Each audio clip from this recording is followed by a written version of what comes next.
Ati ufuna kusikhapha kuphi?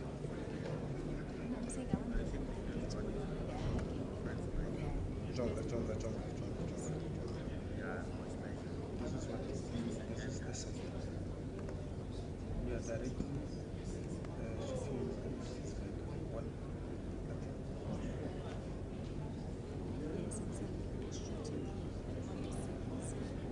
Amadolos.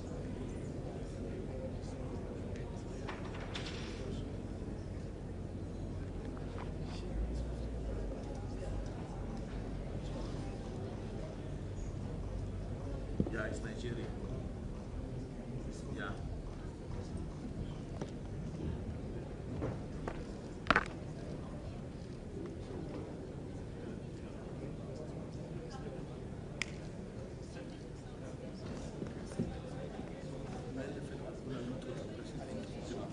Nigeria is coming.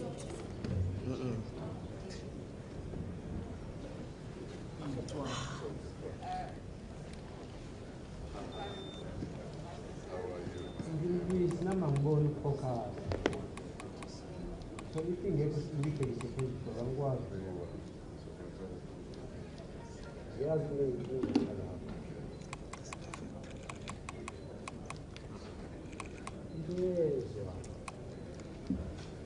After che gli accompose,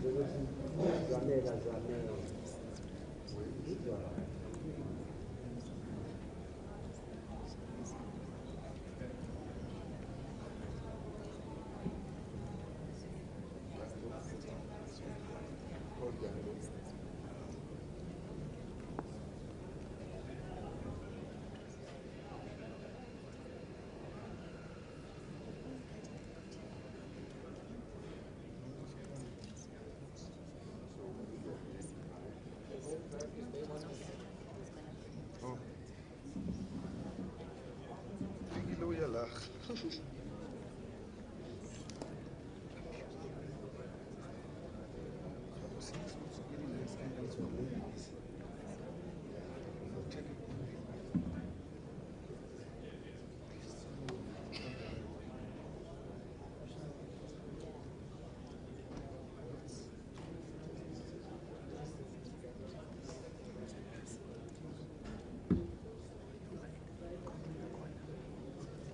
No.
right. Perfect.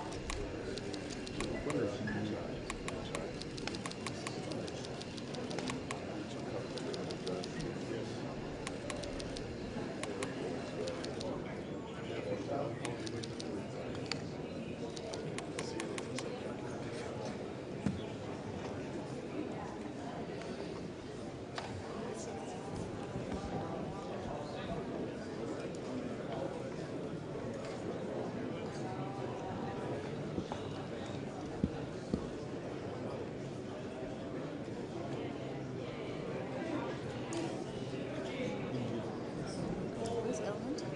I think China India. is probably focused. Yeah, but just stand by.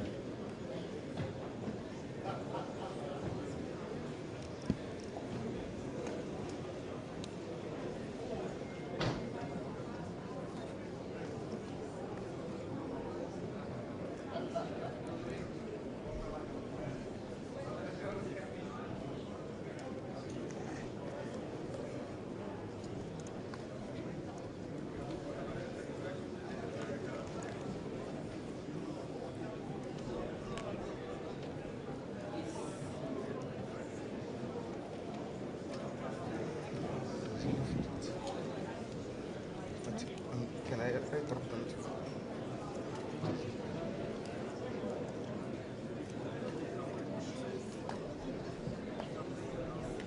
In number 4.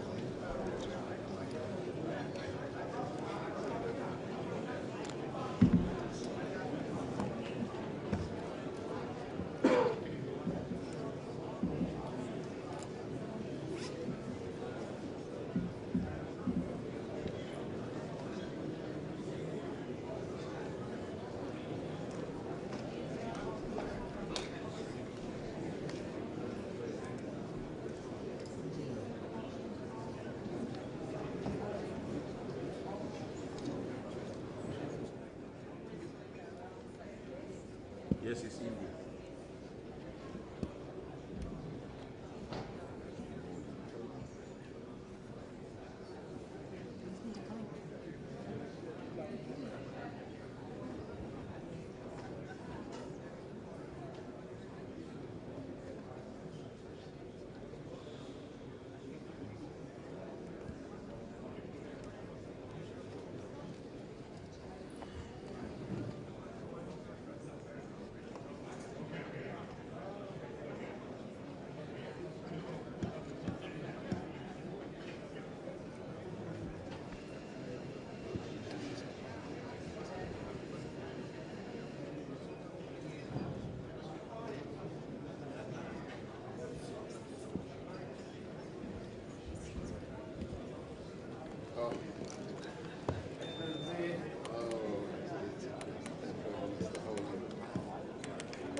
And thank you.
Thank you.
Thanks. Hata yenye buri.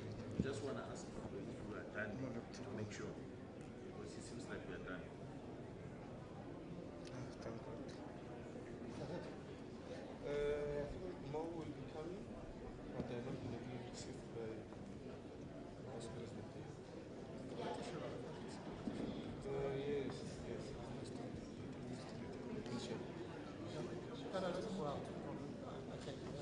Yeah, we'll just get this out. Guys, so we're moving around. We're around. We're playing around. No, we're not playing around. Arvai.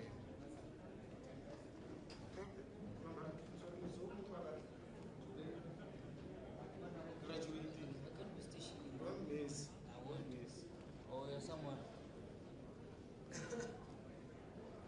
Focus. That's how you I did photograph. You zoom, you focus, you zoom. focus. My focus is here. All right. So if I'm on my own, my focus is here. But if I'm going to, I just click it and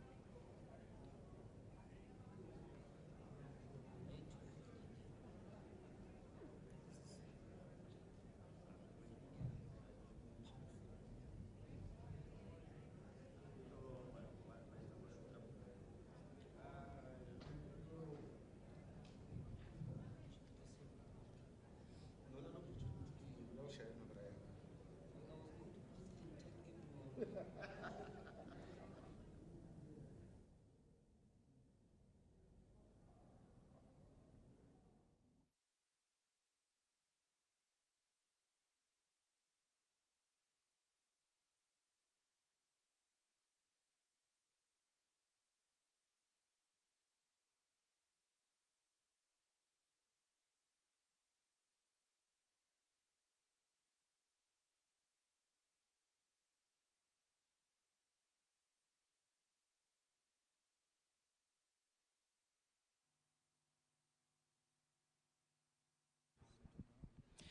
Ladies and gentlemen, excellencies, the heads of state are joining us. If everybody could please take your seats.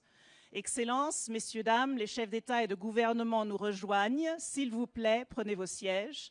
Excelencias, señores y señoras, los presidentes y jefes de gobierno están entrando en la sala. Por favor, siéntense. Gracias.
Your Excellencies, ladies and gentlemen, we are about to start. Please take your seats.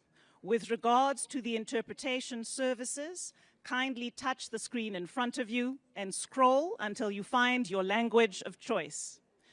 Vos Excellences, Messieurs, Dames, nous allons commencer. Je vous prie de vous asseoir.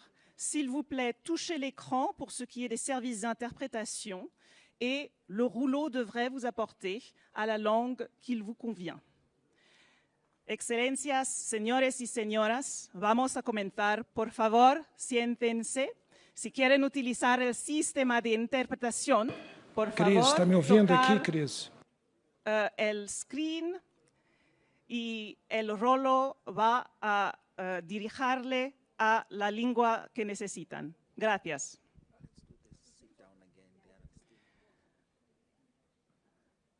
Please do take your seats. Je vous prie de vous asseoir. Por favor, si pueden sentarse. Gracias.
Bao giờ cũng nghe chúng ta phải thống nhất với nhau.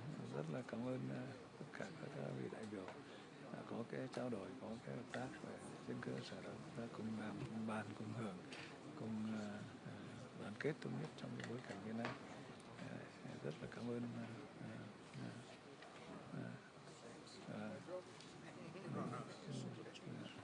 kênh tiếng Anh, tiếng Anh vào, ta nghe được không?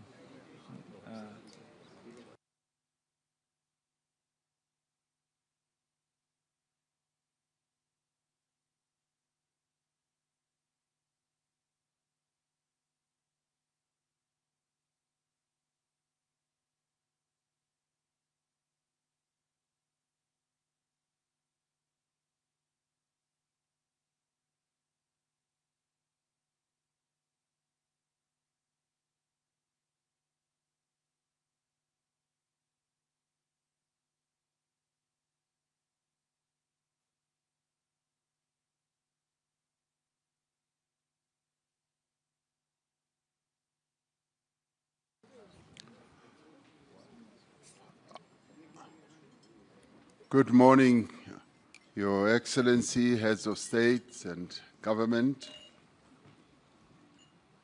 members and invited guests, heads of regional economic communities, the Secretary General of the United Nations, Mr. Antonio Guterres,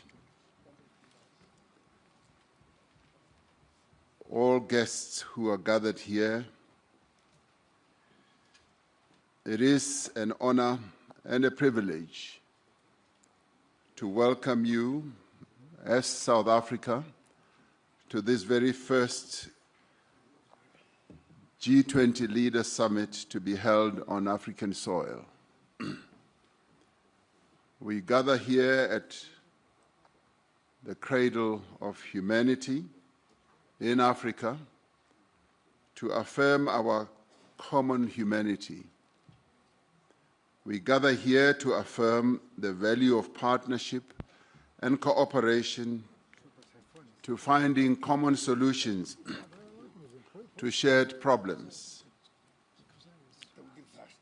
Shortly before the dawn of democracy in South Africa, the father of our democracy, Nelson Mandela, said, The time has come for South Africa to take up its rightful and responsible place in the community of nations. Today, as we open this G20 Leaders Summit, South Africa is deeply aware of the profound responsibility that membership of the community of nations places upon us. We also understand the responsibility of being entrusted with the presidency of the G20.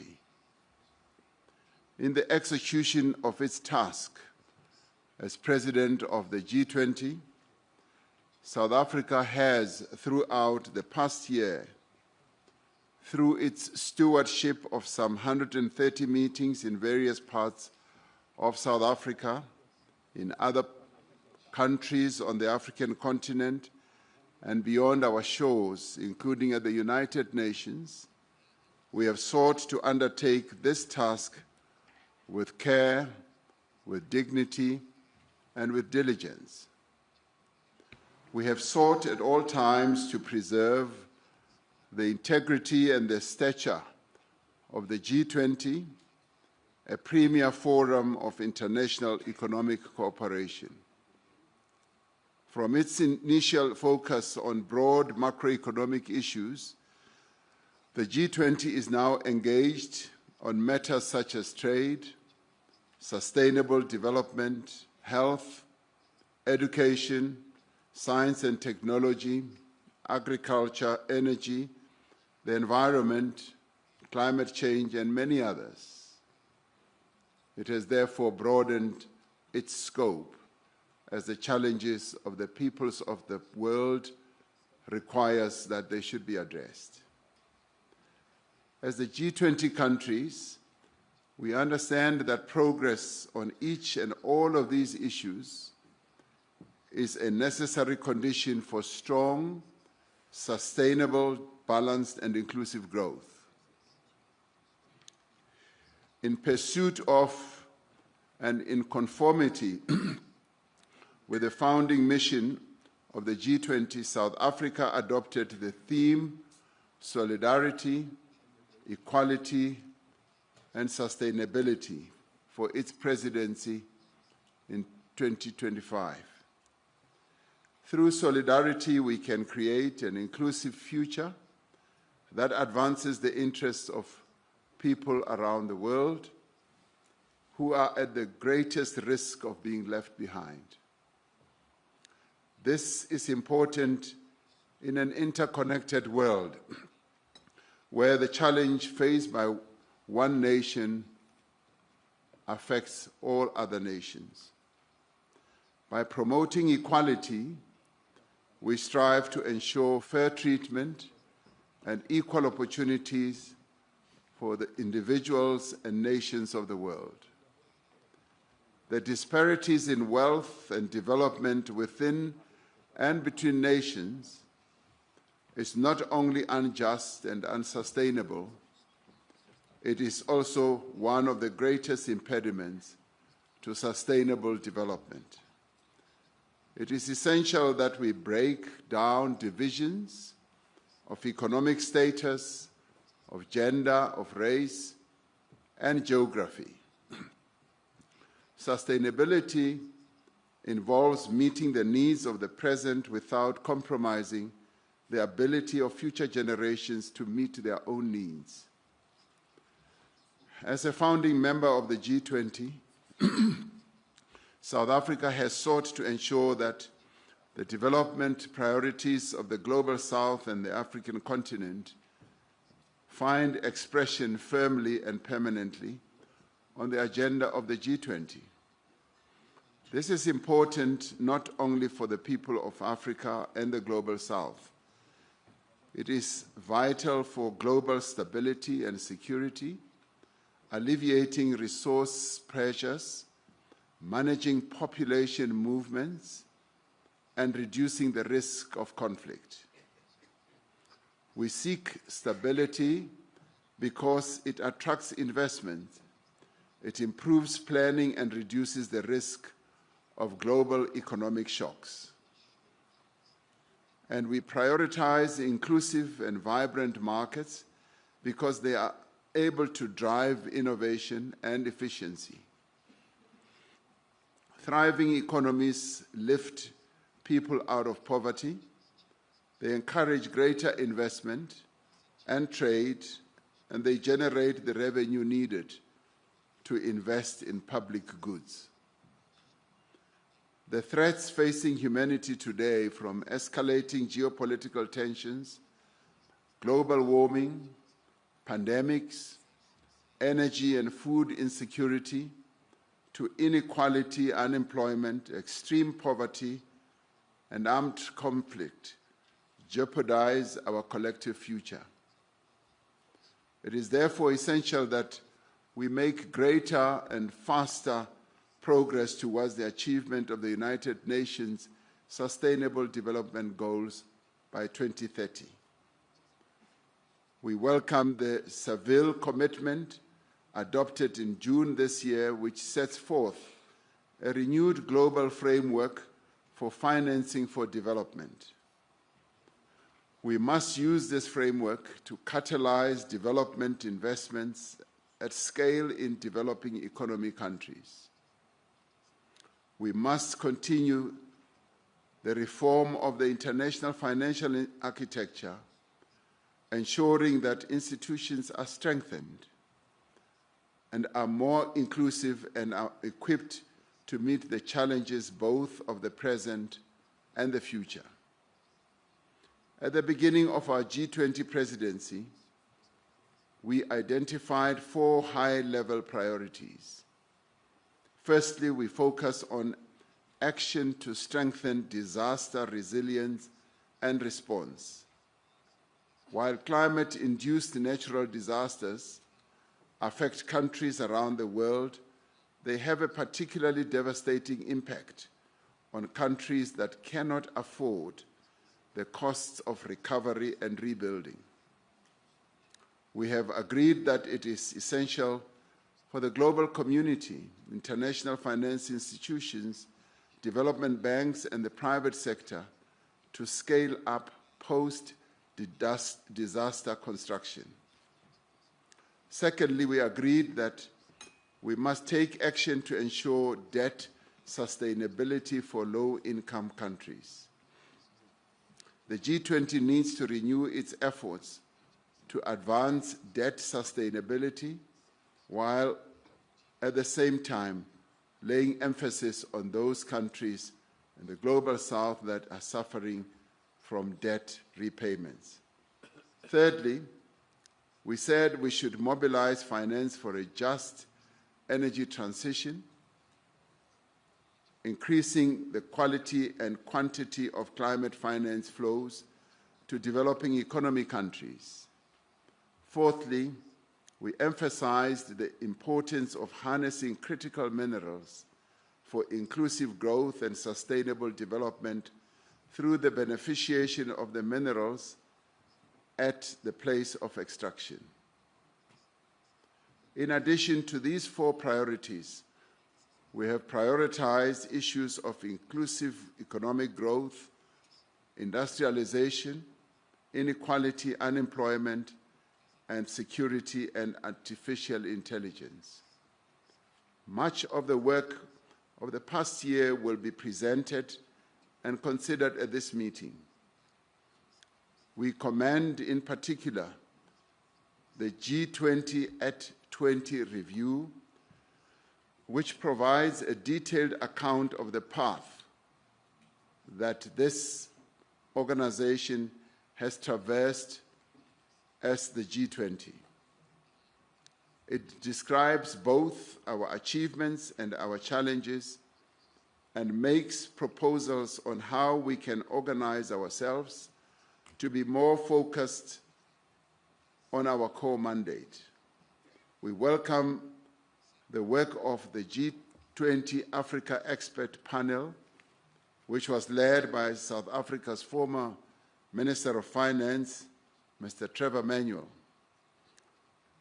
The panel argues that African efforts to accelerate productive investments require new global partnerships and strong multilateral cooperation. It calls on the G20 to support this effort by building a global policy framework that unlocks long-term finance and lower costs and investment at scale.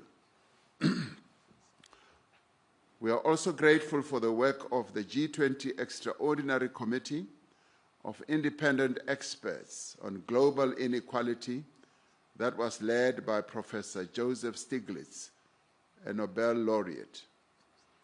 The recommendations of the Extraordinary Committee provide a solid platform on which to launch a renewed global effort to tackle inequality. As this is the first G20 Leaders Summit to be held in Africa, it carries the hopes and must reflect the aspirations of the people of this continent and of the world. We should not allow anything to diminish the value, the stature, and the impact of the first African G20 presidency. This G20 Leaders Summit has a responsibility not to allow the integrity and the credibility of the G20 to be weakened. In fact, from this summit, we should have a sense that the G20 has been strengthened. We thank all delegations that have worked together with us in good faith to produce a worthy G20 outcome document for this historic leaders' meeting. The G20 underscores the value of the relevance of multilateralism. It recognizes that the challenges that we face can only be resolved through cooperation, collaboration, and partnership. The adoption of the declaration from the summit sends an important signal to the world that multilateralism can and does deliver. It sends a message of hope and solidarity across the world.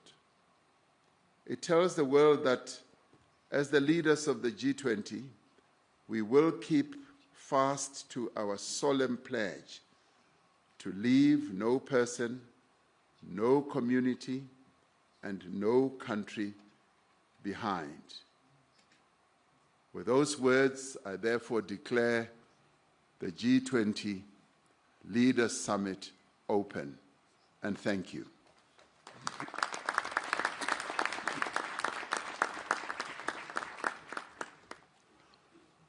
Your Excellencies, please allow me to take you through day one of the program. Session one will focus on inclusive and sustainable economic growth.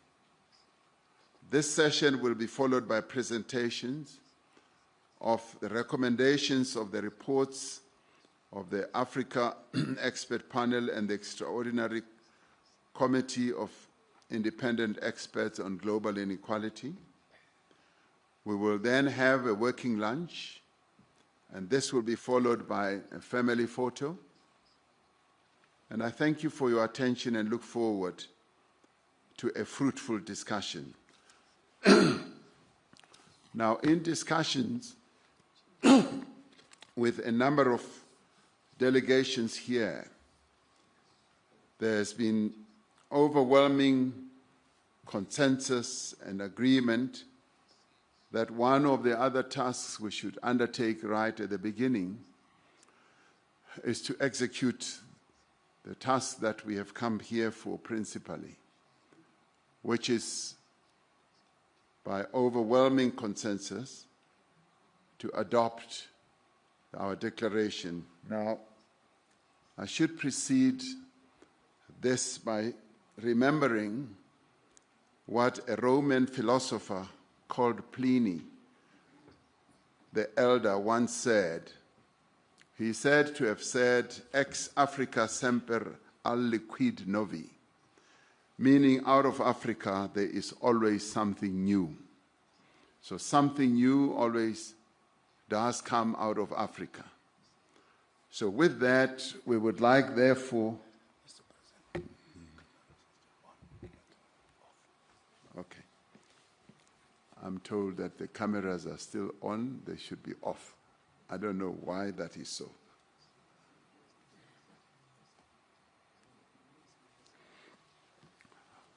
With that, we would like, therefore, with the consensus that has emerged through the work that has been done over the whole year and the 130 meetings that have been held where each sector has been able to reach agreement, would like, therefore, to put the proposed declaration as the G20 South Africa Summit Leaders Declaration, to put it forward for your adoption. Do I have the support that we should go ahead and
The Republic of Korea will fully support your efforts for a successful summit this year. Honorable colleagues, the world today is faced with complex economic crises characterized by low growth and imbalances. And if the current disparities and imbalances were to intensify, none of us, nor would any of our neighbors, be able to guarantee their futures. In order to close the gap, address inequalities, and open the doors of opportunity so we can all walk towards a prosperous future, there are 3 solutions I'd like to share with you. First, economic fundamentals need to be strengthened for continuous growth. To venture into the future, we must allocate our resources into sectors with high growth potential, creating a virtuous cycle that generates wealth and lowers debts. And to this end, the Republic of Korea is investing in future growth sectors such as AI with the aim to increase gross production and decrease long-term debt by pursuing a performance-based fiscal policy. Developing countries, however, are weighed down by excessive debt, which limits their capability to invest in growth, ultimately weakening their potential for sustainable growth. In order to address these problems faced by developing nations, we must not halt our efforts to strengthen debt sustainability. And the President of Angola mentioned this, and I fully agree with what he said, in that the Republic of Korea will actively partake in various G20 efforts, including the implementation of the Africa Engagement Framework. Second, to enhance our growth potential, a predictable trade and investment environment should be created. The WTO's recovery of its functions is in the interest of all of us. The Republic of Korea will actively support the successful hosting of next year's WTO Ministerial Conference to be held in Africa. Also, Korea will make efforts to ensure that the Investment Facilitation for Development Agreement, which we have led in advancing, is formally adopted at next year's WTO Ministerial Conference. Third, to drive the growth of developing countries, the effectiveness of development cooperation must be enhanced. By hosting the Busan Global Partnership Forum, Korea has been developing the ways to enhance development effectiveness. As we have led the effort to adopt the MDB Roadmap Monitoring and Reporting Framework, Korea will continue to participate in the efforts to reform multilateral development banks. Korea will continue to work closely with G20 members to ensure more benefits are distributed to developing countries. Dear colleagues, we must unite together to move toward a sustainable future. As a member of the Group of 20, the Republic of Korea is committed to fulfilling our responsibilities and roles. By pursuing inclusive growth that enables everyone to enjoy opportunity, Korea will make our utmost efforts to minimize the number of countries that are left behind. Thank you.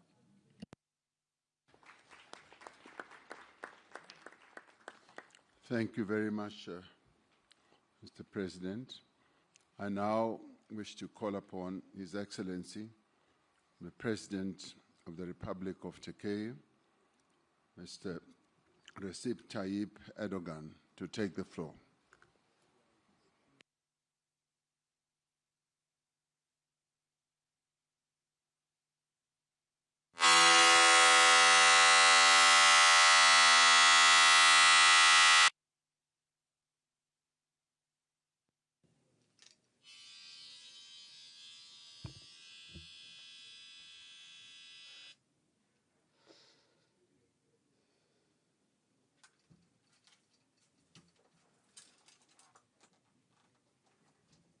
Testing, relay for English. Testing, relay for English. Esteemed heads of state and government, esteemed delegates, I extend my warmest regards and greetings to you on behalf of myself and my country. And I would like to express my gratitude to President Ramaphosa for his warm welcome. I hope that the outcomes of our summit will have a positive impact. Rising protectionism, high global debt, rapidly aging populations, competitive pressures, and geopolitical tension. Küresel büyüme görünümünü zayıflatıyor. Bu nedenle G20'nin sürdürülebilir kalkınmayı destekleyen ve kapsayıcılığı güçlendiren bir anlayışla işbirliğini daha da derinleştirmesi gerekiyor. 2030 sürdürülebilir kalkınma hedeflerinin esasını oluşturan kimseyi geride bırakmama taahhüdümüze rağmen bugün dünya genelinde her 10 kişiden biri hala aşırı yoksullukla mücadele ediyor.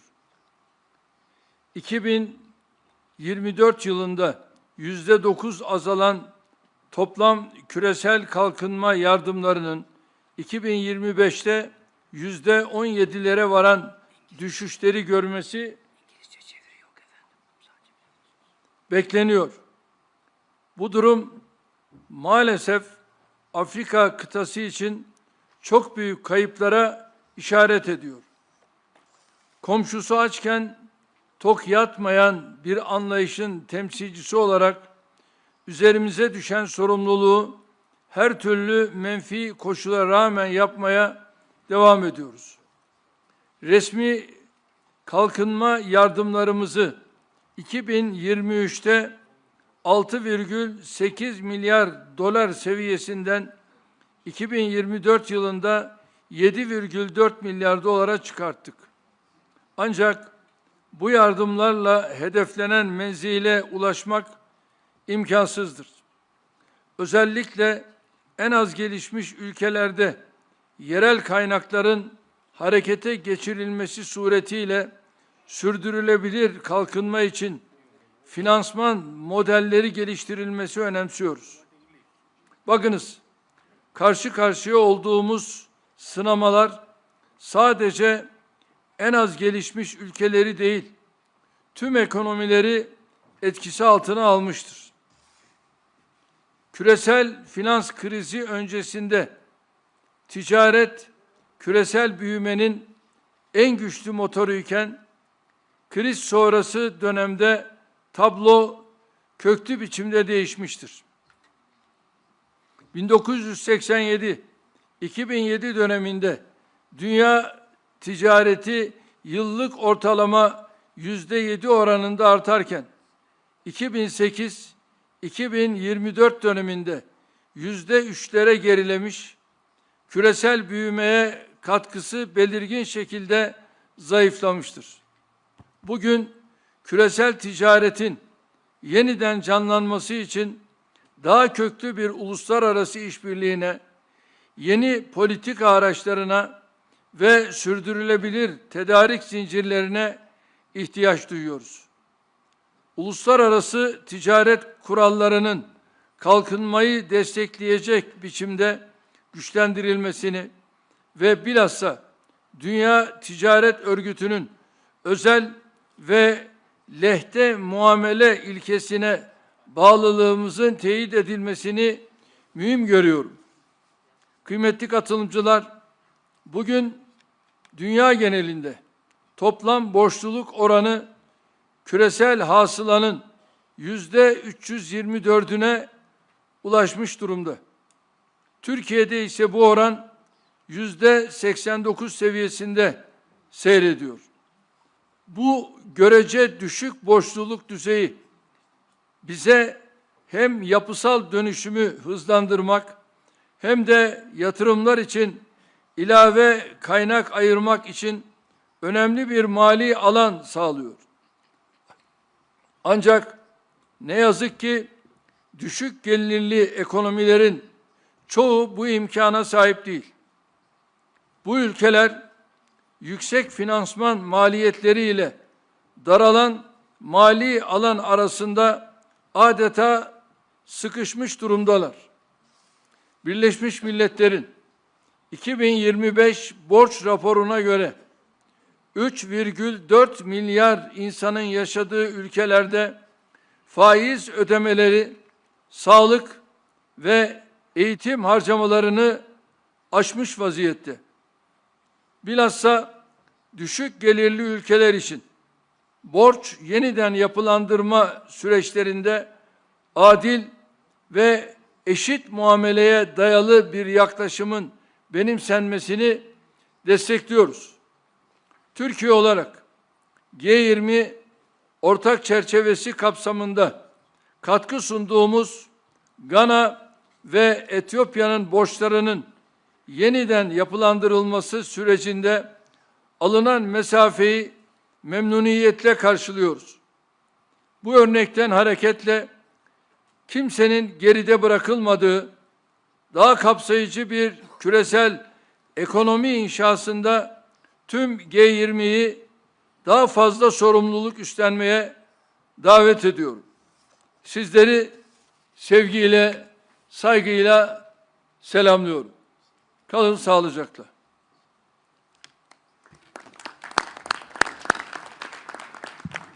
Thank you, President Erdogan. I wish to apologize that there was a system failure, particularly with Channel 11. We are now going to get a direct translation from the interpreter. Seemingly, there was a failure in synchronizing the speech with the translation.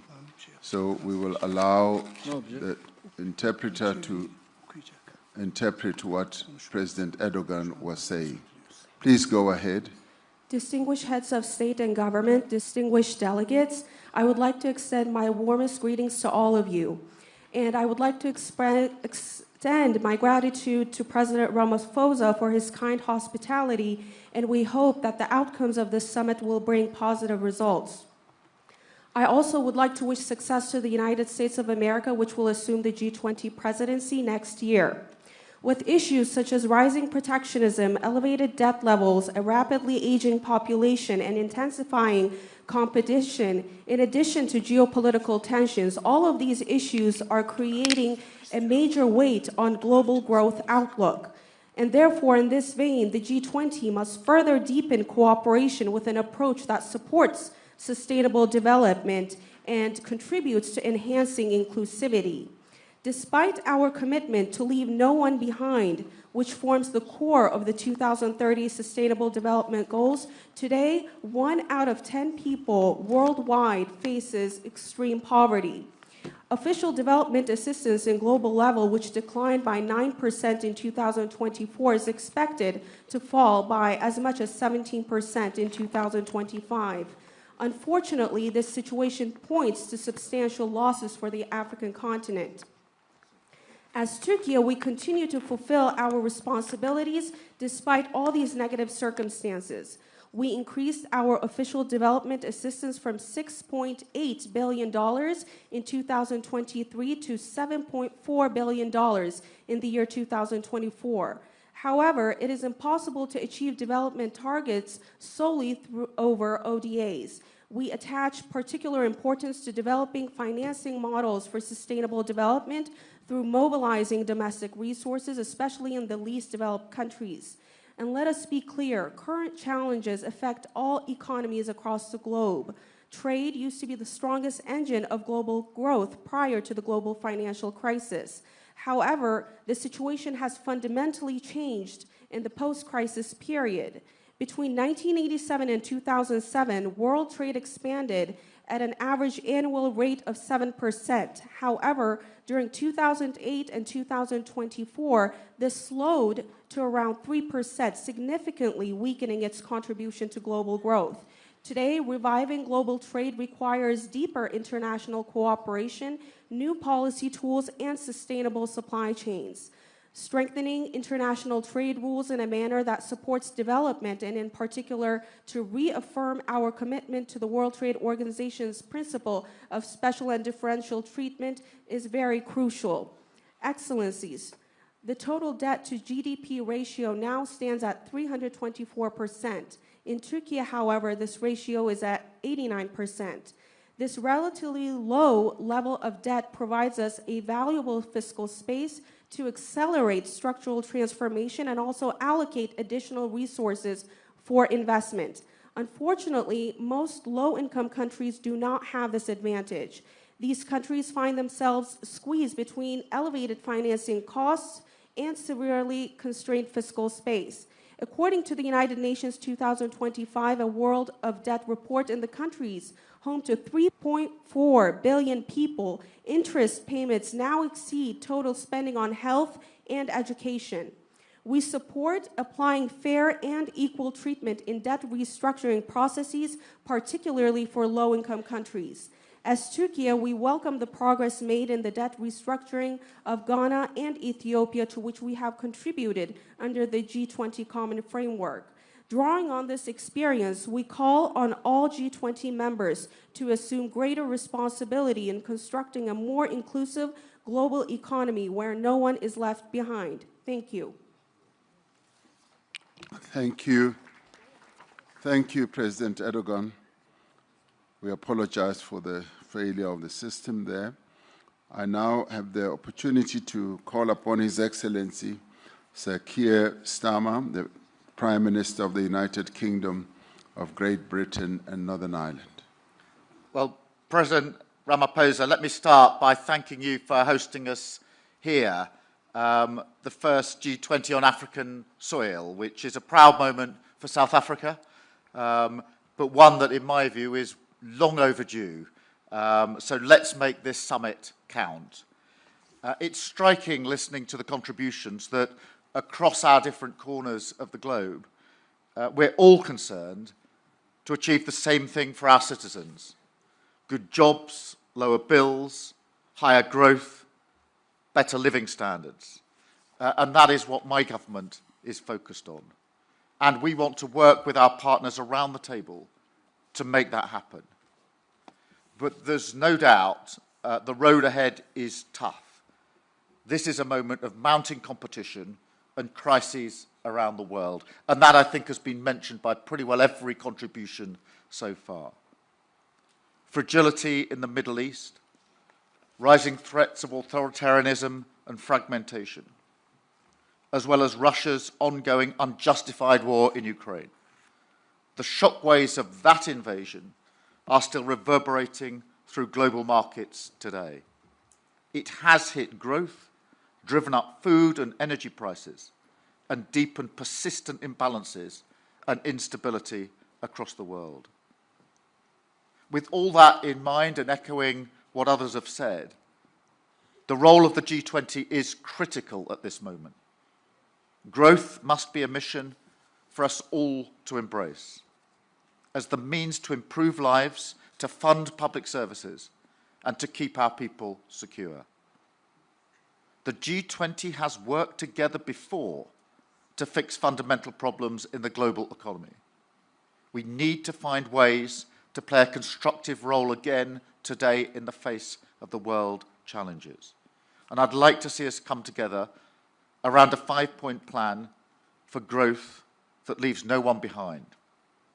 First, we do need to tackle global imbalances, like excessive surpluses and deficits, which can disrupt trade flows, sever supply chains, and choke off growth.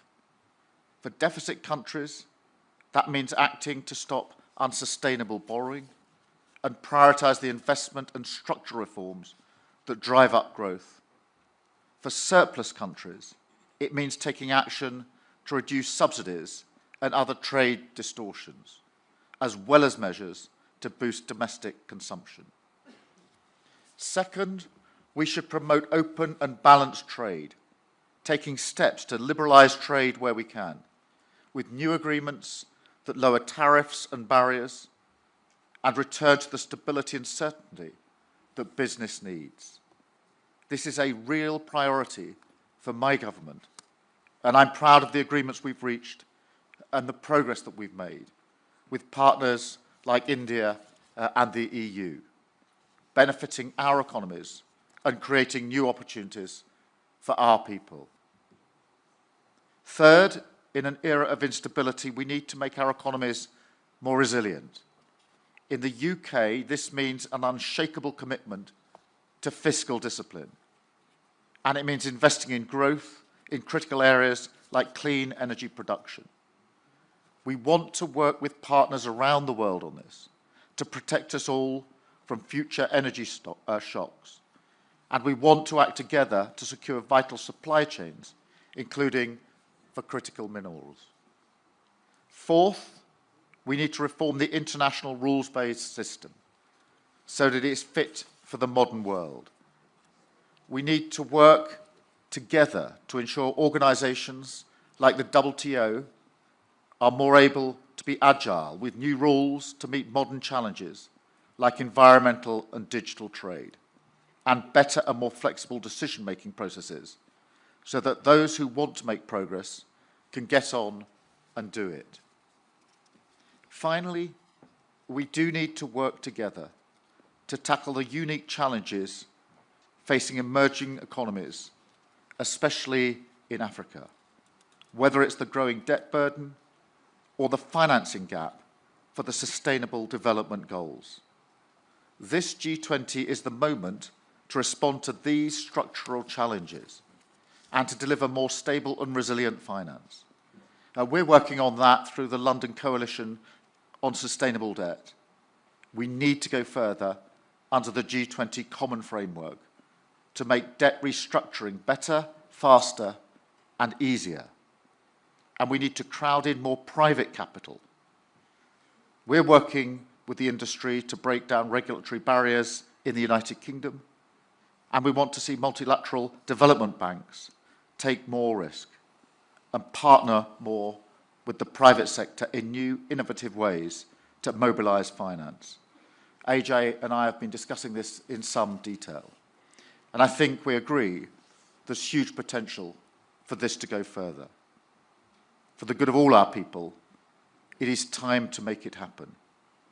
So let me thank you once again, President Ramaphosa, for your presidency of this G20. I wish the US the best of luck next year in 2026, and I look forward to taking forward the agenda during our presidency in 2027. Thank you.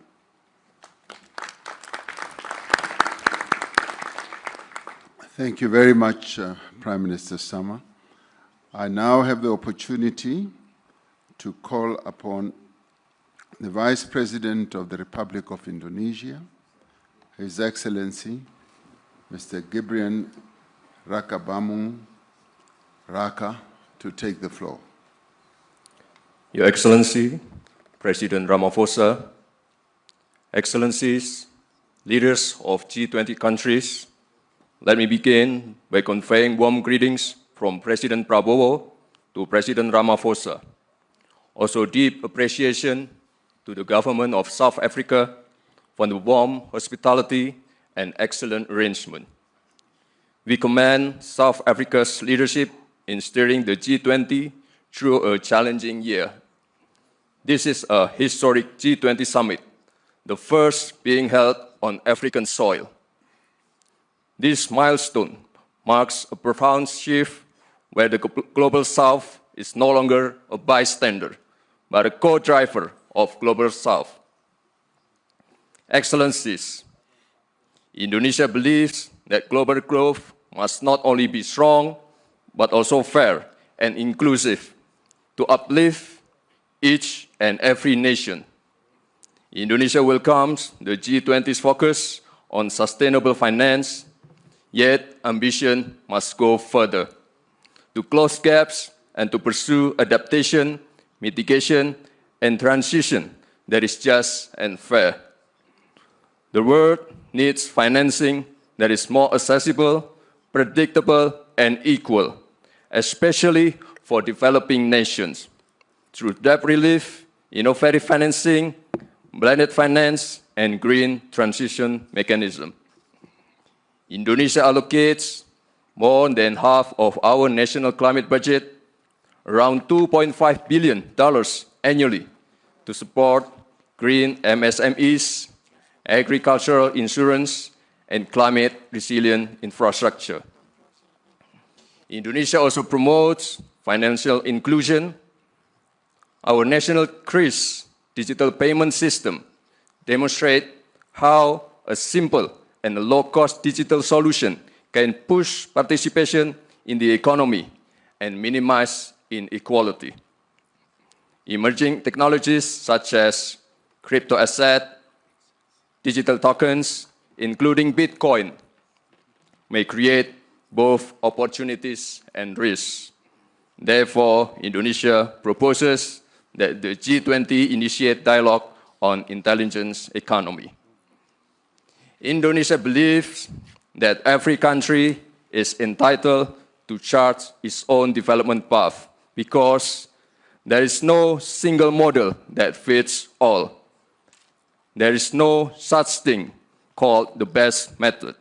Cooperation must empower, not dictate. Cooperation must uplift, not create dependency. Thank you.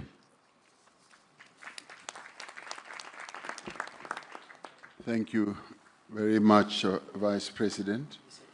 I now would like to call upon the Honorable Minister of Foreign Affairs and International Trade and Worship of Argentina, Ms. Pablo Quirno Magrain.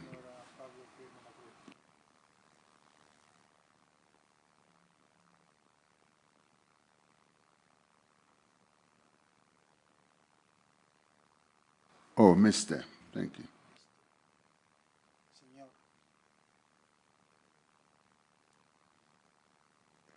Is it switching on? No? Looks like somebody wants to silence you. There we go. Sorry. Thank you, Chair. I would like to express our gratitude to the Government of South Africa and President Ramaphosa for the generous hospitality extended to us by your country during this year. Your presidency has invited us to reflect through the lenses of solidarity, equality, and sustainability. Allow me to outline our perspective on these pillars. We believe that the principles of solidarity, equality, and sustainability can only be achieved within an international system grounded in freedom, clear rules, and responsible economic governance. Economic growth remains the foundation for job creation, investment, and resilience in our economies. Such growth depends on policies that promote stability, innovation, and private sector development within a predictable framework grounded in the rule of law and a market-based economy, as highlighted in the G20's foundational declarations.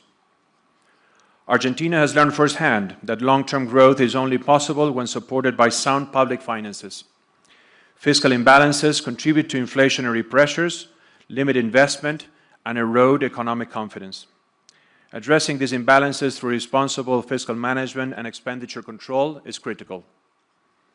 In this context, solidarity can only be effective when growth rests on a stable macroeconomic environment, a legal order that protects private property, and clear rules that expand opportunities for private sector development and all individuals in our society. Associated with this is equality of opportunity, which is both achievable and desirable when grounded in the principle of equality under the law. Achieving this requires structural reforms that foster solid institutional and regulatory frameworks, laying the groundwork for markets to function efficiently, attract investments, encourage job creation, and boost productivity. Equally important is creating opportunities through education, which serves as a powerful equalizing tool and equips individuals with the skills needed to fully benefit from these economic reforms. Technology is a strong ally in this effort. We must maximize the opportunities it provides while mitigating its risks. This includes fostering digital transformation and ensuring that job creation aligns with the needs of the future economy based on the upskilling and reskilling of labor. It is therefore necessary to design policies that facilitate investment by establishing conditions for the development of a market policy, vocational training, and education for work that facilitates growth, the creation of wealth, and quality jobs, accompanied by labor flexibility policies. Development policies must be directed toward creating an environment that encourages private investment by reducing risks and taxes, protecting individual property rights, ensuring predictability, and enabling all people to pursue the success of their ventures based on merit, effort, vision, and innovation. When the foundations of growth are respected, solidarity and equality of opportunity become achievable and sustainable over time. Distinguished Chair, esteemed leaders, finally, I wish to draw to your attention to the draft document circulated yesterday. As we all recognize, this G20 represents an important opportunity to demonstrate our collective commitment to the development of the African continent and its people. Argentina has sought to contribute meaningfully and constructively to the consensus-building process. We have shared the red lines we identified in this context, aiming to support the G20's broader goals. Those red lines remain until this time.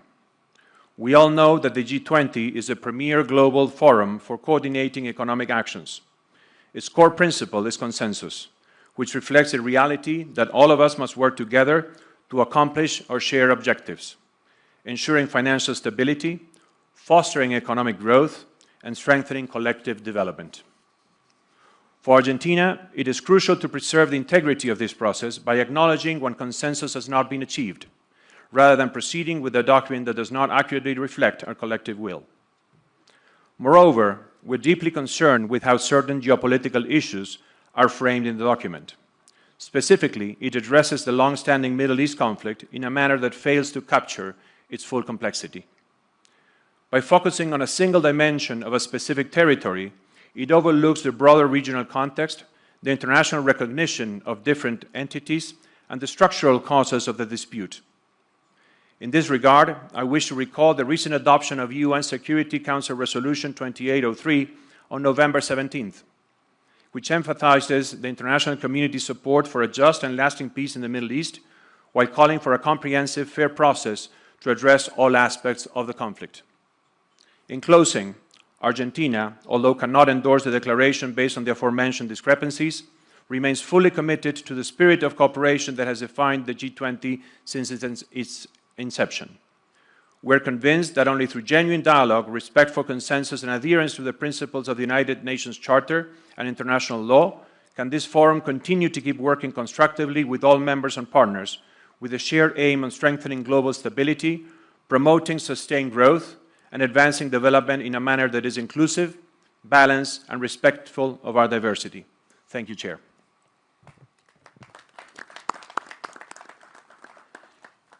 Thank you very much, Minister. We note with deep respect the views expressed by Argentina. We will recall that in our last G20 summit in Brazil, Argentina was given the opportunity, following the various discussions that led to the consensus and agreement on the declaration. It was given the opportunity to voice its misgivings about certain parts of the declaration as it was adopted. And similarly, we have given Argentina the same opportunity, that they should, in their presentation, be able to raise issues that they are concerned about. We should take courage in knowing that that does not, in the end, mean that the declaration is nullified or rejected. It is a declaration that has been adopted by all of us here present. And so we want to thank Argentina for expressing the views that they have expressed, and many of the views are really views that are common or commonly held by many in terms of the adherence to rule of law and supporting the resolutions of the United Nations. So we thank you, Minister, for putting Argentina's position forward, and we will, with great respect, move ahead with a declared, with an accepted declaration as the G20. Thank you very much. We then move on and ask His Excellency Mr. Edgar Amador Zamora, Minister of Finance and Public Credit of the United Mexican States. Please go ahead, Minister. Thank you, Your Excellency. Distinguished leaders of the G20 and invited countries, heads of international organizations. On behalf of the President of Mexico, Claudia Sheinbaum, I wish to extend our sincere congratulations to President Cyril Ramaphosa and to the South Africa team for an outstanding leadership of the G20 this year. and for convening the historic Leaders Summit, the first ever held in African soil. Mexico is a country deeply involved in the promotion of peace as a basis for justice, fair trade, social equity, gender equality, cooperation for development, and respect for human rights. Economic welfare and cooperation for development are shared responsibility among nations. In a world defined by interdependence, no country can isolate itself or prosper at the expense of others. Choosing cooperation is, in essence, choosing a common future grounded in justice. The expansion of trade can drive employment, raise incomes, and reduce poverty, all core dimensions of sustainable development. Moreover, international trade fosters the global adoption of green technologies, serving as a powerful mechanism to accelerate the transition toward low-carbon, resource-efficient economies. However, the expansion of global trade also brings complexities. While it has fueled global economic growth, its benefits remain unevenly distributed. It promotes the exchange of knowledge and culture, yet disparities persist in labor protection and social inclusion, particularly for women and underserved communities. Environmentally, trade can advance green standards and technologies, but it also contributes to emissions, overexploitation of resources, and biodiversity loss. The question, therefore, is how to ensure that global trade benefits are shared equitably and if directly contributes to sustainable development and shared prosperity. The multilateral trading system recognizes that when trade is fair, transparent, and properly regulated, is a key driver of development and a tool for lifting millions out of poverty. Trade must serve people, generating well-paid jobs, fair wages, and opportunities that foster social inclusion. In the economic sphere, Mexico promotes a strategy of shared prosperity that places workers at the center of decision-making processes, recognizing that decent work is the foundation of a better quality of life. In this sustainability dimension, our priority is to prevent, reduce, and reverse environmental degradation while fostering a circular economy. Our national energy policy advances renewable sources and accelerates the transition toward cleaner production and consumption patterns, while ensuring equitable access to water as a fundamental human right. Through the Plan Mexico, we are empowering MSMEs by integrating them into national and global value chains, facilitating access to credit, digital tools, and capacity building program is essential for equitable growth and innovation. At the same time, we are investing in human capital, aligning education and training systems with the skills needed for the green and digital transitions. Environmental sustainability lies at the heart of Mexico's industrial and trade policy. We promote investment that meets standards on water reuse, clean energy, and solid waste management, with encouraging community-centered business practices. Environmental responsibility and resource efficiency are not obstacles to competitiveness. They are its foundation. Moreover, ensuring debt sustainability, particularly in less developed countries and vulnerable economies in Africa and Latin America, will strengthen those nations and create a more resilient and sustainable international financial system, where the benefits of trade and cooperation can reach all populations.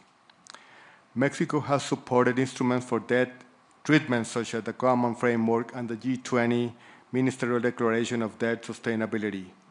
We have also developed a sustainable debt management strategy by using debt instruments under favorable conditions, including local currency and fixed interest rate bonds. Through sound public budget management, Mexico has increased investment in social protection and education above 6% and 4% in real annual terms, respectively.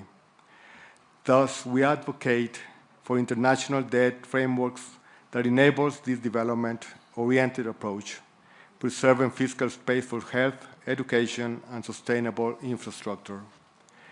The G20 must lead by example in implementing the Sevilla commitments, strengthening the common framework, and expanding it to include middle income and climate vulnerable countries is both a moral and economic necessity. The G20, the United Nations, and international financial institutions must act in coherence. Mexico calls for an advancement of its synergies between the Sevilla Action Platform, the Pact for the Future, and G20 financial track. Finally, Mexico believes that the strength of the G20 lies not only in its economic power, but in its collective moral responsibility. Let us lead with courage and conviction to make trade fair, debt sustainable, and development truly inclusive. Thank you very much for your attention. Thank you. Thank you indeed, Minister. I now have the privilege to call on the Minister of Foreign Affairs of the Kingdom of Saudi Arabia, Prince Faisal bin Farhan Al Saud, to take the floor. بسم الله الرحمن الرحيم. فخامة الرئيس سيريل رامافوزا، الحضور الكرام، يسعدني أن أشارك في قمة هذا العام في مدينة جوهانسبرغ تحت شعار التضامن والمساواة والاستدامة. ويسرني أن أستهل كلمتي بنقل تحيات خادم الحرمين الشريفين وسمو العهد حفظهم الله وتمنياتهما الصادقة بنجاح مساعي رئاسة جنوب أفريقيا التي تستضيف أعمال مجموعة العشرين ولأول مرة في القارة الأفريقية، ومساعي الدول الأعضاء بتعزيز التعاون الاقتصادي وتحقيق التنمية المستدامة على الصعيد العالمي. الحضور الكرام، تؤكد المملكة العربية السعودية دعمها الكامل للجهود الرامية إلى إصلاح منظمة التجارة العالمية وتعزيز نظام تجاري متعدد الأطراف عادل وشفاف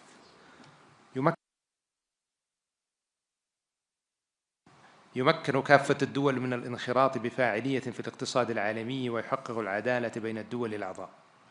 وترى المملكة أن التجارة الدولية ليست مجرد أداة للنمو الاقتصادي، بل هي ركيزة أساسية لتحقيق التنمية الشاملة ووسيلة لتعزيز الاستقرار الاقتصادي العالمي وضمان استفادة الجميع من منافع النظام التجاري الدولي بشكل متوازن. وفي هذا السياق وانسجاما مع مستهدفات رؤية السعودية 2030 تستمر المملكة بتطوير الأطر التنفيذية التي تشجع الاستثمار المسؤول في مختلف القطاعات بما في ذلك السياحة والتكنولوجيا والبنية التحتية المستدامة وتعزيز التصنيع المستدام من خلال تسخير الموارد المحلية وتعزيز فعاليتها وجذب الاستثمارات النوعية المتوافقة مع الأهداف التنمية المستدامة. كما تؤكد المملكة على أهمية موائمة جهود مجموعة العشرين مع أهداف التنمية المستدامة للعام 2030 لضمان تحقيق نمو اقتصادي شامل ومتوازن يعزز رفاه الشعوب ويحافظ على الموارد للأجيال القادمة. وترى المملكة أن التحديات العالمية بما في ذلك أعباء الديون على بعض الدول وأمن الغذاء والطاقة والتغيير المناخي والتحول الرقمي تتطلب تنسيقا مستمر واتباع نهج متكامل يوازن بين التنمية الاقتصادية وحماية البيئة والاستقرار المالي. وفي هذا الإطار تشدد المملكة على ضرورة الحد من التدفقات المالية الغير مشروعة وتعزيز قدرة الدول على تسخير مواردها المحلية بكفاءة باعتبارها من العوامل الأساسية لتحقيق الاستقرار الاقتصادي وتمويل برامج التنمية المستدامة. كما تدعو إلى تعزيز التعاون الدولي لتبادل الخبرات وأفضل الممارسات في هذا المجال بما يسهم في بناء أنظمة مالية أكثر شفافية ومرونة. الحضور الكرام، لقد أثبتت السنوات الأخيرة أن التحديات التي تواجه عالمنا لا تعترف بالحدود وأن معالجتها تتطلب تضامنا دوليا صادقا وتعاونا متعدد الأطراف يقوم على المسؤولية المشتركة. فالعالم اليوم يواجه مستويات متزايدة من عدم المساواة واضطرابات اقتصادية عالمية تركت آثارها العميقة على حياة الملايين وأدت إلى التصاعد في حدة التوترات الإقليمية والدولية. هذه جميعها قضايا تهدد استقرار النظام الدولي برمته وتعرقل مسيرة التنمية المستدامة. وبالرغم من تلك التحديات وحالة عدم اليقين التي يشهدها الاقتصاد العالمي، فإن المملكة ماضية في العمل على بناء اقتصاد عالمي أكثر تكاملاً واستدامة من خلال شراكاتها الفاعلة على المستوى الدولي بما يضمن مستقبلاً مزدهراً وآمناً للأجيال القادمة. في الختام، تؤكد المملكة على أهمية دور دول مجموعة العشرين المشترك في قيادة الجهود الدولية لتعزيز التنسيق بين السياسات الاقتصادية العالمية والنمو المتوازن وتمكين الاستثمارات المستدامة وتطوير سياسات صناعية واقتصادية تدعم الاستقرار والازدهار للجميع وتساهم في حماية الدول الأكثر هشاشة من تداعيات الأزمات المالية والاقتصادية. والسلام عليكم ورحمة الله وبركاته.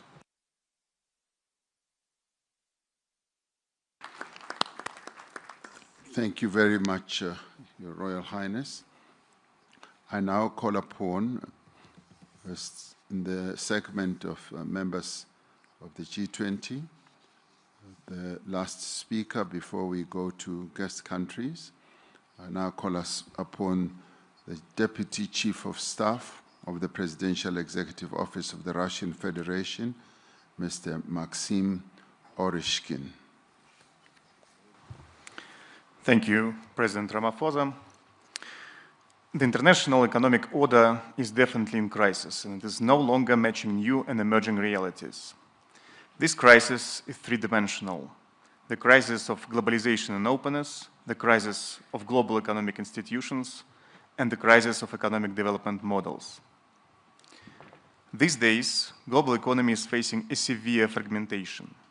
Advanced economies continue to engage in illegitimate unilateral actions, including sanctions, trade barriers, technological and educational restrictions, as well as seizure of sovereign assets.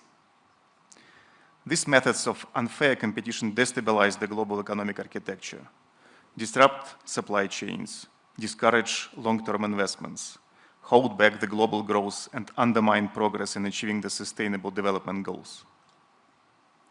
Today, we are here in Africa, a region that urgently needs strong economic growth to meet the needs of its fast-growing population. We should talk today about access of Africa and the Global South to new technologies, healthcare, education, and most importantly, financing. We're concerned that financial flows to developing countries are simply not enough. Even the official development assistance came to a steep decline in 2024 of 7.1%. and is projected to fall further. While Africa is in dire need of capital inflow, total net borrowings by G7 governments, according to the IMF data, will reach almost $3 trillion this year. By the way, it equals to total GDP of the whole African continent. Mounting sovereign debt of several G7 countries pushes them to the verge of fiscal collapse. Artificially inflated financial bubbles may trigger a knockdown to the global economy. If we look at the international financial institutions, they are currently deviating from development finance to military expenditures. Thus, financing goes back to the Western economies, and in many cases through the corruption schemes in Ukraine. The World Bank, for example, has provided Ukraine with more aid in 3 years than to all African countries combined. Moreover, African economies face biased rejections and complicated procedures of funding from the World Bank and the IMF. Definitely, all these institutions should be reformed to benefit the Global South. Dear colleagues, global economy and its growth structure has already changed. BRICS and countries of the Global South now form the dominant driver of global growth. We have the talent, the resources, the technology, and the capacity to drive growth and improve the lives of our people. Unlike in previous decades, the Global South economies are ready this time to move forward with their own platform for economic growth, based on their own solutions. In technology and education, in trade and connectivity, in finance and investments. The rise of this emerging platform of growth becomes more evident with each passing year. The fact that growth in the 21st century will come mainly from the Global South is indisputable. We call the G20 to get back to the fundamentals of sustainable development. It means poverty reduction, social inclusion, and environmental sustainability. This should be based on sound economic development, which includes fighting protectionist and illegitimate unilateral measures, including sanctions, tariffs, technological and educational restrictions. To fulfill this mandate, the G20 should stay a multilateral platform for coordinated action acting in solidarity, equality, and sustainability. Russia is ready to play an important role in this process. Thank you. Thank you. Thank you very much. Thank you, Your Excellency. That concludes for us the segment of the members of the G20 speeches. We now move on to section B, which is guest countries, who will, as we have to conserve time, be limited to 3 minutes each. And I do hope that we are able to keep to that to the extent that we can. I now call upon His Excellency, Dr. Abiy Ahmed Ali, the Prime Minister of the Federal Democratic Republic of Ethiopia. Your Excellency Cyril Ramaphosa, Your Excellencies, Heads of State and Government, distinguished delegates, let me begin by extending my appreciation to President Cyril Ramaphosa for his extraordinary leadership. I also would like to acknowledge Johannesburg, a city of opportunity and progress. Excellencies, it is with humility and hope that I address you on African soil at this historic G20 summit. Humility because Ethiopia's journey is still unfolding. Hope because our story, like that of many nations here, shows that transformation is possible even in difficult circumstances. Ethiopia is a land of ancient civilization, defined by resilience and prospects still being written. Our homeland has sheltered faiths. Our people have built lasting societies. From this legacy comes Maddamar, a philosophy of unity in diversity, of synergetic collaboration that multiplies potential and of progress shared by all. Guided by this spirit, Ethiopia is moving toward inclusive growth. Our cities are becoming hubs of innovation. Industrial parks reshape economies. Farmers use tools their parents could never imagine. Young entrepreneurs are building businesses that were impossible to dream of a generation ago. For too long, countries like ours have been labeled fragile or poor. Yet our story is a quiet revolution of bold actions rewriting what is possible. Because growth is the achievement of people who refuse to be left behind. In Ethiopia, we have learned that inclusivity is not charity, it is efficiency. When every farmer, entrepreneur, and innovator shares in progress, the economy becomes self-sustaining. Our journey has been tested by drought, conflict, and global shocks. Yet from those tests emerges transformative renewal. We are investing in renewable energy that powers both homes and hope, digital infrastructures that connect citizens, and green agriculture turning smallholder farmers into climate champions.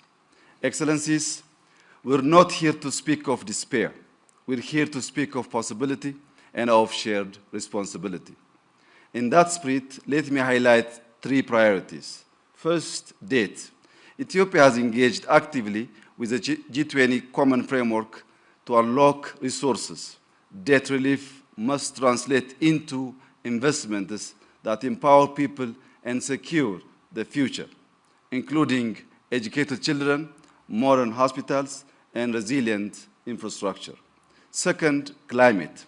Through our Green Legacy Initiative, Ethiopians have planted over 48 billion seedlings, restoring soils, watersheds, and hope ecological restoration must become the new global investment landscapes, supported by debt for climate swaps and green value chains that reward nature and communities. Third, energy and digital transformation. The Grand Ethiopia Renaissance Dam symbolizes Africa's renewable ambition. We are expanding into solar, wind, geothermal, and nuclear power, and we envision an Africa energy network that drives industrialization while achieving net zero emissions.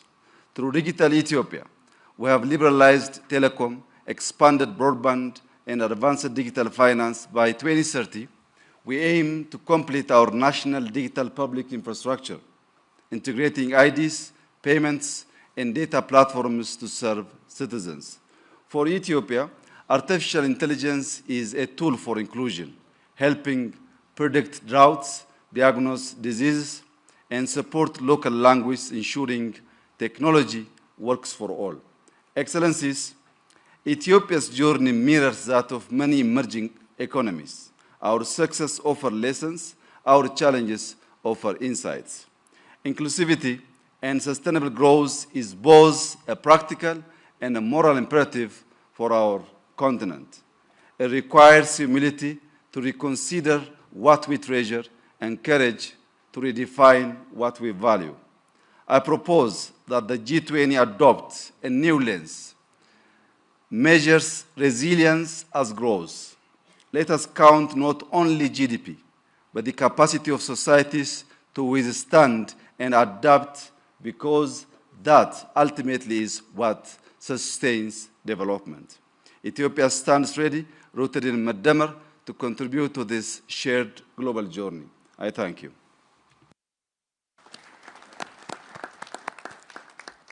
Thank you, Prime Minister Ahmed Ali. I now have the privilege to call upon His Excellency, Mr. Teodoro Obiang Nguema Basogo, the President of the Republic of Equatorial Guinea and the President of the Economic Community of Central African States, to address us.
Okay, there seems to be a problem there, which they will fix in a little while.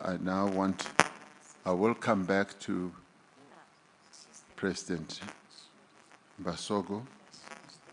I now want to move on to His Excellency, the President of the Republic of Finland, Alexander Stubb. Thank you very much, Cyril, and thank you for the invitation. You know that Finns are famous for two things. One, they speak very shortly, and two, they love rules.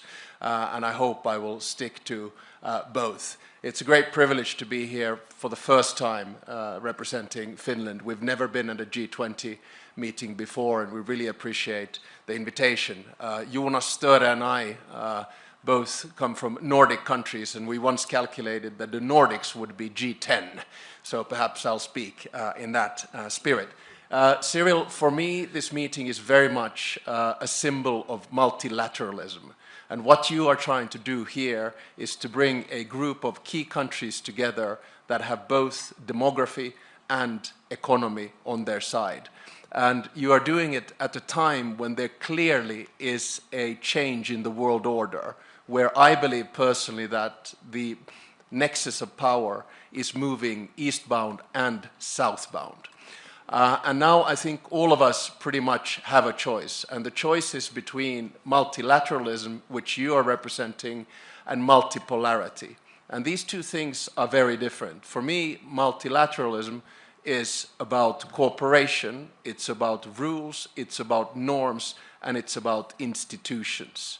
I like these rules because they are the ones that bring exactly the thing that you have up there on the board: solidarity, equality, and sustainability. My big worry right now is that the world is moving more in a multipolar direction. And multipolarity, though it gives power to nation states as such, is problematic because it's more transactional. It's more about deals, and therefore it's more prone to conflict.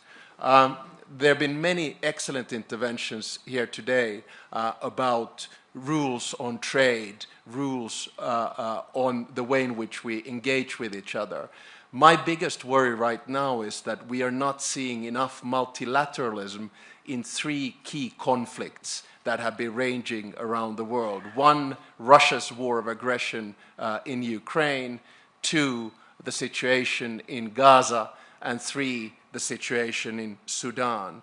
So I hope that we lean towards multilateralism. And let me say, coming from a small country, what I believe the West should do in this. I think the West should understand that the multilateral institutions that were created after World War II and that were upheld after the Cold War, the power structure of them is right now unfair.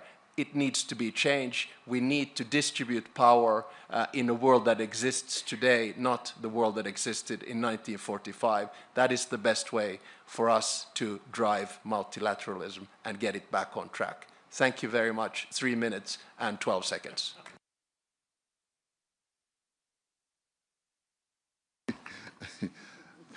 Thank you very much, President Stubb.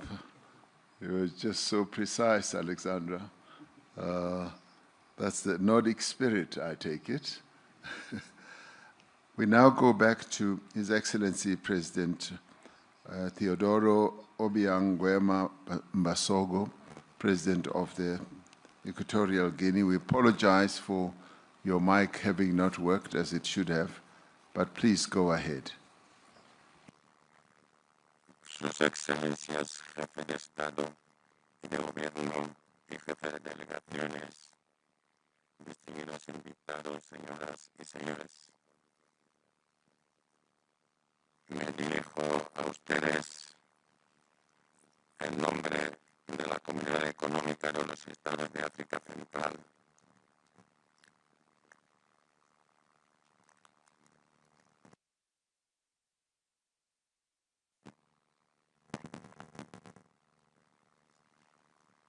There is still a problem for President Basogo.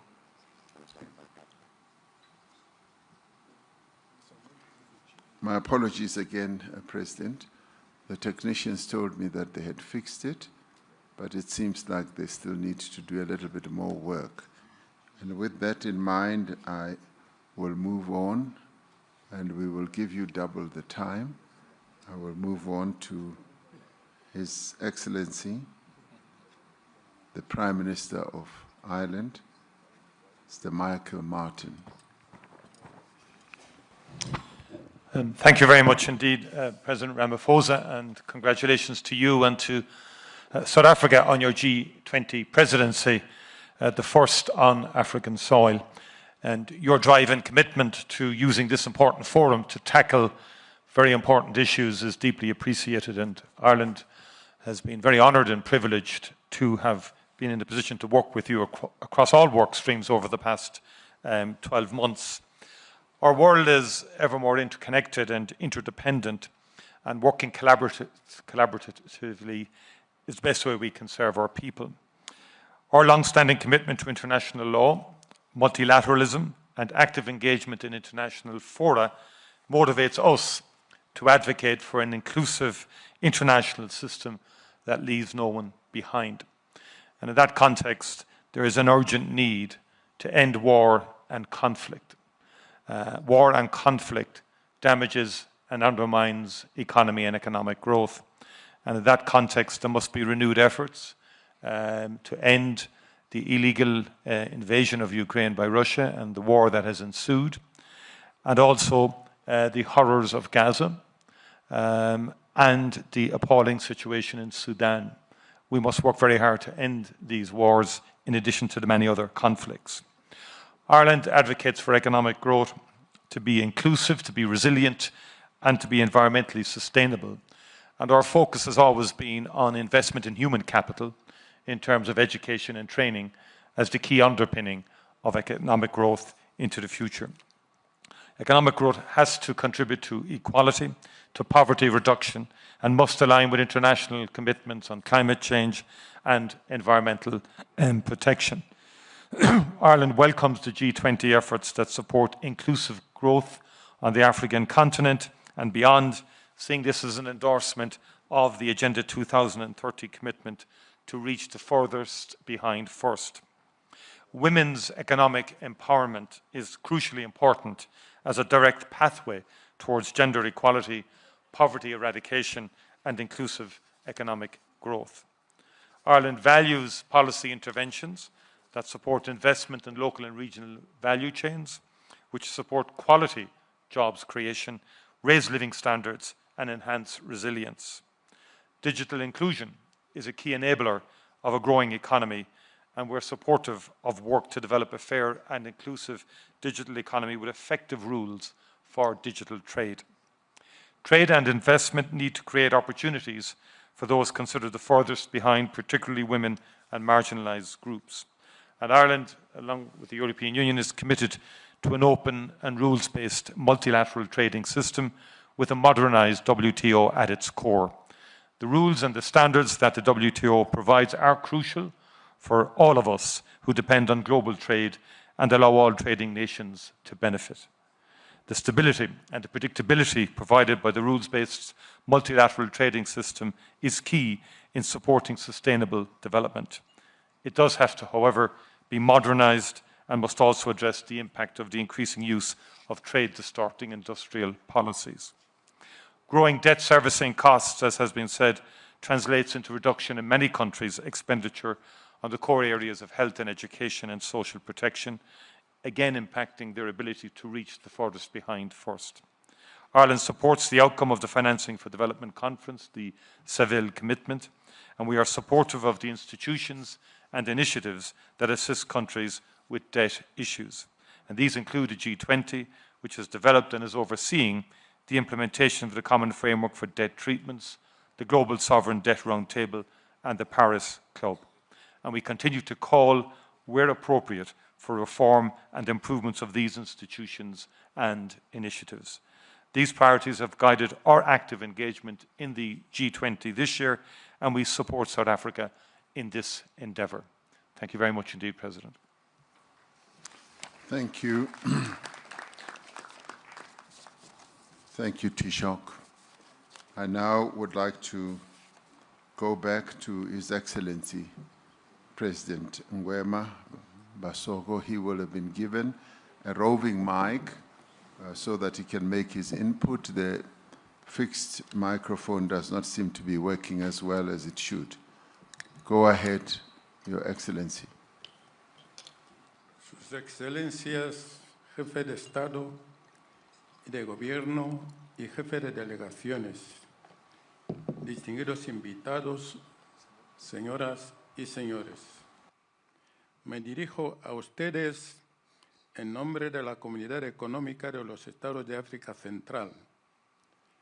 Permítanme expresar mi agradecimiento a la República de Sudáfrica por su liderazgo y por el tema elegido para su presidencia del G20, a saber, solidaridad, igualdad y sostenibilidad. Esta cumbre de Johannesburg tiene lugar en un momento en que la arquitectura de la economía mundial aumenta las desigualdades en lugar de reducirlas entre las naciones. Durante décadas, nuestros pueblos han soportado los costos de un sistema desproporcionalmente a unos pocos y castiga a los más vulnerables. Sin embargo, nuestra región de África Central también ofrece soluciones globales. A modo de ejemplo, la cuenca de Congo constituye la segunda mayor masa forestal tropical del planeta y uno de los últimos grandes sumideros de carbono. El Golfo de Guinea garantiza la seguridad de rutas marítimas vitales. Nuestros suelos y minerales críticos desempeñan un papel clave en la transición energética y nuestra juventud representa un motor de innovación, siempre y cuando logremos liberar todo su potencial. Nos reunimos hoy en el G20, un foro que pretende ser el espacio donde las economías más influyentes del planeta dialogan sobre el futuro global. Sin embargo, permítanme recordar que ese futuro no puede constituirse ignorando las voces del sur global, ni repitiendo las fórmulas que han perpetuado las desigualdades entre las naciones. Para que el crecimiento económico sea inclusivo y sostenible y que no deje nadie atrás en nuestra comunidad, quisiera ofrecer a esta cumbre unas soluciones que pueden ayudar para los más necesitados. Primero, hacer que la arquitectura financiera mundial sea más justo. Esto significa facilitar el acceso al capital para las economías en desarrollo, establecer un marco de solución de la deuda, reformar los bancos multilaterales del desarrollo y promover la justicia fiscal.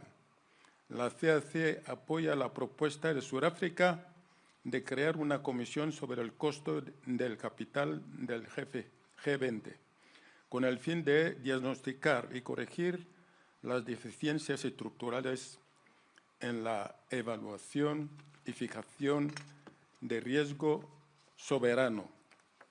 Segundo, transformar los minerales críticos en prosperidad compartida mediante la creación de valor en origen. Esto implica claramente desarrollar cadenas de valor locales, establecer normas que generen oportunidades, dividendos comunitarios y que garanticen la integridad ambiental, así como el vínculo entre lo humanitario, el desarrollo y la paz. La transición energética no debe reproducir los antiguos modelos extractivos. Tercero, garantizar la seguridad alimentaria y nutricional mediante inversiones desde la producción hasta la distribución. La CAC necesita socios para apoyar la agricultura climáticamente inteligente, el sistema de riesgo y la producción regional de fertilizantes para reducir la dependencia de las importaciones y la volatilidad de los precios, invertir en el almacenamiento de cadenas de frío y servicios de asesoría digital dirigidos a los pequeños productores, sobre todo las mujeres y los jóvenes. Asimismo, abogamos por la creación de una reserva alimentaria general y de un sistema de alerta temprana. Solicitamos el apoyo financiero del G20 para promover una seguridad alimentaria basada en la cadena de valor para ser autosuficientes. Cuarto, reconocer y recompensar los bienes públicos mundiales, en particular la cuenca del Congo, cuyas selvas absorben miles de millones de toneladas de carbono y protegen los regímenes de lluvias más allá de nuestra región. En efecto, proponemos la creación de una ventana de financiamiento específica basada en los resultados complementarios al Fondo de Pérdidas y Daños. Invitamos al G20 a contribuir en la creación de mecanismos automáticos de desembolso rápido para la reconstrucción post-desastre. Quinto y último, poner al ser humano en el centro de la transición digital y de la inteligencia artificial.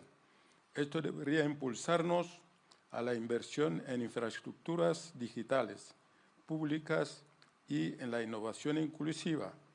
Proponemos, por tanto, establecer un mecanismo de G20 para ampliar el acceso a la conectividad y a lo conjunto de datos abiertos para la inteligencia artificial de interés público, priorizando las lenguas y los contextos del sur global.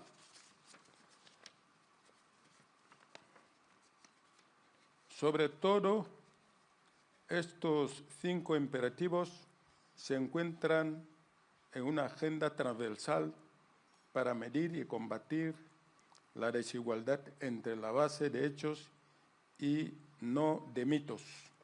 La CAC respalda la creación de un panel internacional sobre las desigualdades, a fin de seguir las tendencias, evaluar las causas y medir el impacto de las políticas. El mundo reclama una gobernanza más justa y es nuestra responsabilidad ofrecer una respuesta que conduzca a un futuro más próspero para todos los pueblos del planeta. Muchas gracias.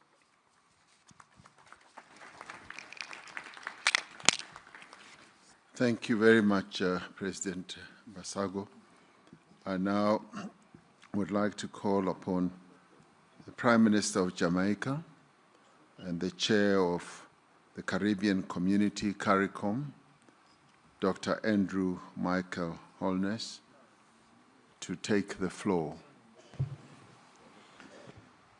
President Ramaphosa, thank you for the kind invitation to participate in this important meeting. Please accept our commendations on South Africa's presidency.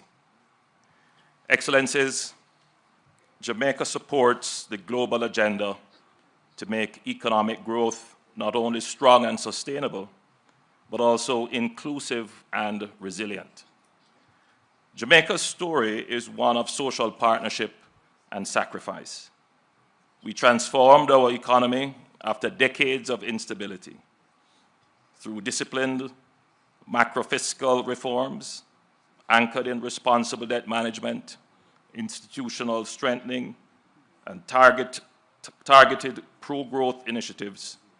We reduced our debt, lowered poverty and unemployment, contained inflation, stabilized foreign exchange, and built robust reserves.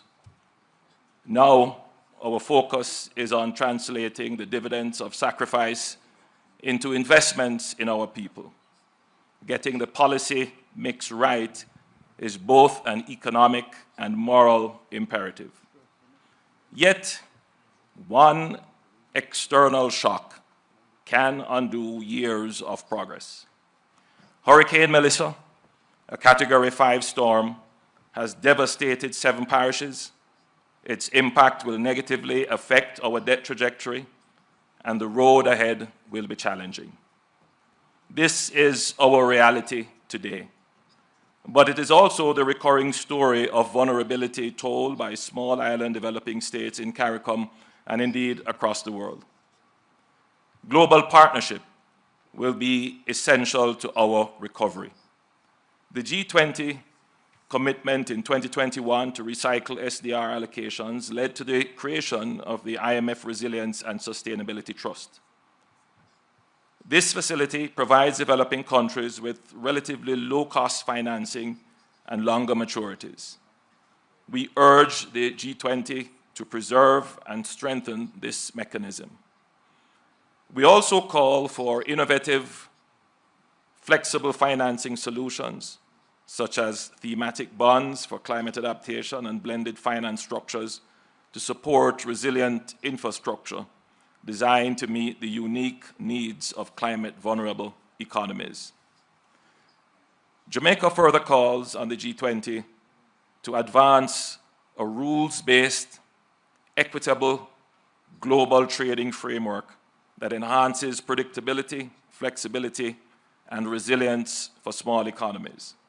This should include expanding access to targeted financing and risk insurance instruments tailored to the needs of SIDS, supporting technological upgrading and productive capacity enhancement, integrating multidimensional vulnerability indices into eligibility and financing terms across IFIs and climate funds, so countries can invest in resilience without compromising fiscal stability. Establishing a loss and damage financing window with clear rules-based triggers for timely and predictable support.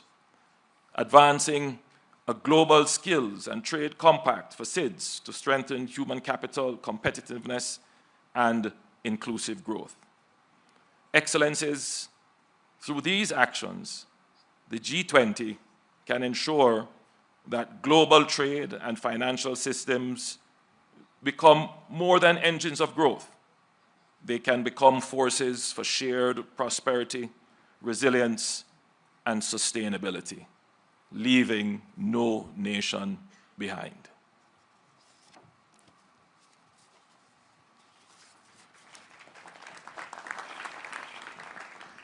Thank you, Prime Minister, and we should collectively pass our condolences to you and the people of the Caribbean for the devastation that we all witnessed as you faced a huge calamity. We thank you for your steadfastness, and we thank you, and please pass on our greetings to the people of the Caribbean. We now call upon His Excellency, the Prime Minister of Malaysia, the Chair of the Association of Southeast Asian Nations, ASEAN, Mr. Anwar bin Ibrahim. I thank President Cyril Ramaphosa for his leadership and for South Africa for inviting Malaysia and as ASEAN Chair to this summit. We meet in a country and continent that has endured the most dehumanizing aspect of apartheid and colonization. The expectations from countries in the South is for G20 to pursue an agenda that is just and fair, to be unequivocal on our resolve to end the atrocities and colonization in Gaza, and the civil strife in the Sudan, and achieve an amicable resolution to the war in Ukraine. Malaysia has worked with our Asian neighbors in particular to manage political conflicts, tariff shocks, supply chain pressures, and rapid technological change. We have found that when policies are aligned and rules are predictable, shocks pass through with less damage. The lesson is clear. Resilience comes from common preparedness, not isolation. This lesson matters because the next disruption will likely to be harder to burden. Artificial intelligence will recognize labor markets at a pace our institutions will struggle to match. Without early investment in transitions, workers, especially the young and women, will face these shifts alone. We have seen the consequences before when societies were unprepared for globalization. Poor governance, grinding poverty, endemic corruption, resulting in stagnant wages, eroding trust, and the rise of politics that feed on grievance. With AI, destabilization becomes a real risk if countries enter this transition unprepared. This will be one of the defining challenges of our times. Now, countries, of course, must equip their people, especially the young, for the speed of technological change. Opportunities for trading and credible safety nets are essential. Small and medium-sized firms, which carry much of the employment burden, will need support. Global resilience cannot be built on fiscal exhaustion. Many developing economies now spend more on servicing debt than on education and investment. Countries need the capacity to invest ahead of disruption, not after. Multilateral development banks must be ready to deploy more quickly and work closely with countries to support the investments and build resilience. We are ready to work with all partners to meet this common challenge and to help sustain an open, predictable global economy that gives our people a fair chance to thrive. Thank you again.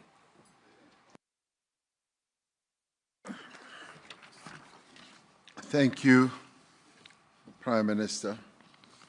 It now gives me pleasure to ask His Excellency Dr. Pedro Sanchez Perez Castijon, the President of the Government of Spain, to take the floor. Thank you for giving me the floor, President Ramaphosa, my dear friend, and allow me to congratulate you for the adoption of the declaration. We meet at a moment of deep uncertainty for the global economy, for sustainable development, and for multilateralism.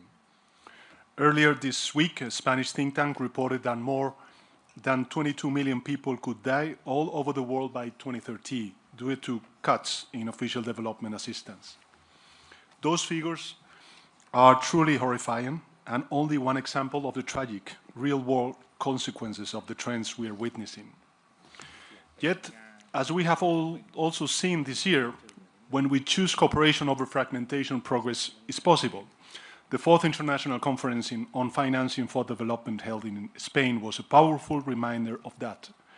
There, countries endorsed the Compromiso de Sevilla and launched the Seville Platform for Action with more than 100 concrete initiatives to implement our joint commitments. Not just words and wishes, but tangible actions that will make a real difference on the ground. Among them, there are 3 initiatives led by Spain that respond to one of the great challenges of our time: debt sustainability. They are the Global Hub for Debt Swaps, the Debt Post-Close Alliance, and the Sevilla Forum on Debt. These are 3 very pragmatic tools born out of real-world constraints that can really help rebuild trust in international cooperation and solve the burden of debt in developing countries. But financing alone is not enough. Trade disruptions, fragmentation of supply chains, and rising protectionism are eroding the foundation of global growth, and they need to be urgently tackled. Let me be clear, tariffs are not a weapon, they are a barrier. Yes, industrial overcapacity and unfair competitions are real challenges, both for advanced and developing countries, but responding to them with tariffs leads only to collective defeat. This is why it is more urgent than ever to strengthen the multilateral trading system, restore the central role of the World Trade Organization, and update it for the world we live in. Inequality must also be at the center of our agenda. The Stiglitz report, commissioned under South Africa's G20 presidency, has delivered a stark warning. We face an inequality emergency just as severe and systemic as the climate emergency. Extreme concentration of wealth undermines growth, corrodes democratic institutions, and fuels polarization. Addressing this requires fair international taxation. The progress the G20 has achieved on global tax reform cannot be allowed to unravel. We need tax rules fit for the 21st century. Colleagues, allow me to finish with a reminder. Inclusive and sustainable development is impossible without peace. We must stand by the principles of the UN Charter, everyone, everywhere, at all times, be it in Ukraine or in Palestine. This means defending sovereignty, independence, and territorial integrity, and ensuring strict compliance with international humanitarian law. Without peace, without respect for multilateral rules, our efforts on trade, development, and inequality won't succeed. Spain remains committed to working with all of you to ensure that the G20 strengthens cooperation, protects the most vulnerable, and leaves no one behind. And I thank you.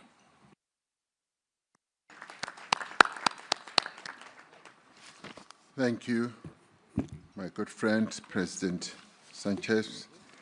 I now call upon Her Excellency Dr. Nedumbu Nandi-Ndaitwah, the President of the Republic of Namibia. Thank you, Your Excellencies. Namibia thank and congratulate Your Excellency President Ramaphosa, the government and the people of South Africa for bringing G20 to Africa, placing Africa's concern in the agenda of the summit, and for the kind invitation extended to my country. Guided by the African Union Agenda 2063 and the UN Agenda 2030 for Sustainable Development, the importance of addressing development priority from the African perspective cannot be overemphasized.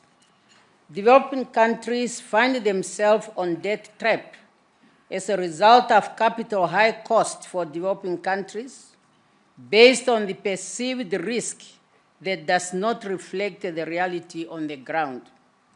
In the face of unfair financing terms, recently Namibia honored its international obligation by redeeming its 750 million euro bond on time, signifying strong fiscal responsibilities. However, we are considered by decision makers as a risk country. We need a fair international financial institutions. Being the most meaningful way, we can place people at the heart of sustainable development. Our focus on advancing the transformation of global governance must be underpinned by the common understanding that only an inclusive and representative international system will have the capacity to respond to the present-day challenges. If our financial architecture is not fit for the purpose, we will continue to see the pressure of a looming global debt crisis that intensified imbalance between developed and developing countries. We are not seeking for free money. We want a fair and equal financing opportunities. For Namibia to grow and industrialize our economy, Namibia is welcoming investors to invest on value addition at source for our natural resources, including critical minerals, to yield a broad-based benefit for all our people. To leave no one behind, countries must mobilize adequate resources for development, apply responsible debt management, and safeguard resources for essential social and economic programs such as education, health, and infrastructures. Namibia urges the G20 leaders to strengthen debt treatment framework by providing concessional financing to countries that demonstrate commitment to sound debt management and to be innovative in strengthening others. As we strive towards reducing inequality within and among countries, fair taxation, financial inclusion, and social protection are essential tools. In Namibia, social protection coverage has expanded with old age grants reaching 98% of eligible citizens, and children grants stand at 66% of vulnerable children. These measures ensure that vulnerable groups that include people living with disability are supported in the path to prosperity. It also allows women and youth to play their role in development. As I conclude, I can say let us reaffirm our shared commitment to inclusive and sustainable economic growth guided by the SDGs by focusing on 3 pillars. 1, strengthen trade-drive economies. 2, securing financial for development, while responsible managing debts and reducing inequality through inclusive policies. And all these are talking to the theme of this conference, which we really very much welcome, namely solidarity, equality, and sustainability. Thank you for your kind attention. Thank you, President Nandi Ndaitwah,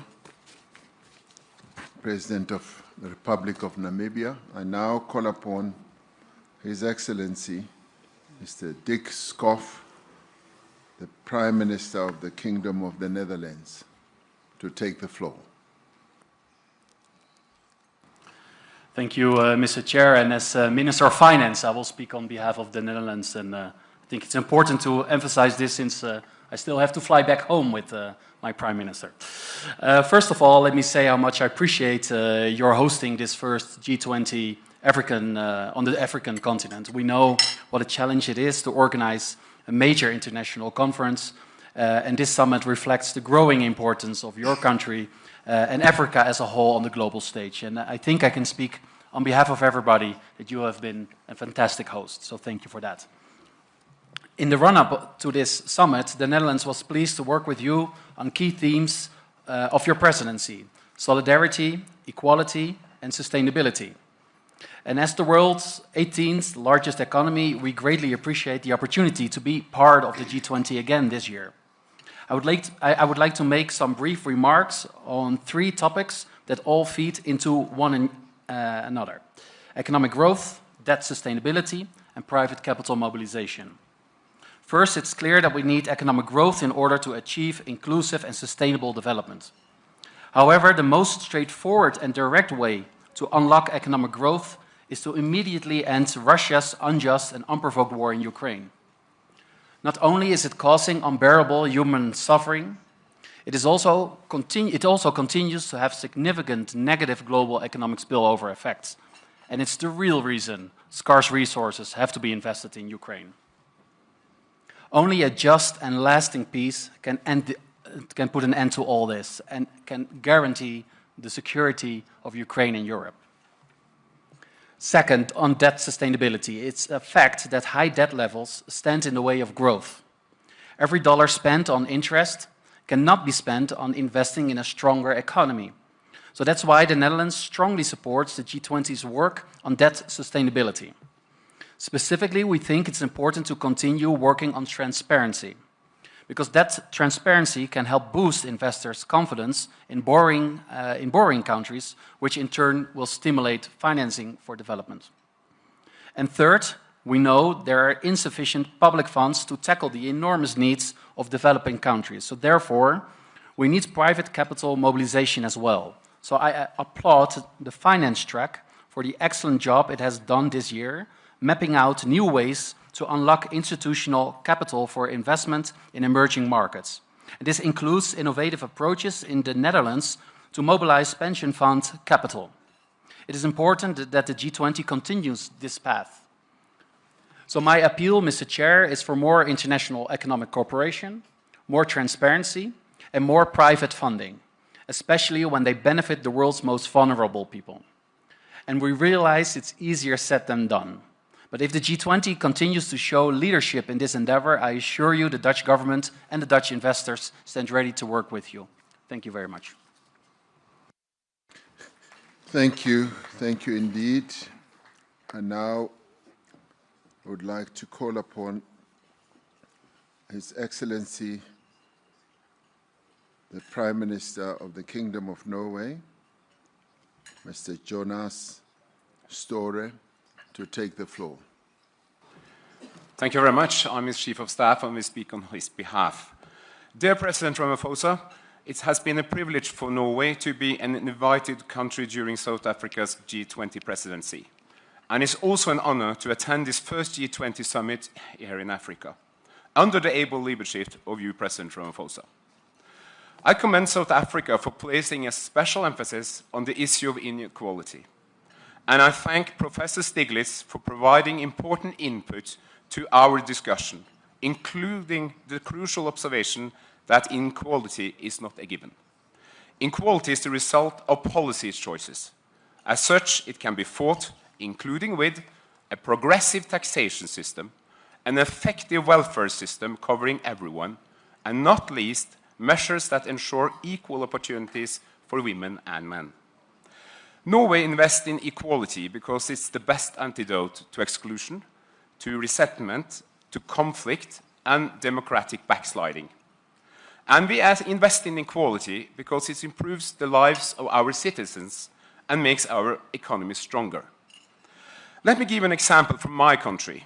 Research shows that increase in women's participation in the workforce from the 1970s and onwards has mattered just as much to our economy as our revenues from oil and gas. Rising inequality is a global challenge. It is a factor in almost any issue we are dealing with, from war and climate change to poverty and health. Inequality hampers development. Therefore, we fully support the objectives outlined for the International Panel on Inequality. And we support the central message in the report. Reducing inequality requires more international cooperation. And let me point out 3 priorities. Number 1, we must implement the Compromiso de Sevilla. The comprehensive framework was agreed at the 4th Financing for Development Conference. It provides a roadmap to address many of the issues also raised in the report by Professor Stiglitz. Secondly, we have to make progress on the WTO reform. Rule-based trade is crucial for economic growth and development. Multilateralism matters. It's on us to make sure that the next year's WTO ministerial meeting delivers and that Director General Ngozi has the backing she needs. Third, we should continue to strengthen multilateral development banks. Going forward, they will be the main source of development finance. The G20 plays a special role in making sure that they are fit for the task. Excellencies, Norway is a long-standing friend of Africa. We support the development aspirations of the people of this continent as spelled out by Travel Manual in his presentation. I'm therefore pleased to announce that Norway intends to contribute approximately $300 million to the African Development Fund replenishment for the period 2026 to 2028. I also urge others to present generous pledges to this very important fund. These are very critical times, as many of you here has mentioned, especially the situation in Gaza, Sudan, and Ukraine. We support peace in Ukraine, and no one wants peace more than the Ukrainians themselves. We welcome efforts for peace, but for peace to ensure, it must be just and must be rooted in international law, respect the basic tenets of the UN Charter, and provide for the future security of Ukraine and for the rest of Europe. Thank you so much for your attention.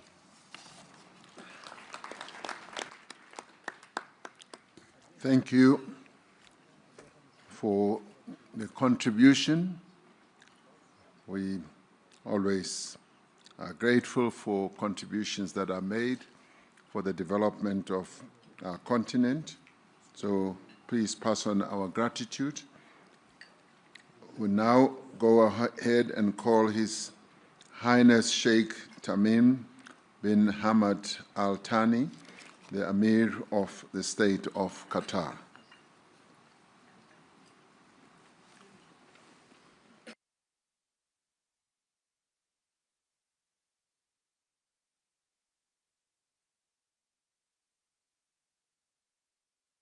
Okay, it does seem like the Sheikh should be in a bilateral somewhere. We will come back to him. I now move on to ask His Excellency, Dr. Julius Maada Bio, the President of the Republic of Sierra Leone and the Chairperson of the Economic Community of West African States, ECOWAS, to take the floor. Thank you very much, Mr. Chair. Your Excellencies, distinguished leaders, ladies and gentlemen, I want to start by congratulating our host for being a great host, especially for the warmth and hospitality that he has extended to us. I now bring you warm greetings from the Economic Community of West African States, ECOWAS. The region is currently celebrating its golden anniversary in recognition of various achievements, but also reflecting on the future of the community. We gather here to make important decisions on trade, finance for development, and the existential debt burden. Excellencies, ladies and gentlemen, trade is not just about goods crossing borders, but about creating opportunities in Africa for over 1.4 billion people and providing opportunities to create employment and wealth. In Africa, we are committed to boosting intra-African trade through effective implementation of the African Continental Free Trade Area, a system that empowers small businesses, connects landlocked communities, and unlocks regional value chains. However, we cannot do it alone. We call on G20 to, 1, reform global trade rules to ensure fair access for African exports. 2, invest in trade facilitation, digital corridors, and green logistics. 3, support the full implementation of FTAs, such as the AFCFTA, especially for the effective participation of women and youth entrepreneurs. Excellencies, ladies and gentlemen, development finance must move from charity to strategy. Africa does not lack ambition, but affordable capital. The cost of borrowing for many of our countries is up to 8 times higher for advanced countries. We urge G20 to, 1, scale up concessional finance and blended instruments for climate resilience, digital infrastructure, and urban transformation. 2, empower national and subnational institutions with direct access to global capital markets. 3, champion innovative tools like diaspora bonds, carbon credit, and SDG-linked instruments that reflect Africa's realities. Scale up climate finance commitments. Africa contributes, as we all know, less than 4% to global emissions, yet bears the highest climate cost. G20 must support the realization of the 100 billion climate finance pledge and accelerate access to loss and damage fund. To advance global peace and security, the G20 must lead the effort to redress the issues of increasing global poverty, economic inequality, and justice, which feeds global security challenges. G20 must work to evolve a more peaceful world in which prosperity and advancement for all is a global goal. Excellencies, ladies and gentlemen, today over 20 African countries face high risk of debt distress, not necessarily due to reckless borrowing, but because we borrow in a structurally unjust system. The cost of borrowing and servicing for many African countries is prohibitively high, thereby diverting funds from crucial sectors such as health, education, and infrastructure, as has been alluded to by many already. The G20's common framework must evolve. We need, one, timely, transparent, and equitable debt restructuring across all creditor classes, intercreditor burden sharing and binding timelines, access to concessional finance and capital on fairer terms, a new debt climate development compact that links relief to resilience, addressing issues like illicit financial flows, profit shifting, and marginalization in global value chains is crucial for long-term solutions. We offer the following recommendations. We propose the establishment of a task force on trade and finance for structural transformation. 2, we call on multilateral development banks to create dedicated credit lines for regional and urban development. We urge the summit to adopt a multi-pronged approach on fiscal space, financial innovation, and institutional capacity as the foundation of a new global economic architecture. And finally, we call for a recommitment to the multilateral trading system that we are used to. Thank you. Thank you, President Mahadabio. Your Excellencies, I'd like to announce that we will be taking a family photo in about half an hour and 30 minutes. When we have finished the guest country speakers list, which we will finish shortly. Thereafter, we will take a family photo and stretch our legs before we come to listen to the inputs from international organizations. I now call upon His Excellency, Prime Minister and Minister of Finance of the Republic of Singapore, Mr. Lawrence Wong, to take the floor.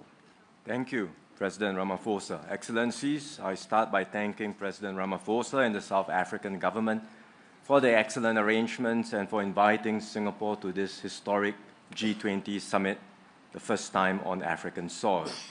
The agenda today is on growth, and growth can only be sustained in a stable global environment. For decades, the rules-based multilateral system anchored by the WTO provided this stability. But the system is now under severe strain. One reason is that the system has been optimized for efficiency in a different era, and it has not caught up with the realities of today's world, realities like digital trade, as well as the fact that interdependencies are increasingly being seen as vulnerabilities and are open to being weaponized or used as leverage in moments of dispute. Understandably, countries are taking actions to protect themselves and to prioritize resilience and security. Yet, if every nation goes its own way, the global system will unravel even more quickly. And when that happens, everyone will be worse off. And the heaviest burden will fall on the developing nations. So we do need to reform and update the global system to ensure it addresses the strategic realities of our time. First, we must recommit to the core foundations which remain relevant today, and that means upholding international law and the norms and practices that guide state behavior. That is critical to continued peace and stability in the world. Second, we must reform the current system, be it the WTO or other global institutions. We cannot be paralyzed by old ways of doing things. We all have to get behind the urgent reforms that are needed in the WTO so that it becomes more effective and outcome-oriented. We should complement the WTO with flexible multilateral approaches, and that's why Singapore supports minilaterals and plurilaterals, which can serve as important pathfinders towards updating global rules.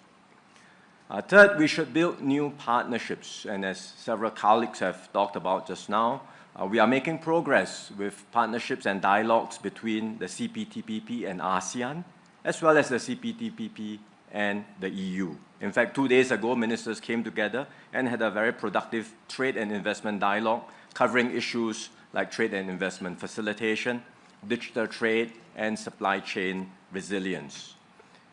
In the same regard, we should look at ways in which we can bring the free trade areas and the free trade blocks in Africa closer with Southeast Asia and ASEAN. Recently, Singapore also joined with other countries like New Zealand, Switzerland, and the UAE to launch a new framework called the Future of Investment and Trade Partnership that brings together small and medium-sized economies to keep up the momentum of trade liberalization. All of these efforts can form the foundations of a more resilient and secure multilateral trading system. To be clear, building a new global economic architecture will require significant effort and considerable political will. Multiple efforts are already underway, as I described just now. The G20 can and should play a key leadership role in coordinating these efforts. And Singapore stands ready to do our part and work with all members towards this objective. Thank you, Chair. Thank you. Thank you, Prime Minister Wong. I now move on and request His Excellency, the Prime Minister of the Socialist Republic of Vietnam, Mr. Phang Minh Chinh, to take the floor. Thưa Ngài Ramaphosa, thưa các nhà lãnh đạo và quý vị đại biểu, tôi xin chúc mừng Ngài Tổng thống và Chính phủ Nam Phi đã đảm nhận vai trò Chủ tịch G20 năm 2015 và đánh giá cao chủ đề đoàn kết, bình đẳng, phát triển bền vững. Thế giới đang trải qua những thay đổi sâu sắc mang tính thời đại, nhiều vấn đề chưa có tiền lệ mang tính toàn dân, toàn diện và toàn cầu. Trong bối cảnh đó, quản trị toàn cầu cần hướng tới mục tiêu trọng tâm là duy trì hòa bình, ổn định và phát triển bao trùm toàn diện. Nguyên tắc quan trọng nhất là tôn trọng, bình đẳng, cùng có lợi dựa trên luật lệ và thông lệ quốc tế.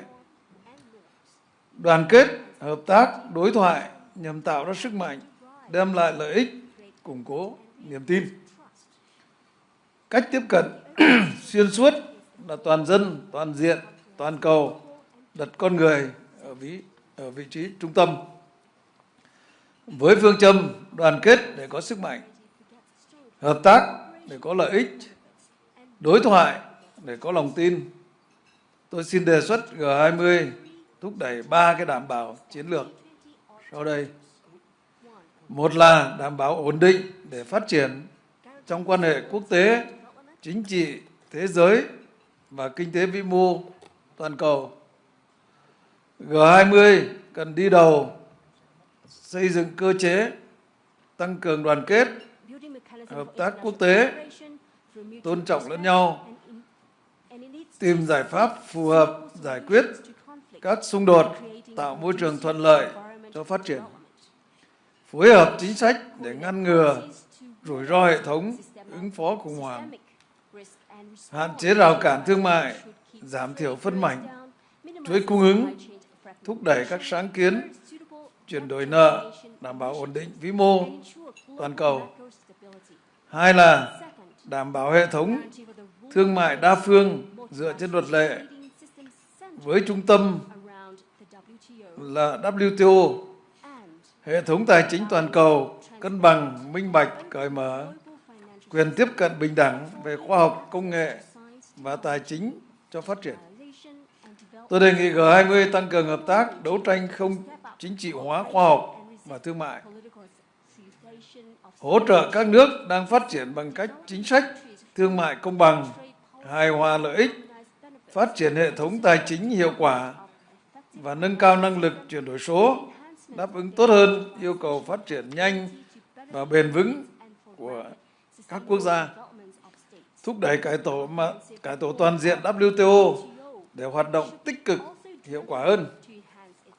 Ba là đảm bảo quản trị toàn cầu linh hoạt, hiệu quả, tạo nên hệ sinh thái cho phát triển mạnh mẽ trong kỷ nguyên chuyển đổi số, chuyển đổi xanh. Tôi mong G20 cùng các cơ chế đa phương tăng cường đối thoại, xây dựng khuôn khổ quản trị toàn cầu, hài hòa giữa kinh tế, xã hội và môi trường, giữa hiện tại và tương lai, công bằng, cân bằng lợi ích giữa các nền kinh tế với nhau, thúc đẩy hợp tác về trí tuệ nhân tạo, biến đổi khí hậu, phòng chống thiên tai, dịch bệnh.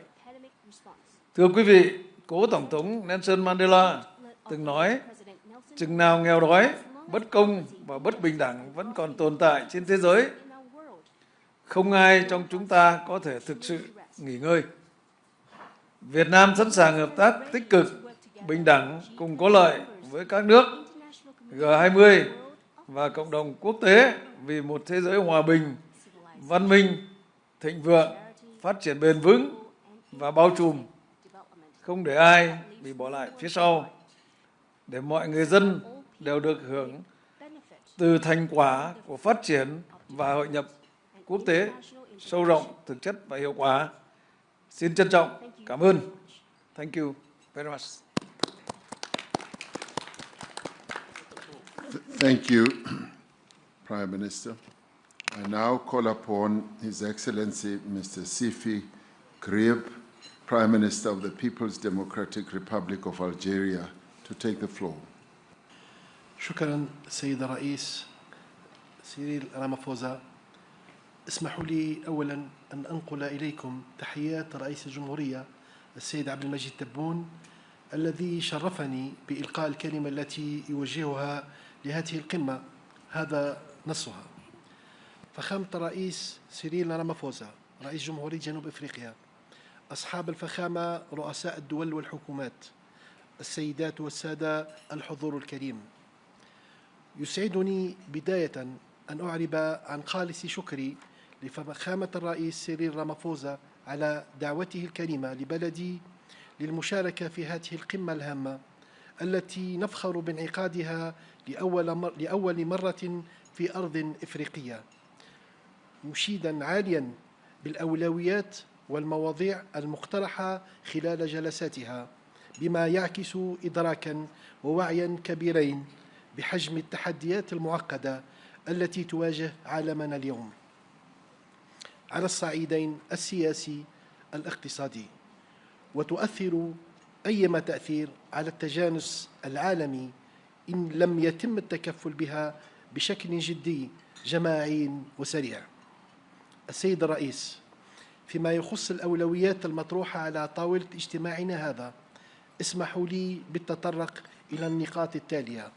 أولا، تجدد الجزائر الدعوة إلى معالجة عاجلة لمسألة ثقل المديونية وخدماتها على الدول النامية والأكثر فقراً من خلال مقاربة تتضمن مسح جانب منها أو تحويلها إلى استثمارات مباشرة ومجدية في هذه الدول، مع مراعاة ضرورة تصحيح التعقيدات التقنية لمسألة تقييم المخاطر من خلال إصلاحات عميقة تسمح بإيجاد مخرج للدول التي تئن تحت وطأة الديون السيادية.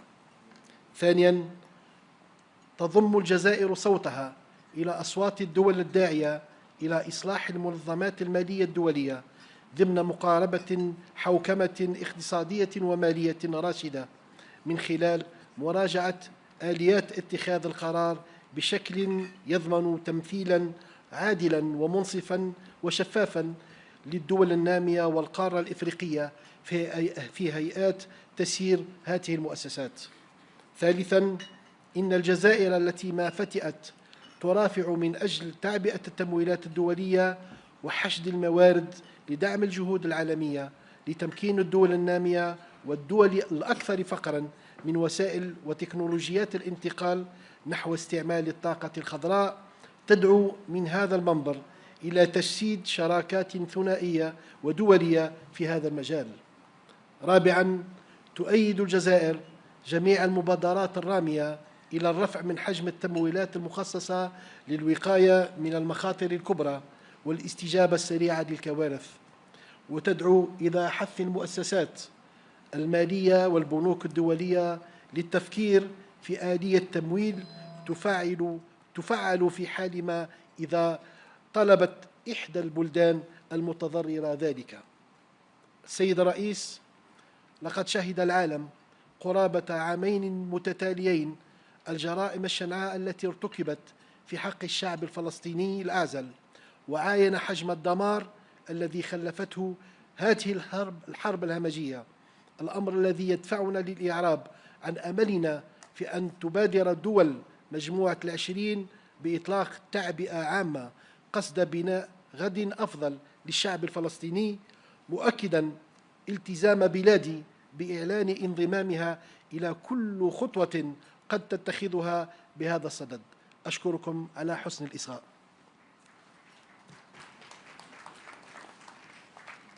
Thank you. There was no real instantaneous translation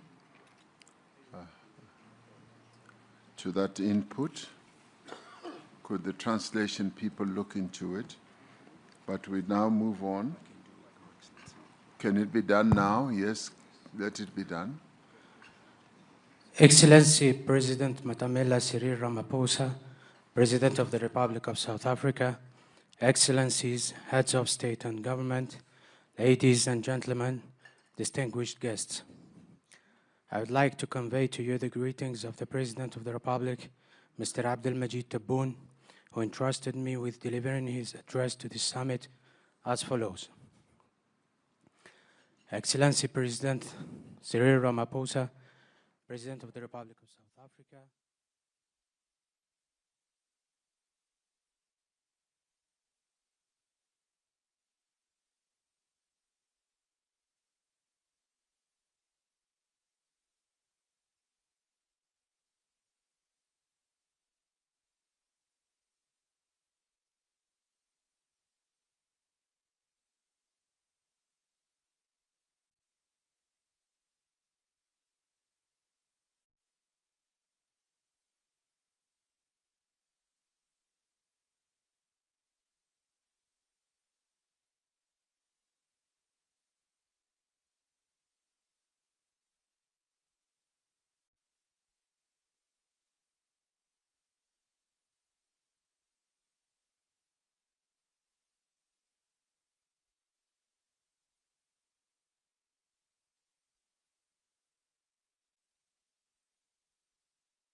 Thank you. I'd now like to call upon the Prime Minister of the Arab Republic of Egypt, Dr. Mustafa Madbouly, to take the floor. His Excellency Cyril Ramaphosa, President of the Republic of South Africa, Excellencies, Heads of the States and Government, ladies and gentlemen. I am delighted to join you today on behalf of His Excellency President Abdel Fattah el-Sisi at the G20 Summit. I would like to express my sincere gratitude to the sisterly Republic of South Africa for the warm hospitality and excellent organization of the first summit on African soil, and to express Egypt's deep appreciation to the South African G20 presidency for its kind invitation to participate as a guest in the G20 meetings this year. We also commend South Africa's leadership in steering the group's work and in advancing Africa's priorities. In a world faced by unprecedented global challenges, the G20 has a critical role in addressing the main global economic challenges, including the reform of the international financial architecture to ensure that it is responsive to the developmental needs of developing countries. This includes enhancing access to concessional finance through establishing new financial mechanisms while strengthening the effectiveness of existing ones, improving the business models and financing capabilities of the IFIs and the MDBs, and ensuring stronger representation of developing countries in the global economic governance. It is also imperative to reform the complicated global debt landscape by establishing new mechanisms for managing debt in a comprehensive and sustainable manner in low-income and middle-income countries. We also aspire to reinvigorate the global commitment of multilateralism, including the rule-based multilateral trading system with the WTO at its core, to promote trade as engine of sustainable development and inclusive growth. Excellencies, peace and development are strongly interlinked. The Sharm el-Sheikh Peace Summit that ended the war in Gaza paved the way for a more stable, peaceful, and prosperous Middle East. We welcome the adoption of the Security Council resolution on Gaza Strip on November 17th, and we stress the urgent need to start the implementation of the second phase of President Trump's plan to deal with the humanitarian catastrophe in Gaza through providing the necessary humanitarian assistance and to embark on the early recovery and reconstruction of the Strip without delay, while working at the same time on a final settlement of the Palestinian question based on the two-state solution. Egypt will host an international conference on the early recovery and reconstruction in Gaza, and I invite your countries to participate in it. In conclusion, I look forward to achieving constructive outcomes out of this summit to fulfill the aspiration of our peoples for a better world. Thank you very much. Thank you, Prime Minister. I now would like to request the Vice President of the Federal Republic of Nigeria, Vice President Kashim Shettima, to take the floor and address us. Mr. President, Heads of State and Government, Excellencies, let me at the outset express appreciation to His Excellency President Matameta Cyril Ramaphosa for the warm reception in this beautiful city of Johannesburg. May I further use this opportunity to congratulate him on the successes of the South Africa G20 presidency, including his purposeful leadership in steering the affairs of the group in a number of processes and negotiations which will culminate in a leader's declaration. Nigeria, as one of the invited guest countries of this year's G20 Summit, commends the concerted efforts of the group in mobilizing action towards accelerated attainment of inclusive sustainable growth, where financing for development is guaranteed and no one or country is left behind. The theme of the Session 1 of the Leaders Summit, Inclusive and Sustainable Economic Growth, leaving no one behind, building our economies, the role of trade, financing for development, and the debt burden is apt and speaks to the challenges of developing countries. The current multilateral framework do not adequately reflect the realities of today's world. Many developing nations continue to face systematic barriers to economic growth, trade, and financial inclusivity. For trade to be truly inclusive, the G20 must take bold steps towards reforming the international financial architecture and global institutions. Only a more equitable and effective system can fairly manage global financial flows, address recurring debt crises, and respond to the needs of all nations, especially those in the global south. Africa cannot realize the positive paradigm shift we seek in its development trajectory without a collective resolve of the G20. Together, we must confront the persistent regional challenges before us, most notably the urgent need for sustainable financing to ensure effective implementation of our developmental priorities. Across many regions, rising debt burdens continue to constrain economic progress and transform local challenges into global vulnerabilities. Ensuring debt sustainability while responsibly leveraging critical minerals for inclusive and enduring development must remain central priorities for the G20.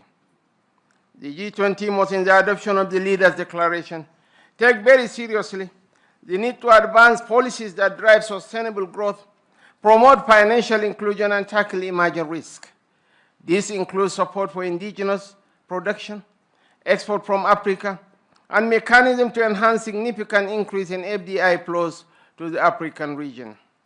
Nigeria has in recent times demonstrated its readiness for both foreign direct and portfolio investments. This progress is driven in part by the fiscal policies introduced by the present administration, all aimed at enhancing the ease of doing business in Nigeria. We are committed to establishing 1,000 active businesses in each ward in Nigeria with a clear objective of stimulating our local economy through grassroots empowerment, skills acquisition, and job creation. We commend the efforts of the World Trade Organization and its leadership for providing technical assistance to boost fair trade, including through the Women Exporters in the Digital Economy Fund launched in 2024. This initiative has provided grants and technical support to women entrepreneurs and strengthened their digital capabilities and access to global markets. Mr. President, as I conclude, I reaffirm Nigeria's unalloyed commitment to the G20. Let us continue to work side by side, shaping an economic future that uplifts every nation and leaves no one or country behind. I thank you. Thank you very much, Vice President. I now ask His Excellency, the Vice President of the Republic of Zimbabwe, His Excellency Constantino Chiwenga, to take the floor. Your Excellency President Matamela Cyril Ramaphosa, Your Excellencies, Zimbabwe joins others to thank the Presidents of South Africa's G20 Chair. Excellencies, Zimbabwe appreciates the opportunity to engage with the G20 as we collectively chart a trajectory towards inclusive and sustainable economic growth. Over the past few years, our global economies have faced multiple shocks and geopolitical tensions that have disrupted global supply chains. Our shared vision should therefore be one of building resilient and innovative economies that deliver prosperity for all. In Zimbabwe, our national strategy is firmly aligned with the 2030 Agenda and the African Union's Agenda 2063. Our focus is on 1, value addition industrialization by moving up global value chain, and 2, human capital development by creating decent jobs, empowering youth and women, strengthening and formalizing SMEs as essential drivers for inclusive growth, and 3, structural reforms by enhancing the ease of doing business, including the use of artificial intelligence, strengthening governance and improving transparency across value chains. And 4, climate resilience, accelerating investments in renewable energy, decarbonization, climate adaptation, and water security to safeguard our development trajectory from systematic shocks.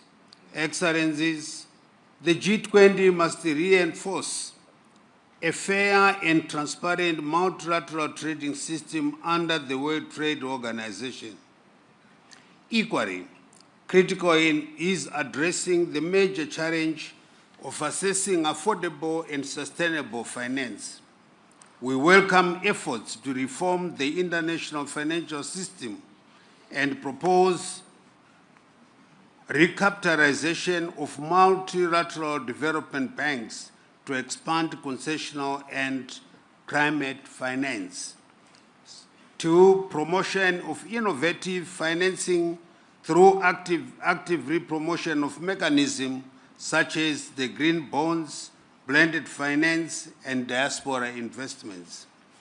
And 3, curbing illicit flows by strengthening efforts against illicit financial flows, tax evasion, and profit shifting to enhance domestic resource mobilization in developing countries. The growing debt burden continues to constrain development. Many nations are forced to choose between servicing debt and funding essential social services. We urgently need a comprehensive and equitable debt resolution approach. We encourage innovative solutions such as debt for climate, debt for development swaps. These measures are crucial to restoring debt sustainability while supporting long-term growth and resilience. Furthermore, the G20 Common Framework for Debt Treatments requires significant strengthening. In view of this, Zimbabwe seeks inclusion and active participation in an improved G20 Common Framework for the debt treatment process. We are ready to engage constructively to that end. The journey for inclusive and sustainable growth demands political will and an unwavering commitment to equitable development. Let us reaffirm our collective commitment to building a stronger, fairer, greener, and more humane global economy that truly leaves no one behind. I thank you.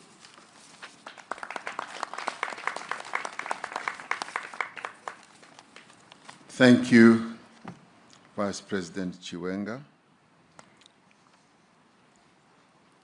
I now have my last 2 speakers before we take a leg stretch break in order to go and take the family picture. Soon we will be able to stretch our legs. I now ask His Highness Sheikh Khaled bin Al Nahyan, the Crown Prince of Abu Dhabi, the United Arab Emirates. Please take your floor. شكرا فخامة الرئيس. فخامة سيريل رامافوزا رئيس جمهورية جنوب أفريقيا الصديقة، أصحاب الجلالة والفخامة والسمو، أصحاب المعالي والسعادة، الحضور الكريم، يسعدني في البداية أن أنقل إليكم تحيات صاحب السمو الشيخ محمد بن زايد آل نهيان رئيس الدولة حفظه الله، وتمنياته بالنجاح أعمال قمة مجموعة العشرين. وتقدم بخالص الشكر إلى فخامة الرئيس سيريل رامافوزا على دعوته الكريمة لدولة الإمارات للمشاركة في أعمال مجموعة العشرين لهذا العام، وأعرب كذلك عن تقديرنا للجهود التي تبذلها رئاسة جنوب أفريقيا في استضافة القمة لأول مرة في القارة الأفريقية. السيدات والسادة، يأتي اجتماعنا اليوم ليجسد روح الشراكة العالمية ويدعم ترابط الأسواق والتكامل الاقتصادي بين الدول عبر مختلف الأقاليم.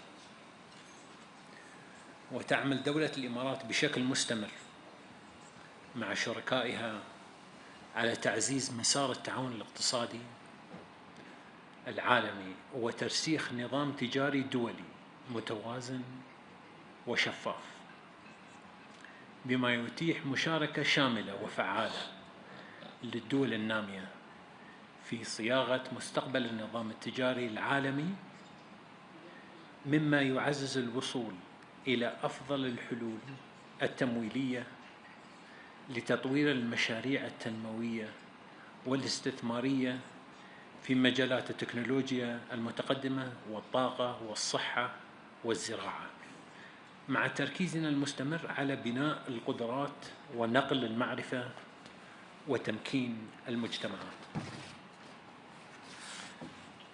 ويسرني اليوم أن أعلن عن إطلاق مبادرة دولة الإمارات الذكاء الاصطناعي من أجل التنمية، التي تخصص $1 مليار أمريكي لتمويل مشاريع الذكاء الاصطناعي في الدول الأفريقية بهدف دعم التنمية الاقتصادية والاجتماعية من خلال تعزيز منظومة البنية التحتية الرقمية والارتقاء بالخدمات الحكومية لرفع الإنتاجية وتحسين جودة الحياة. الحضور الكريم، نجدد اليوم تأكيد التزام دولة الإمارات العربية المتحدة بالعمل مع جميع شركائها في مجموعة العشرين لترسيخ مسيرة التنمية والازدهار في العالم أجمع. شكرا لكم.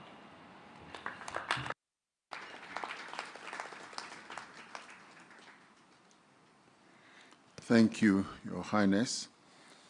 My last speaker in this segment, before we take a break for the family photo, whereafter we will then get international organizations to have their opportunity to speak.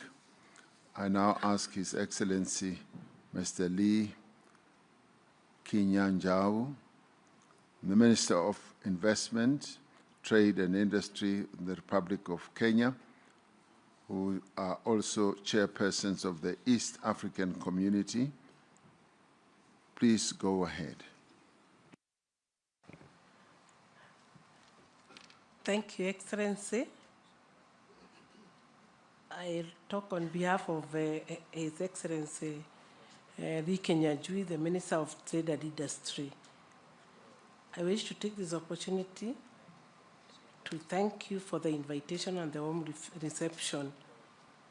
So His Excellency President Cyril Ramaphosa, President of the Republic of South Africa and Chair of G20, Excellencies, Heads of State and Government, distinguished guests, ladies and gentlemen,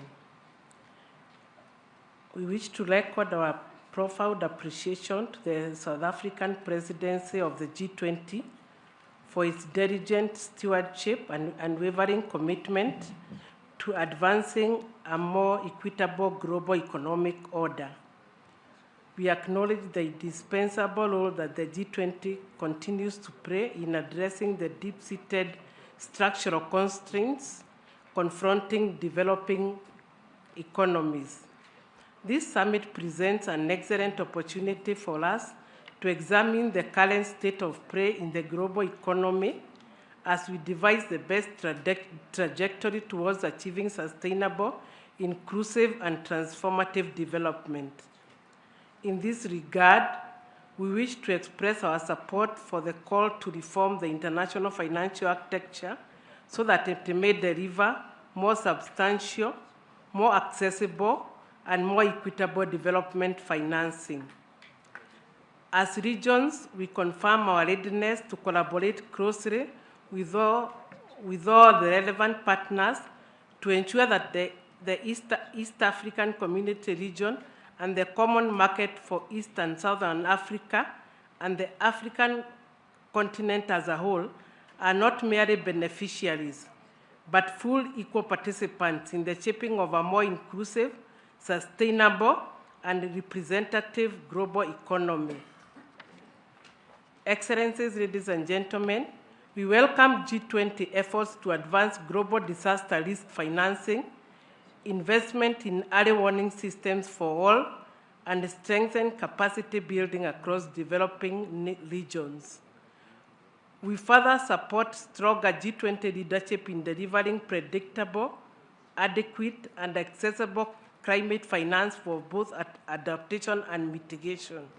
This includes honoring existing commitments and developing new fair financing instruments that reflect the needs of vulnerable regions. The East African Community and COMESA remain committed to transforming food systems to become more productive, climate resilient, nutrition sensitive, and inclusive, especially for smallholder farmers, women, and youth. Chair, we stand ready to work with all partners, including G20, to deepen cooperation in agricultural research, seed systems, trade facilitation, storage logistics, while advancing value addition and intra-regional trade to reduce vulnerability to external shocks. I thank you. Well, thank you very much. We will now get the announcements of how the family photo will be taken in the various segments. And thereafter, we will be able to come back, and I'd like to give us 20 minutes to have the photo taken, and thereafter come back so that we can resume the whole process of getting our international organizations to take the platform. So we will get the announcements now. Your Excellencies,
Thank you. Let us proceed.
Beats. Hopefully you can all hear me despite the rain that we are experiencing at the moment. Good afternoon, Excellencies, delegates, and distinguished guests. My name is Duncan Petersen. I'm the head of the National Treasury here at South Africa and the G20 Finance Deputy. And it is my honor to welcome all of you to this high-level side event on the G20 Compact with Africa for economic growth and jobs.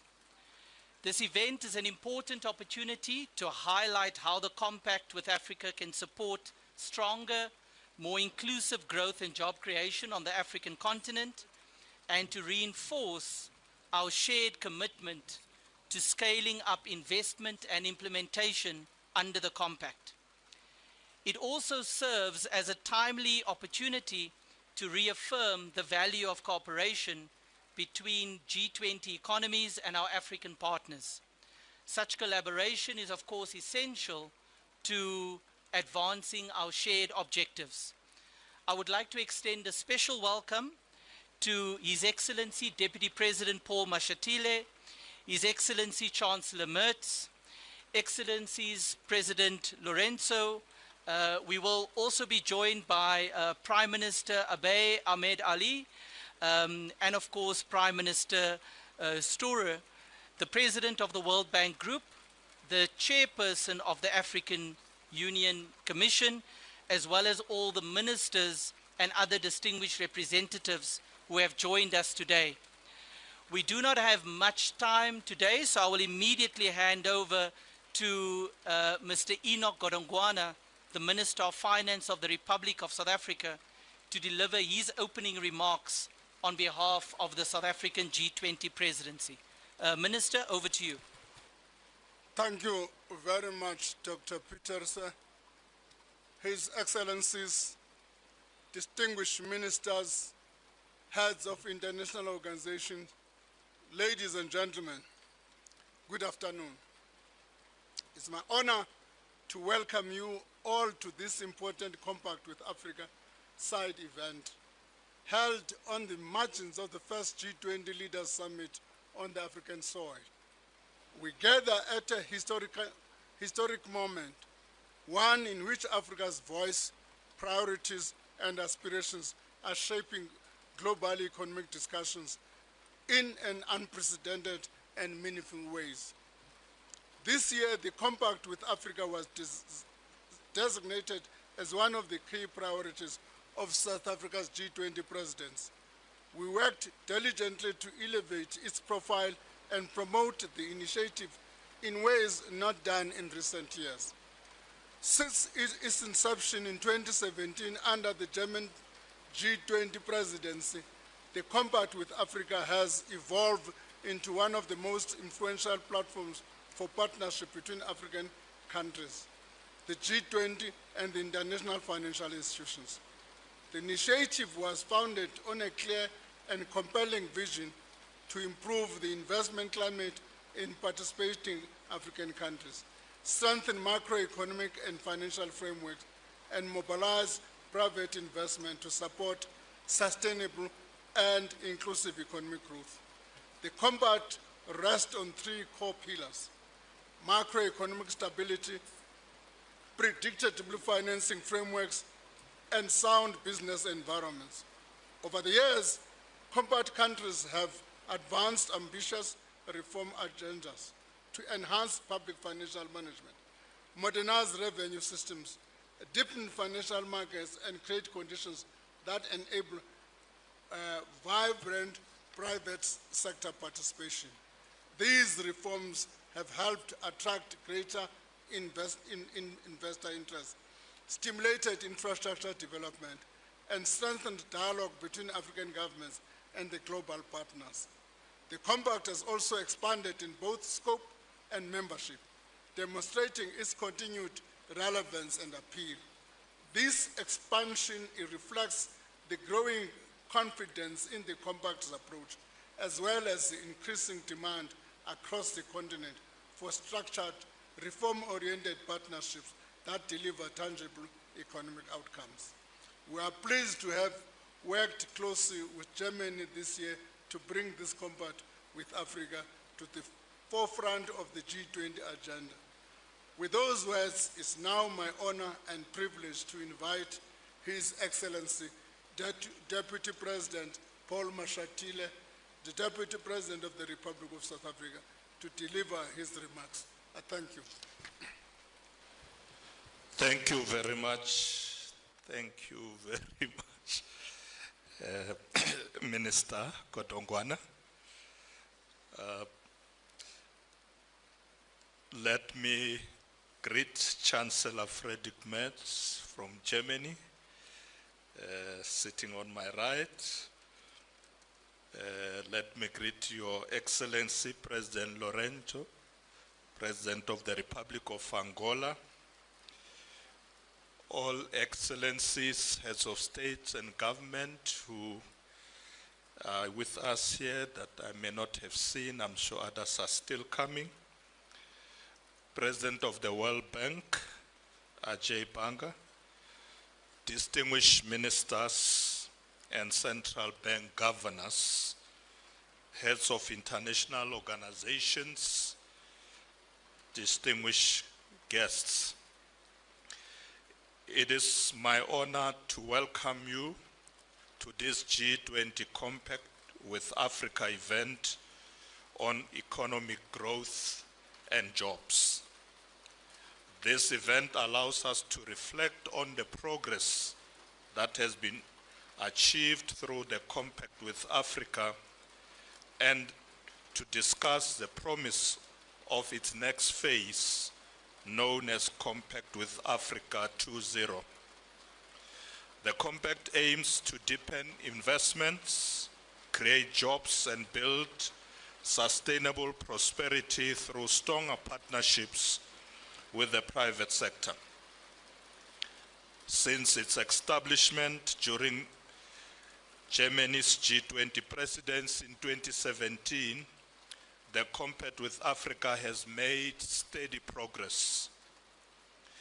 It has supported participating countries in implementing ambitious reforms and mobilizing investments. It has strengthened dialogue between governments, private investors, and international partners.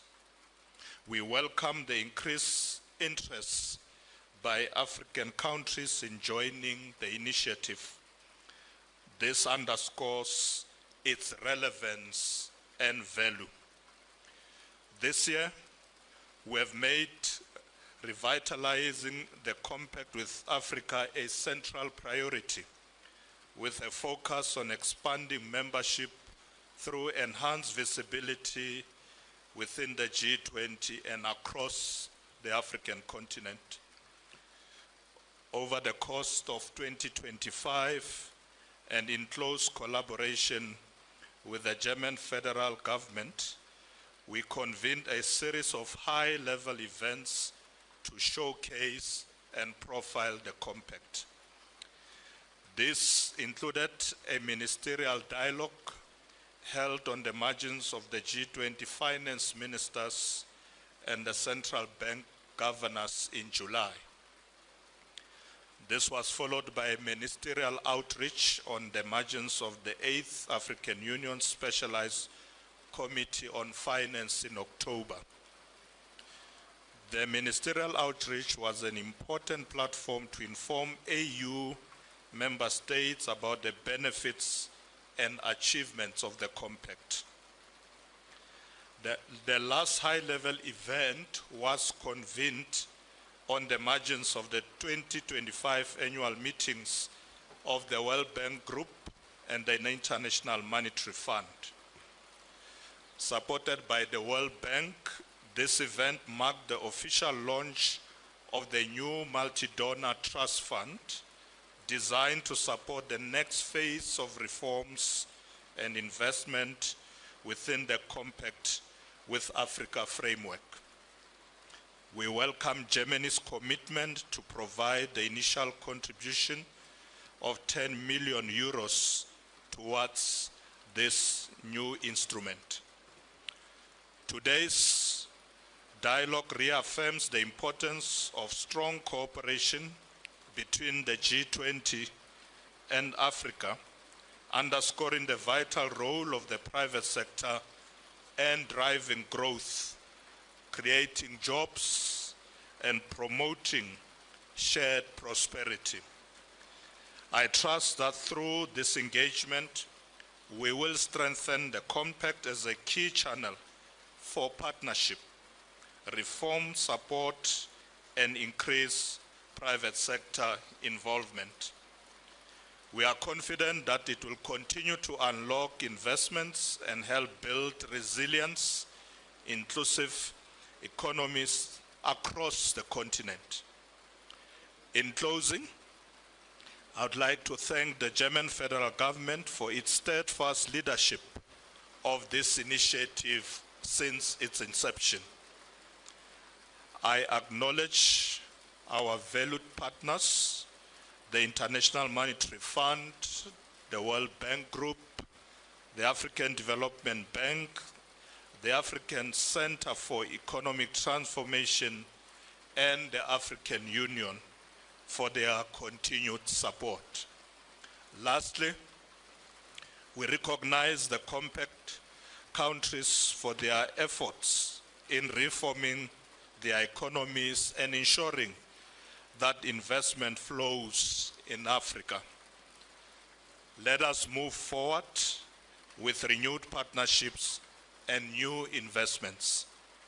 Let us work together to secure growth, jobs, and shared prosperity for all Africans. I now invite Chancellor Metz to deliver his remarks. Thank you very much.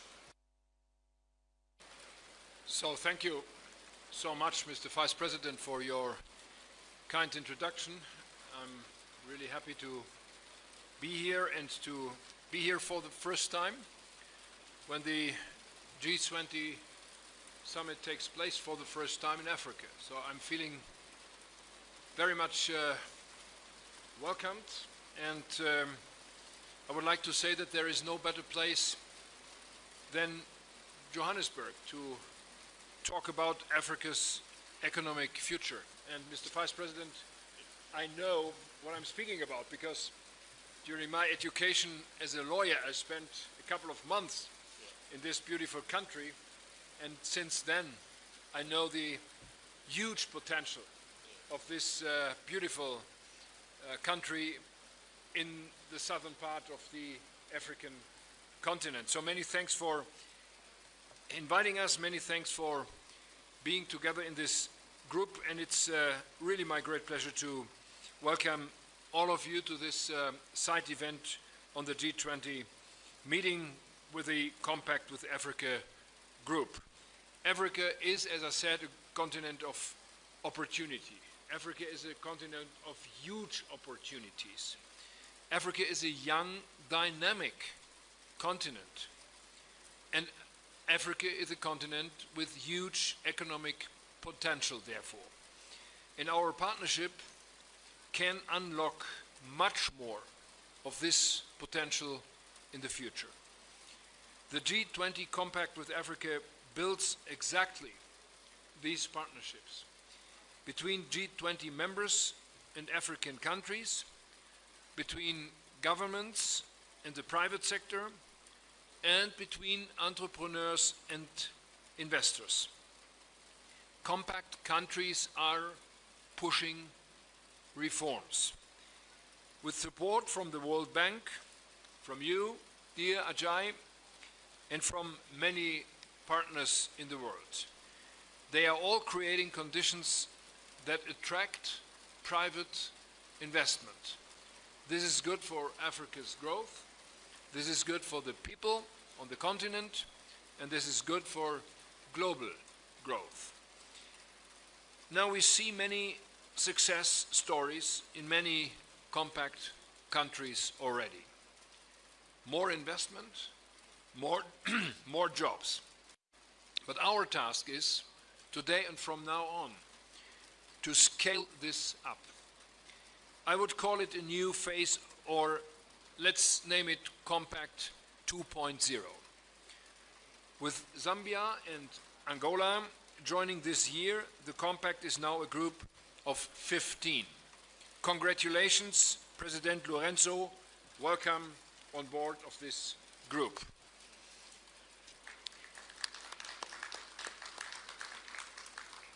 Now, as you know, Germany supports this group. Germany currently supports economic reform projects in compact countries, and we are supporting that with more than 3.2 billion euros. This is a strong lever for new economic opportunities, both for Africa and for my country, for Germany. Today, and this is a great pleasure for me, I can announce a further important step of our engagement. Germany will become a shareholder of the African Trade and Investment Development Insurance through our development bank, which is called KfW, Kreditanstalt für Wiederaufbau. ATIDI is a powerful instrument, as you all know. It boosts trade. It boosts private investment in Africa. It reduces risks and builds trust for investors and for new investors.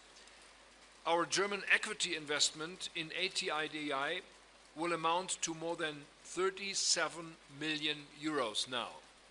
This will have a big impact. We will be able to mobilize an additional at least 400, potentially 430 million euros or 500 million US dollars in trade and investment. We will see even stronger trading links between Germany and African countries. More investment by German companies on the continent. More value creation in Africa. Our cooperation, ladies and gentlemen, dear friends, is here to stay. We are and we will remain partners for a better future on this continent, in my country, and together. Thank you very much. I'm really happy to be here and part of the group.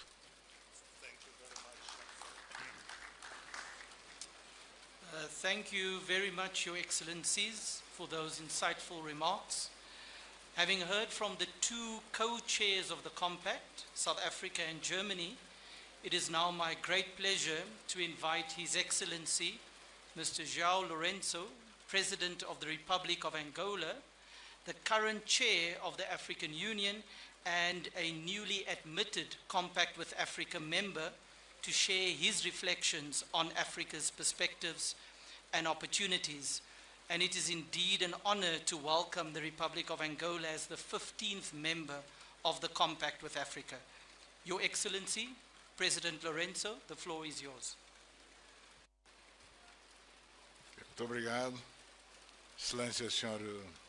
Vice-Presidente da República da África do Sul, em representação do Presidente Cyril Ramaphosa, Sua Excelência Friedrich Merz, Chanceler da República Federal da Alemanha e co-presidente do Grupo Consultivo Africano sobre o Compacto with África, Excelências, chefes de Estado e de Governo dos países do Compacto with África, minhas senhoras, meus senhores, Excelências. Thank you very much. Your Excellency, the Vice President of the Republic of South Africa, representing President Cyril Ramaphosa, President of South Africa, His Excellency Friedrich Merz, Chancellor of the Federal Republic of Germany and co-chair of the African Consultative Group on Compact with Africa, Excellencies, Heads of State and Government of Compact African country, ladies and gentlemen, Excellencies. Gostaria de começar por felicitar a África do Sul e a Alemanha por organizarem este importante evento paralelo em colaboração com a União Africana sobre o Pacto com a África. I would like to start by congratulating South Africa and Germany for organizing this important side event in collaboration with the African Union on the Compact with Africa. Gostaria também de felicitar mais uma vez a África do Sul por ter acolhido com sucesso o G20 em África por ter feito do Pacto do G20 com a África uma das prioridades da sua presidência do G20. I would also like once again to extend my congratulations to South Africa for the successful hosting of the G20 in Africa and for making the G20 Compact with Africa one of the priorities for its G20 presidency.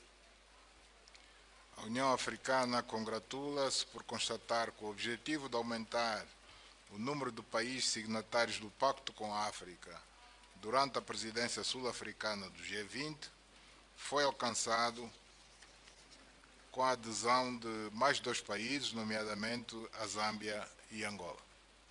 The African Union is pleased to note that the objective of increasing the number of signatory countries to the Compact with Africa during the South Africa's G20 presidency was achieved with the accession of 2 more countries, namely Zambia and Angola. Gostaria, portanto, de aproveitar esta oportunidade para felicitar a Zâmbia e agradecer, em nome da Angola, por esta importante conquista. I would therefore like to take this opportunity to congratulate Zambia and thank you on behalf of Angola on this significant achievement. Com esse passo, o número de países signatários do Pacto com a África passa a ser de 15. With this step, the number of signatory countries to the Compact with Africa now stands at 15. Para aqueles que estão familiarizados com o sistema jurídico da União Africana, 15 é o número mínimo de ratificações necessárias para a entrada em vigor da maioria dos nossos instrumentos jurídicos. For those acquainted with the legal framework of the African Union, 15 is the minimum number of ratifications required for the entry into force of most of our legal instruments. Assim, posso inferir que o Pacto com a África se tornou agora uma iniciativa à escala da União Africana, o que é positivo para a integração econômica do continente. In this regard, I may infer that the Compact with Africa has now become an initiative of the African Union's scale, which bodes well with Africa's economic integration. A União Africana acredita firmemente que, à medida que mais países africanos aderirem ao Pacto com a África, implementarem reformas fundamentais, a África como um todo se posicionará como um continente reformador e aberto aos negócios, tornando os nossos países mais atrativos para os investidores, que são necessários para concretizar o objetivo de uma África próspera, baseado no desenvolvimento inclusivo e sustentável, articulado com a aspiração 1 da Agenda 2063 à África que queremos. The African Union firmly believes that as more African countries join the Compact with Africa and implement fundamental reforms, Africa as a whole will position itself as a reform-oriented continent, open for business, thereby rendering our countries more attractive to investors who are essential for the realization of a prosperous Africa, one based on inclusive and sustainable development, as articulated in Aspiration 1 of the 2063 Agenda, Africa We Want. Apelo a todos os presentes para que trabalhem em conjunto e com celeridade para tornarmos esta ambição em realidade. I call upon all those present here to work together and with diligence so that we may transform this ambition into reality. Nossos povos e o mundo estão com os olhos postos em nós, portanto, não os desiludamos. Our peoples and the world have their eyes upon us. Let us not disappoint them. Obrigado pela vossa atenção. Thank you for your attention.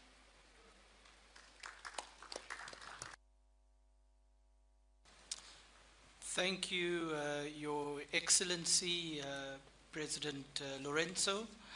I will now invite Mr. Mahmoud Yusuf, Chairperson of the African Union Commission, to take the floor. Your Excellency. Thank you very much. Your Excellency, Mr. President, Your Excellency, Mr. Chancellor, Your Excellencies, Heads of States and Governments, ladies and gentlemen. Building on the statement by His Excellency, Mr. João Manuel Gonçalves Rolanço, President of the Republic of Angola and Chair of the African Union, let me highlight three main opportunities for the sake of complementarity between the G20 Compact with Africa and key African Union strategies and programs. The first key element is the African Continental Free Trade Area. The intra-African trade and investment needs to be boosted in order to achieve the objective of an inclusive growth and a sustainable development. Now, the issue is that Africa's trade potential remains largely unrealized, mainly due to the continent's weak productive sector, deficient logistic links, and trade-related infrastructure. In order to address these challenges, Africa needs huge investments, both domestic and foreign, estimated at around $130 billion to $170 billion per year. As highlighted at the third Financing Summit for Africa's Infrastructure Development in Luanda, Angola last month. In this respect, the Compact with Africa provides an opportunity to implement the reforms to attract the necessary investments needed to harness the full potential of AFCFTA. More specifically, reforms under the Compact with Africa will help achieve the objectives of the protocol of the Continental Free Trade Area Agreement on investment. Second, there's an opportunity for complementarity between the Compact with Africa and the African Virtual Investment Platform, which was launched in February 2025. This digital tool aims to gather quality and timely information on public and private, foreign and domestic investment and related policies and reforms across all African countries and sectors. Third and last area is the sector of industrialization through manufacturing and value chains development, underpinned by the Accelerated Industrial Development for Africa Action Plan. In effect, by promoting targeted and integrated economic policy reforms, Compact Africa can help unlock investments needed to accelerate regional and continental value chains development. The focus should be on priority sectors such as mineral resources in order to create decent jobs and generate incomes for millions of Africans. Your Excellencies, as I conclude, let me reaffirm the African Union's commitment to work with the co-chairs and the G20 Africa Advisory Group in advancing the Compact with Africa during the next cycle of G20 presidencies, facilitating experience, sharing, and dissemination of best practices between Compact with African countries and other AU member states are indeed of paramount importance. I thank you.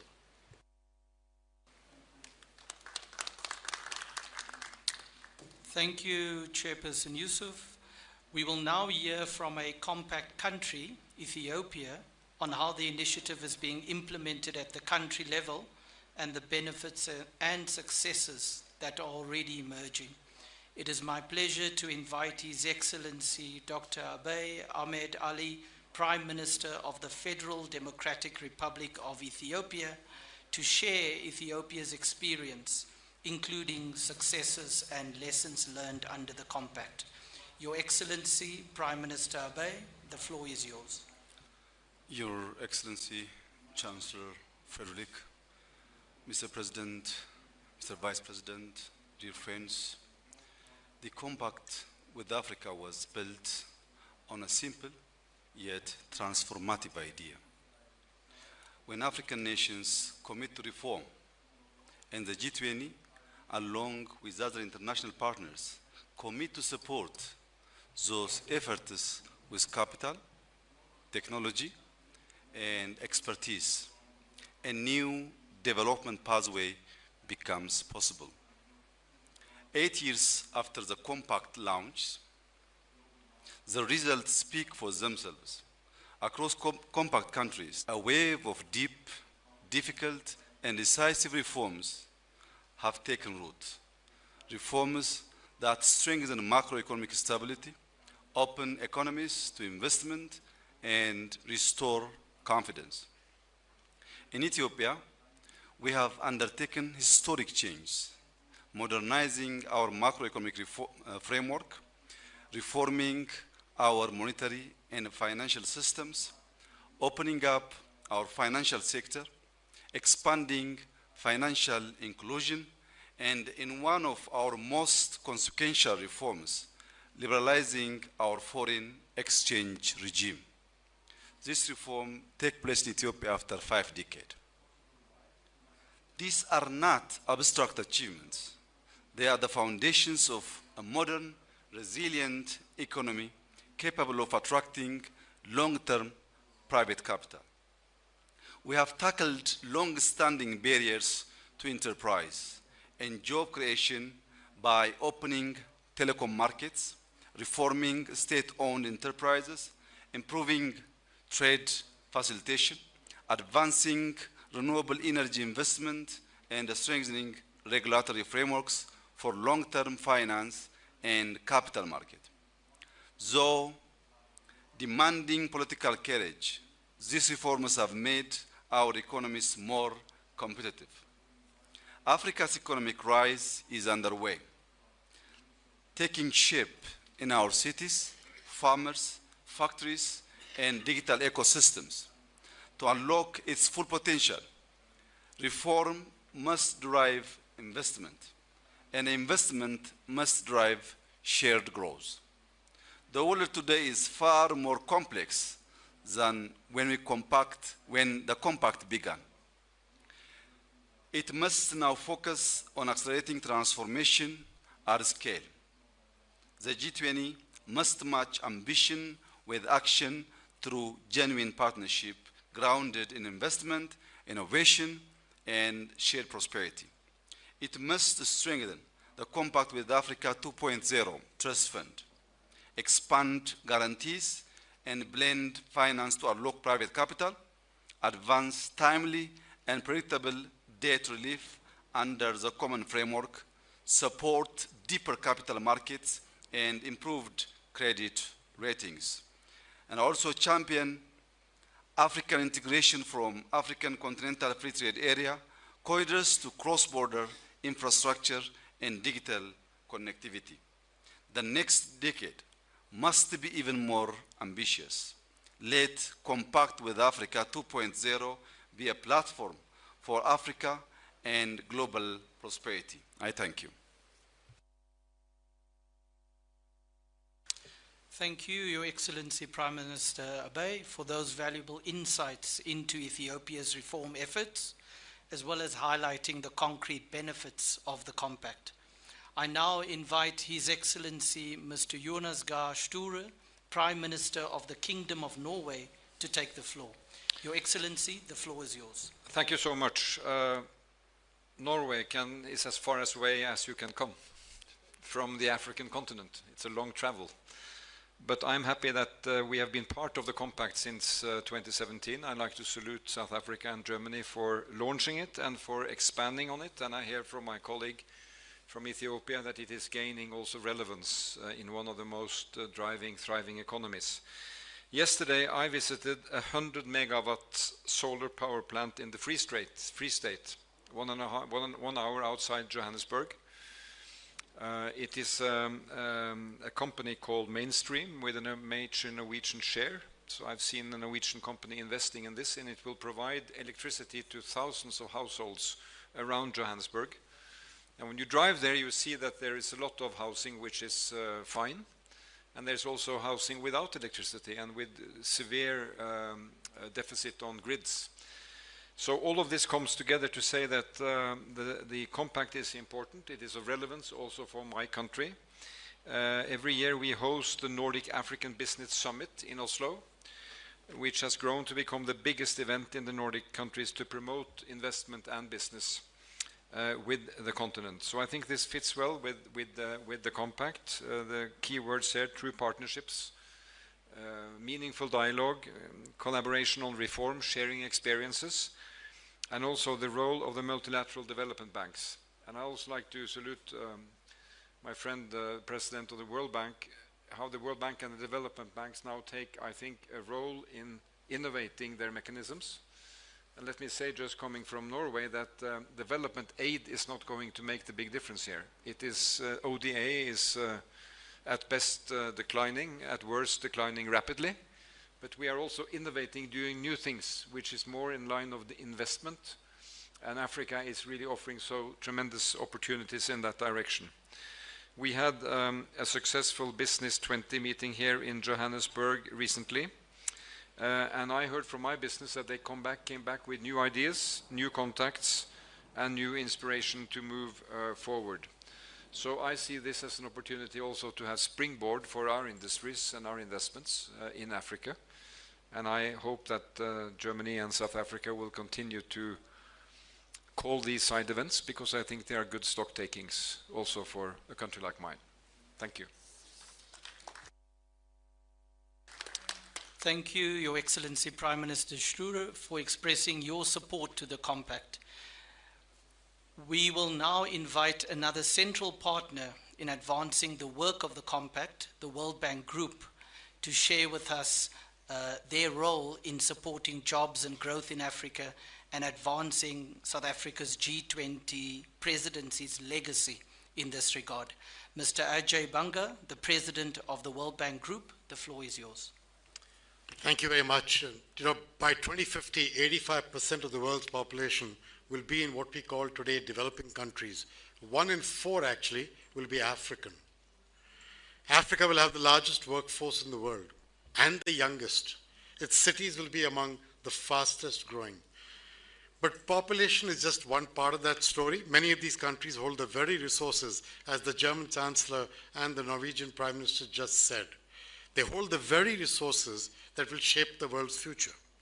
Over 60% of the world's uncultivated arable land, enough to help feed a growing planet, is in Africa. Minerals critical for energy and digital transitions are in Africa. An abundant sun, wind, and water, enough to meet their own needs, but potentially to export clean energy to others. This is Africa's gift. They will help define the century. With the right approach, if we focus on opportunity, not on need, we can unlock a tremendous engine of global growth and job creation. And that is why we are focused on private sector jobs, which account for 90% of unemployment, and on building the conditions that allow entrepreneurs and businesses to thrive. So we think it takes 3 things. The first is critical infrastructure, both physical and human: roads, ports, power, health, skills. That is why we are working on M300 with the African Development Bank to connect people to electricity in Africa. It is why we are doing work on healthcare. It is why we are doing work on small farmers and agribusiness. Second, a better business environment. The point that the Prime Minister of Ethiopia was making: clear, predictable rules and modern institutions. And third, a thriving private sector supported by access to de-risking tools, like in fact the Chancellor talked about ATIDI. ATIDI, which KfW has just invested in, is a partner of MEGA. And so I'm really glad to see this, because I think KfW bringing their capital to the table is a sign of great belief in ATIDI. Now the thing is, this is not about shifting jobs across borders. I'm convinced this is about creating opportunity where people live by building a middle class that drives demand, including for goods and services from developed economies. Because development is not a zero-sum game, it's an investment in our shared future, as you can see both the European leaders saying with great clarity. Germany understands that, Norway understands that. They are playing a catalytic role through the Compact with Africa. The first phase was focused on business environment. 13 countries, we worked with them to modernize customs, tax systems, and reform commercial laws. That's how the foundation for investment happened in Ethiopia, in Tunisia, in Morocco. Momentum is building, and thanks to the President of Angola, Angola and Zambia have also joined this year. We're now into the second phase, one that it's all about scale, as the Chancellor said. We will have a new trust fund that is benefiting from Germany's generosity. For the first time, all parts of the institution are operating through a single platform, which to me is a tangible milestone of the very reform agenda that I was elected and the G20 asked me to lead on.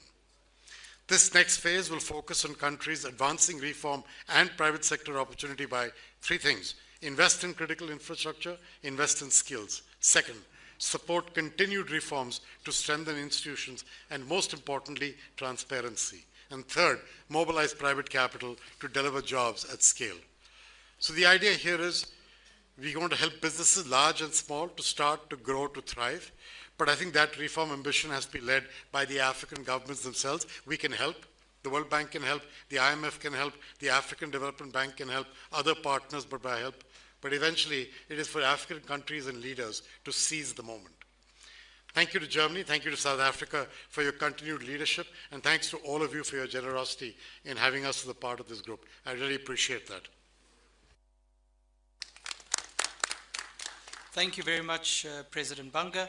To formally convey our appreciation and bring this side event to a close, I now have the honor of inviting Mr. Ronald Lamola, Minister of International Relations and Cooperation of the Republic of South Africa, to deliver a word of thanks on behalf of the South African G20 presidency.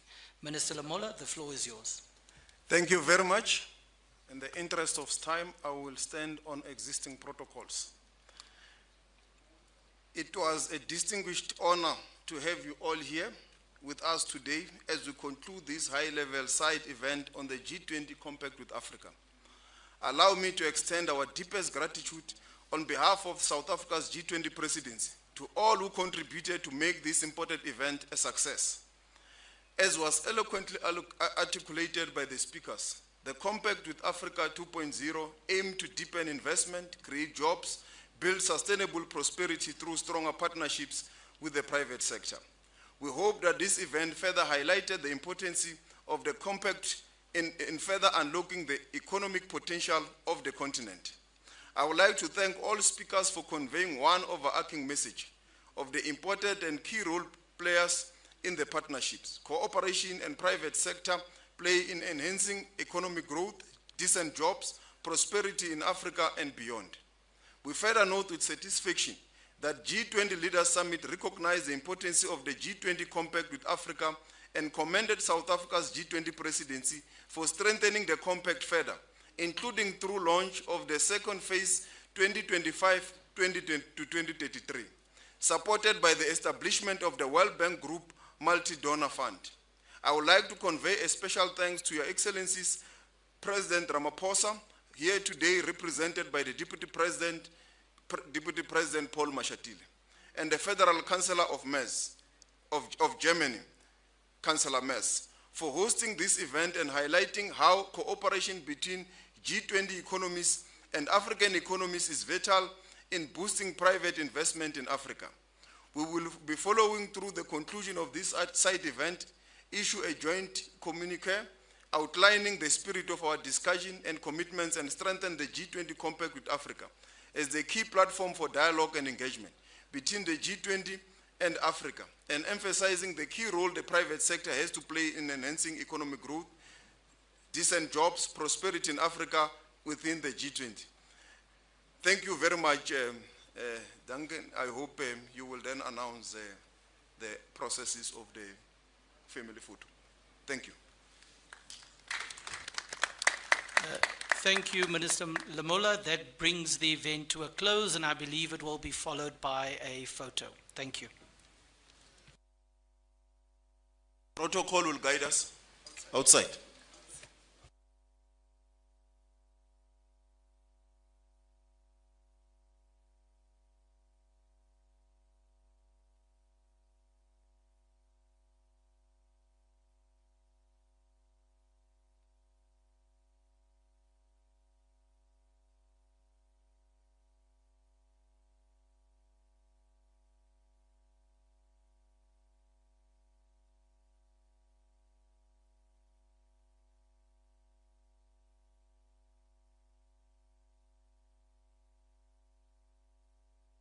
Scientific and Cultural Organization, UNESCO, and the name is Al-Nani Al-Aziz.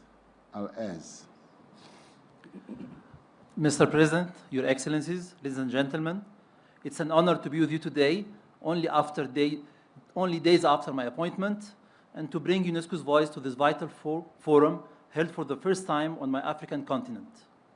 My warmest thanks go to the South African Presidency for uniting us around a shared ambition inclusive and sustainable economic growth, a theme fully aligned with UNESCO's 4 strategic objectives: investing in education to transform lives, reconciling humanity with nature, building just, inclusive, and peaceful societies, and fostering innovation and technology. Allow me to briefly highlight 3 areas of close collaboration between UNESCO and the G20 to advance this vision in Africa, one of our 2 global priorities alongside gender equality. First, on artificial intelligence, UNESCO had led the working group established by President Ramaphosa, guided by our 2021 recommendation on ethics of AI. Together with the African Union and the South African G20 presidency, we have launched the AI in Africa initiative, aligned with the African Union's 2024 AI strategy.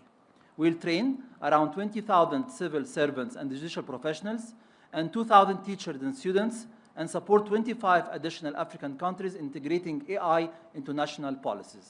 Second, in education, we are championing innovative financing to ensure debt does not hinder learning. In 2023, for instance, we facilitated the agreement between Côte d'Ivoire and France to convert debt into investment in education. Third, in culture, from combating illicit trafficking to supporting culture and the creative industries and safeguarding heritage and traditional knowledge, UNESCO continues to affirm that no sustainable development is possible without culture, as reaffirmed in the Pact for the Future. Excellencies, UNESCO stands ready to deepen its role as an active member of the multilateral system and as a committed partner of the G20. Your priorities resonate with every dimension of our mandate and expertise. Thank you, Mr. President. Thank you very much indeed. I now call upon Her Excellency, Ms. Rebecca Grace-Span. May you.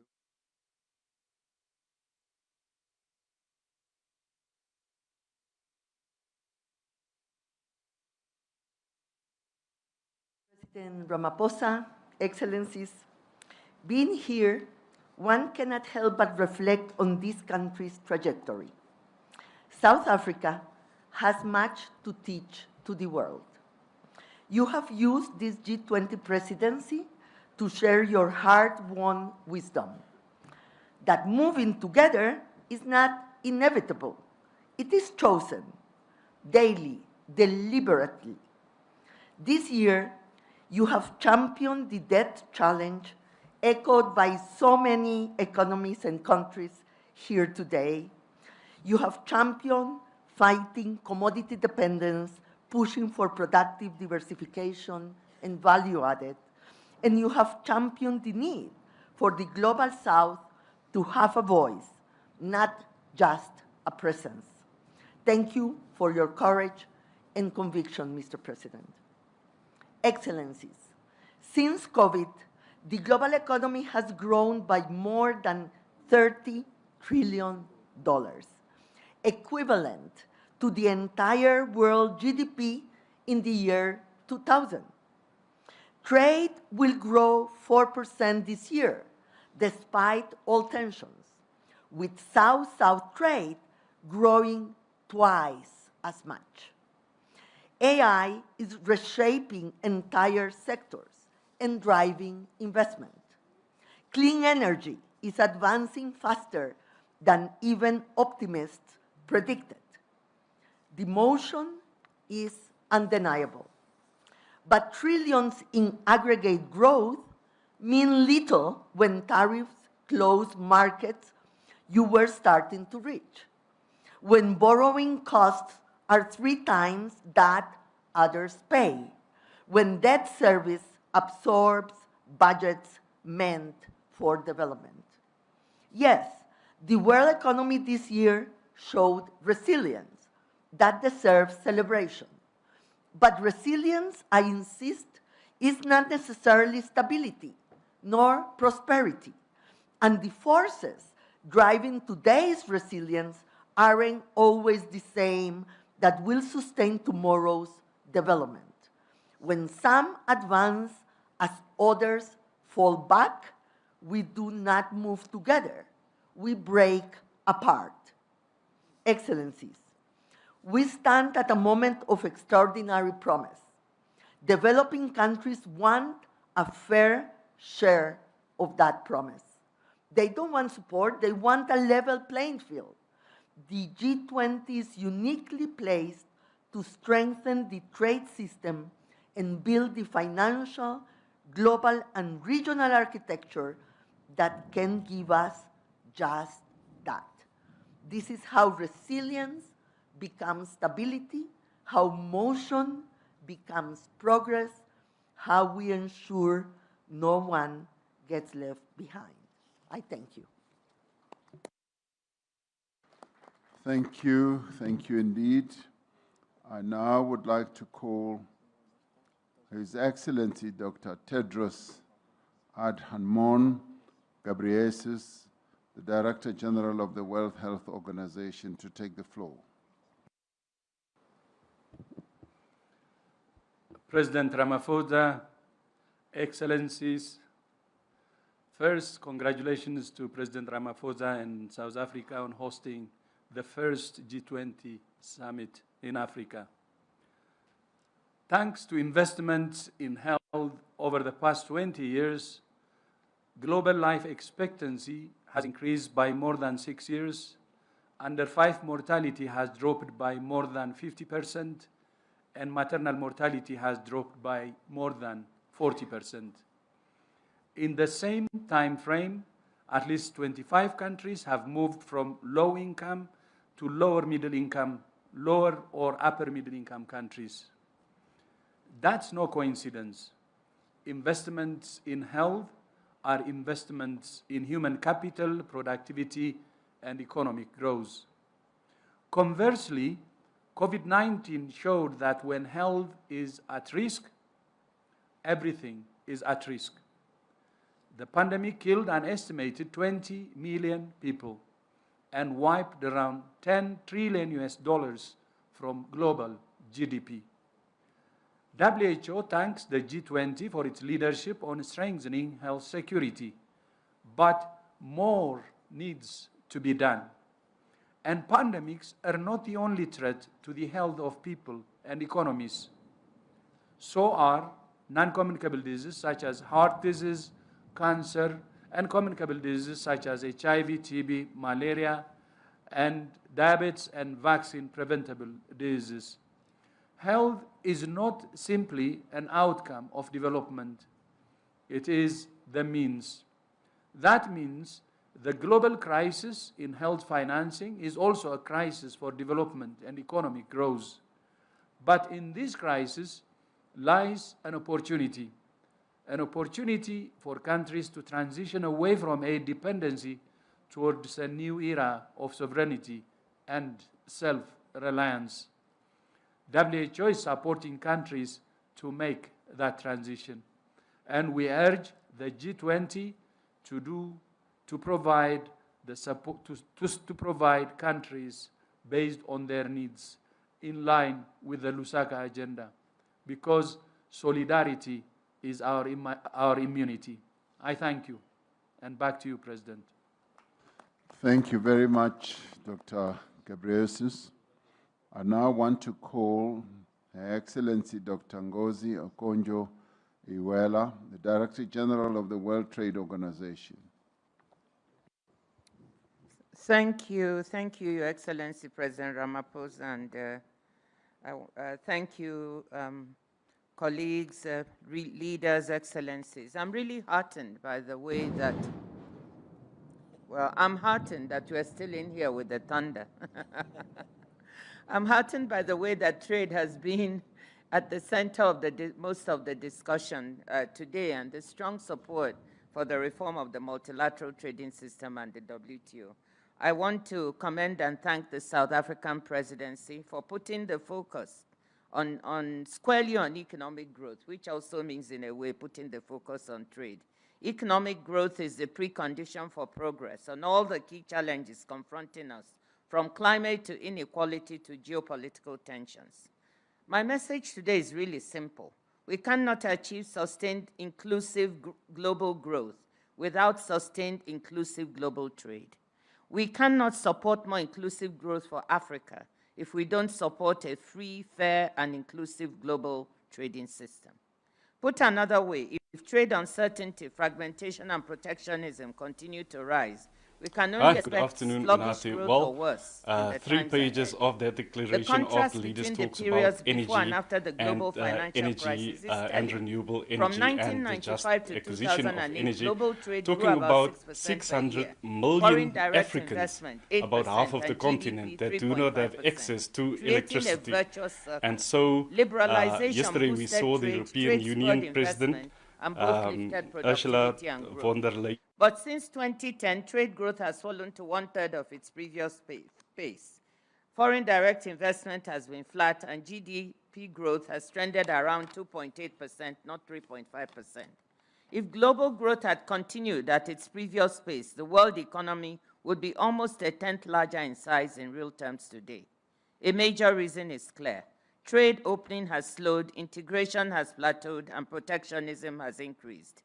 The WTO's latest G20 monitoring report shows new tariffs affecting 4 times more trade, about $2.6 trillion, between October of last year and October of this year than in the previous reporting period, the sharpest increase since WTO monitoring began.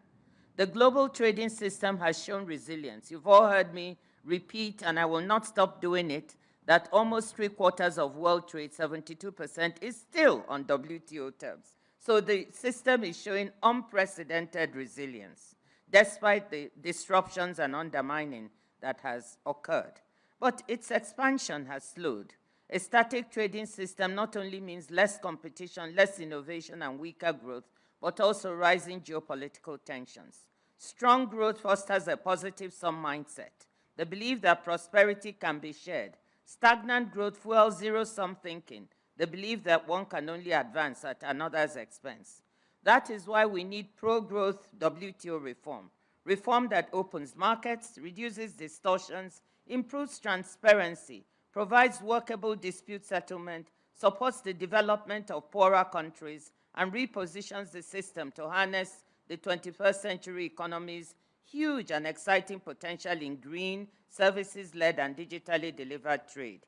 If every member is not ready to move forward, then we need a more flexible WTO, so those members who want to advance can. The WTO's 14th Ministerial Conference in March 2026 provides an opportunity to lay out a clear roadmap. I want to thank the leaders today for the message that I clearly heard, that I hope will go to trade ministers and to WTO ambassadors to define that roadmap for reform at the conference. We are working on it now, and I hope it will be ready. Your support here is invaluable. Excellencies, let me conclude by saying, if the G20 wants to drive more inclusive and sustainable growth, then support for WTO reform is essential, as you've all stated, not for the WTO's sake, but for the sake of global trade, global growth and development, and above all, for the well-being of the citizens of its members. Thank you. Thank you, my sister. I now want to call His Excellency Mr. Ajay Banga, the President of the World Bank Group. Thank you, Mr. President, and thank you for the arrangements, including the thunderclap just when Ngozi began to speak, considering our focus in the WTO. In the next 10 to 15 years, 1.2 billion young people, largely from Africa, by the way, will enter the workforce in the developing economies. They will be competing for about 400 million jobs. That is a large gap. With jobs, this generation will power the economy. Without jobs, this will be a very serious challenge. Therefore, jobs have to be at the center of any development, economic, or security strategy. And for us in the bank, it is at the core of our work going forward. Our 3-pillar strategy on jobs focuses on private sector job creation, because that is where 90% of jobs are created, and on fostering entrepreneurship for the young. The first pillar is that our public sector arms help governments to develop essential infrastructure. Physical, roads, ports, power, our M300 effort with the African Development Bank is in that category. And then human, healthcare and skilling, our work on healthcare with Tedros and the government of Japan is in that category. Our knowledge bank helps to build businesses. That's the second pillar. Friendly environments with clear and fair rules and sound economic management. And the third pillar is our private sector arms through equity, through capital, through guarantees. We help to reduce risk, allow investors to see a path for return. The thing is that capital alone cannot address the challenge, because the challenge here is also the debt issue that some of you have raised.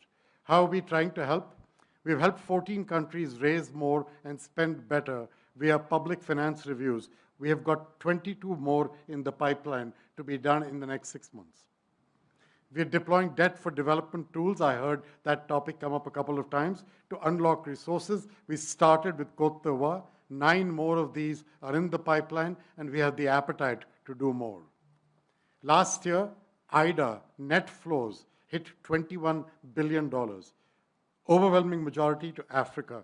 I want to contradict the statement from Russia about the amount of money we put into Africa. The World Bank last year put $40 billion of our own balance sheet into Africa. That is the single largest amount ever in our history and the largest amount of any multilateral bank in Africa. This is up from, by the way, the IDA net flows are up from 12 billion just 3 years ago. A lifeline for countries that are facing liquidity challenges. And then we're working with my friend in the IMF to support countries facing liquidity pressures through domestic revenue reform, increased financing, and like I said, debt for development swaps. But I've said this a few times now, more is needed. The common framework can advance debt restructuring faster through the Global Sovereign Debt Roundtable. We are supporting a maximum 12-month goal for a country to come into the pipe and be ready at the other end. And then there is the opportunity that Japan mentioned to strengthen debt transparency if all G20 countries participate in the World Bank's debt data reconciliation exercises. Thank you very much, Mr. President. Thank you very much, my brother Ajay Banga.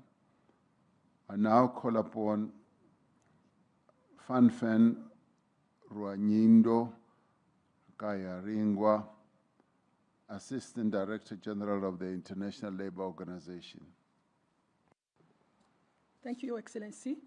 Excellency Cyril Ramaphosa, President of South Africa, Excellencies, distinguished delegates, the ILO commends G20 leaders for recognizing the significant threats that inequality, unemployment, underemployment, and informal employment pose to economic growth, development, and economic and social stability. Employment must be placed at the center of economic policies if these are to forge inclusive economic growth that leaves no one behind. We need to ensure that all can equally access to ladders of opportunity, delivering them out of working poverty and into decent work. Yet the reality today is that ILO estimates that 3.8 billion people don't have any form of social protection. In the face of multiple transformations underway, too many remain insecure and vulnerable, lacking sustainable pathways out of working poverty and into formal employment. The creation of productive opportunity for decent work and implementation of universal and adaptive social protection system, including floors, can serve as engines of inclusive growth, ensuring economic policies drive productivity and deliver a future with social justice. Thank you. Thank you very much. Last but one speaker is Her Excellency Ms. Ahuna Eziakonyo, Acting Administrator, UNDP. Your Excellency, in the interest of time, UNDP would like to align with the statement of our UN Secretary General. Thank you very much. Thank you. His Excellency Maximo Torino Cullen, Food and Agricultural Organization. Thank you, President Cyril Ramaphosa and South Africa for your leadership and successful presidency. Excellencies, the spirit of Ubuntu, I am because we are, captures the mindset we need to end hunger and poverty. An urgency is essential. In 2024, 673 million people were chronically undernourished and 839 million lived in extreme poverty. These numbers demand a collective action at scale. FAO welcomes South Africa G20 presidency for building on Brazil's leadership through the Global Alliance Against Hunger and Poverty, and for placing inequality at the center of its food security agenda, and for underscoring the need for adequate and predictable financing. Without real action on inequality and financing, progress will remain fragile. The Extraordinary Committee of Independent Experts shows that inequality is structural and persistent. The rural-urban divide is decisive. The world's extreme poor live in rural areas, most dependent on agriculture. Climate variability threatens to widen this divide and could push up 132 million more people into extreme poverty in 2030. By 2030, the world will have 1.2 billion youth, with 500 million already working in the agri-food systems, often in vulnerable, low-productivity jobs. Rural youth unemployment is nearly double urban levels. Transforming the agri-food system is essential to create a decent work for young people and achieve SDGs 1 and 2. We welcome the G20 principles for inclusive growth and reducing inequality, the inclusion of agri-food systems in Principle 10, and the commitment to universal social protection.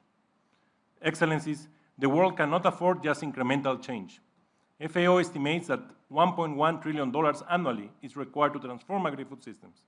And this is achievable through greater efficiency, reduced duplication, and a stronger convergence of MDB support toward best practices and country needs. Through our hand-in-hand initiative, we channel investments where impact is greatest. The Compromiso de Sevilla is an important step towards mobilizing the scale required. Let us act, guided by Ubuntu, to build a more just, resilient, and food-secure world. Thank you very much. Thank you. Thank you. That concludes the inputs or the interventions in session 1.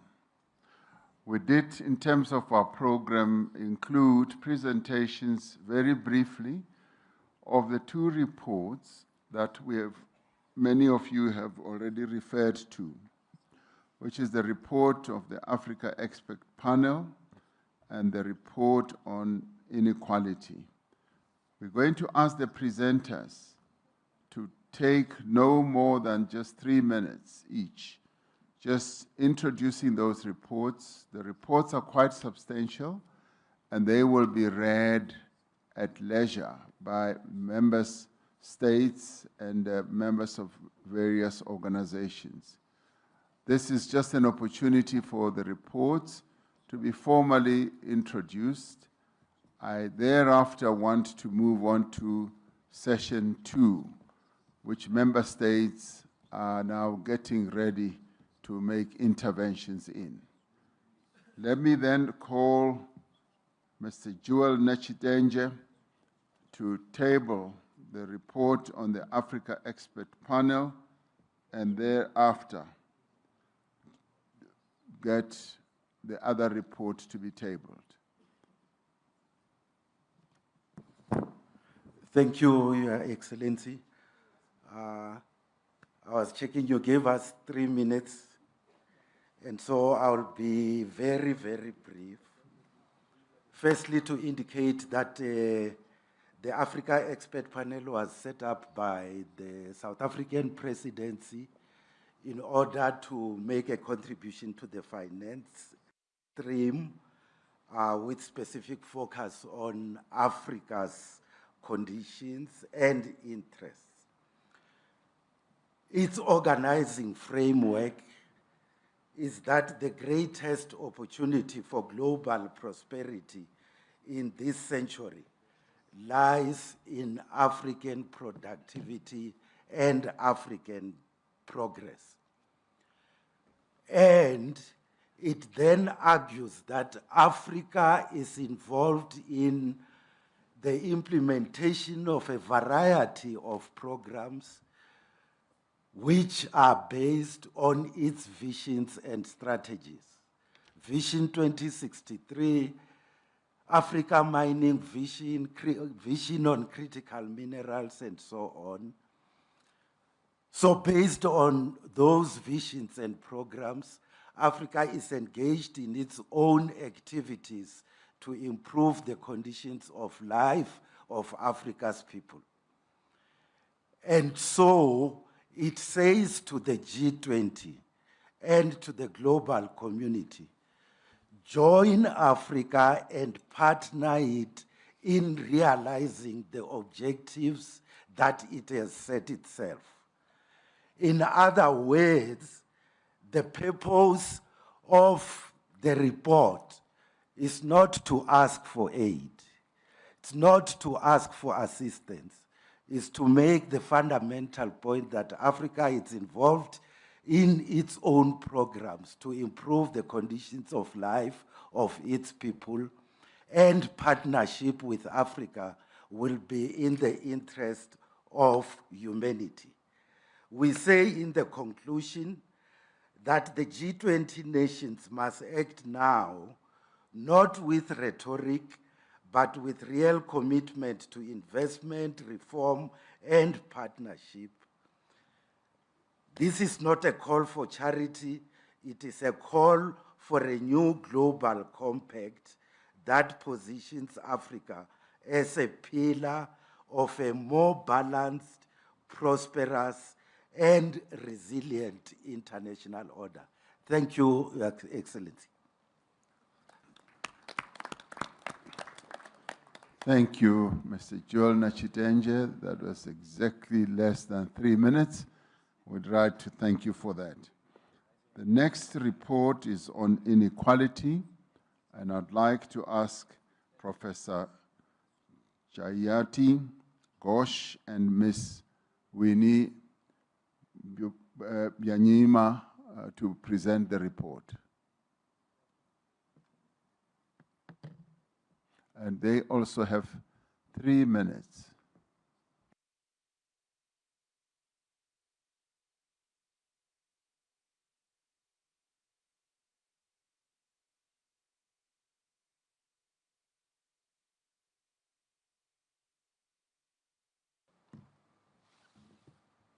Thank you very much, President Ramaphosa, also for the honor of presenting at all to the G20 meeting. We will try and take 4 minutes, if you allow us, 2 for me and 2 for Winnie Byanyima, because we have some important points to make, very, very briefly, if you will forgive us. It is a great honor and privilege. We just want to identify some of the major trends that we found while consulting extensively for this report. And we really would like to emphasize also a proposal that we have, which we believe is ultimately very achievable. First, global inequality remains very high. It did come down slightly since 2000 because of China, but it remains very high, and recent years have seen an increase.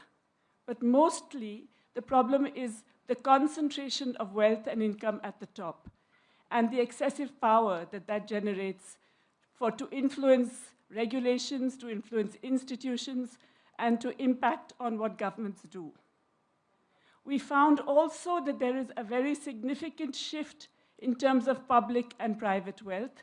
Private wealth has accelerated dramatically, often because of a transfer of net assets from public to private hands, which in turn has reduced the fiscal space of governments. We found also that contrary to what was a common belief, inequality hampers growth. It actually inhibits better performance, and therefore, G20 leaders from across the political spectrum, if you want to see broad-based progress that benefits citizens, then you must take steps to address inequality. We also found that inequality undermines political stability and democracy, as has already been mentioned, and leads to very adverse social and environmental impacts, particularly through its multidimensional effects. I now pass on to Winnie Byanyima. Thank you, Jayati. Thank you, Excellency the President. I too thank you for commissioning us and for putting this issue of inequality at the very heart of the international agenda. It's historic. Jayati has set out the drivers of inequality. Our report considers different practical, pragmatic, and very possible ways to respond to these drivers of inequality, much of it based on what governments are doing or have done. Your Excellencies, whether it is about reining in corporate concentration and monopolistic behavior, whether it is about reforming intellectual property regimes while fostering innovation, whether it's about governments providing needed fiscal space for developing countries, all these are achievable through international cooperation. So our report looks at ways to achieve this through national or international means. Our main recommendation, the primary recommendation of this report, is the creation of an international panel on inequality. We find that there is a lot of information out there. Knowledge has been collected, many data sets. However, we find the more we know, the less we know. And the more we know, the more we understand the need to have a platform where there is reliable, comprehensive knowledge for all to use. We envisage a globally balanced international body that would provide a technical service to synthesize and provide authoritative and independent assessments and analysis of inequality. It will be available to everyone, policymakers, private sector, civil society, trade unions, and the media. Our recommendation is inspired by the tremendous work of the IPCC, which has helped governments to address climate change, or also the approach of the new scientific panel on artificial intelligence. We do not envisage some big global institution, but a lean body bringing together a network of research institutions and individual scholars and experts. It should have authority and carefully guarded independence. Most of the work will largely be done by researchers contributing their time voluntarily. So far, we see that 700 economists and other experts across 70 countries, including Nobel laureates, have asked you, Your Excellencies, to support this initiative and have offered to contribute to its work. Over 30 former presidents and prime ministers have also endorsed the proposal. We're pleased to see governments supporting this new body. We are hopeful that many more governments will support it as a practical way to help your own policymakers to address inequality. It would be a game changer at the crossroads of academia, policy, and practice. Thank you, President Ramaphosa, for entrusting us with this important task. We hope that the distinguished leaders of the G20 sitting here in South Africa, the country that has experienced inequality like no other, will decide to take forward this vital new initiative. Thank you very much. Thank you very much, my two sisters, for presenting this report, and indeed thank you to Mr. Joel Nechitanje. These are the two reports that we spoke about when we started, and we thought that they should be deposited here, much as they have not really been formally discussed during the whole process of the G20. They are deposited here so that we may all internalize them, discuss them. They are reports that can be taken forward in a number of other forums. And we hope that having been introduced here, the G20, we will be able to interface with them in our various other organizations and as governments and organizations and see the best way of taking them forward. I do know, for instance, the suggestion has been made that the African Union, for instance, should take forward these reports, and I'm sure other organizations will do so as well. So thank you very much. These reports are important, and we thank you for presenting them. Your Excellencies, ladies and gentlemen, I now take you to the second session, A Resilient World, the G20's Contribution, Disaster Risk Reduction, Climate Change, just energy transitions and food systems. I will now allow inputs or interventions, and we had hoped that those who wish to make interventions on this topic should be able to do so, and those who feel that they would like to make interventions in the third session can forego whatever intervention they wish to make. I do have a list. We are working against time because the morning was rather important in terms of having the declaration adopted, but allowing those who were making interventions a little bit more time as they wanted to express themselves. Now, we want to limit inputs to strictly the minutes that are set out, 4 minutes each, and thereafter we will go to 3 minutes each for invited countries. I will make my intervention later, and I would now like to ask President Lula da Silva, the President of the Federative Republic of Brazil, to make his intervention in this regard.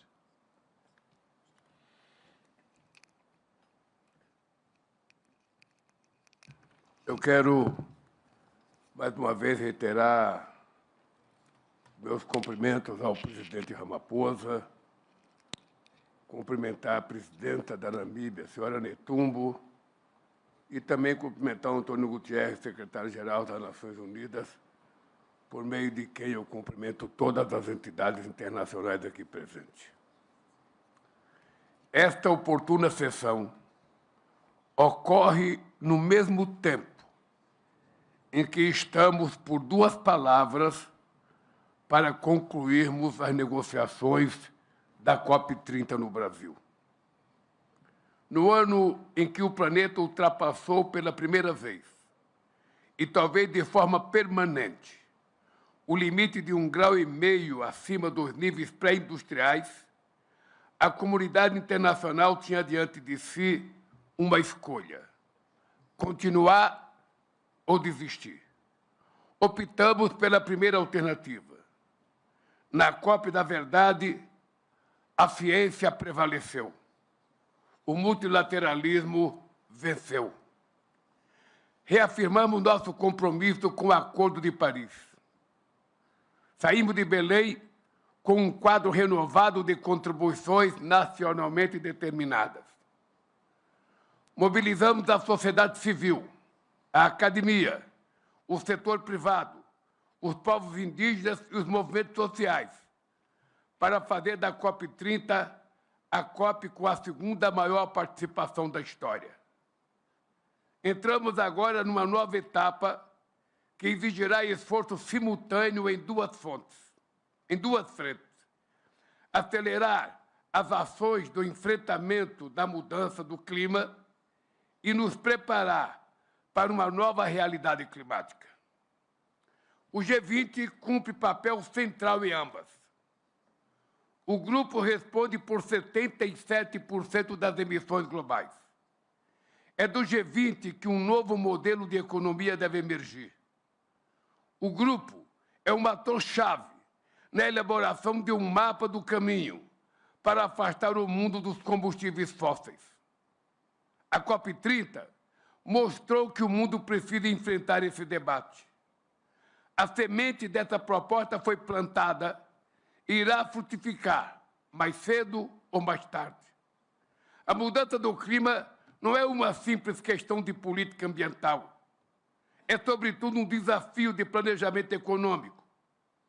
As prioridades estão invertidas. É inconcebível que não sejamos capazes de mobilizar US$ 1,3 trilhão em financiamento climático, enquanto o dobro desse montante é consumido por despesas militares. Fortalecer a capacidade de prevenção e resposta a desastres é uma questão de vida ou morte. Sistemas de alerta precoce não bastam. O sistema vai colocar às provas nossas pontes, rodovias, edifícios e linha de transmissão. vai exigir forma mais eficiente de gerir a água, cultivar alimentos e produzir energia. Vai obrigar milhares de pessoas e de negócios a buscarem áreas mais seguras para viver e empreender. Os princípios voluntários para investir em redução de risco e de desastres, aprovados sob a liderança sul-africana do G20, enfatizam a necessidade de financiamento de longo prazo. Construir resiliência não é gasto, é investimento. Para cada dólar investido em adaptação, ganha-se 4 dólares em prejuízos evitados e outros benefícios sociais e econômicos. Mas um mundo resiliente não se faz apenas com infraestrutura. Quando alguém é atingido por um evento extremo, são as políticas públicas do Estado que ajudam a se reerguer. Contudo, cerca da metade da população mundial não conta com proteção social. Quase 700 milhões de pessoas ainda sofrem com a fome. Vai contra nosso sentido mais elementar de justiça permitir que as maiores vítimas da crise climática sejam aquelas que menos contribuíram para causá-la. O Brasil lançou na COP30 a Declaração de Belém sobre fome, pobreza e ação climática, centrada nas pessoas. Nela, reforçamos 3 compromissos: fortalecer a proteção social, apoiar pequenos produtores e garantir alternativas de vida sustentáveis para comunidades que vivem nas florestas. O G20 pode proteger cadeias alimentares por meio de medidas como compras públicas e seguros rurais. Também pode remunerar quem preserva as florestas por meio do Fundo Florestas Tropicais para Sempre, lançado na COP30. Só haverá transição justa se o G20 liderar o caminho. Como nos ensinou Nelson Mandela, tudo parece impossível até que seja feito. A hora de fazer é agora. Muito obrigado.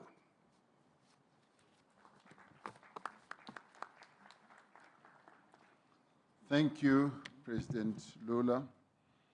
I'd now like to ask His Excellency President João Manuel Lorenzo, the President of the Republic of Angola and the Chairperson of the African Union, to take the floor. Muito obrigado.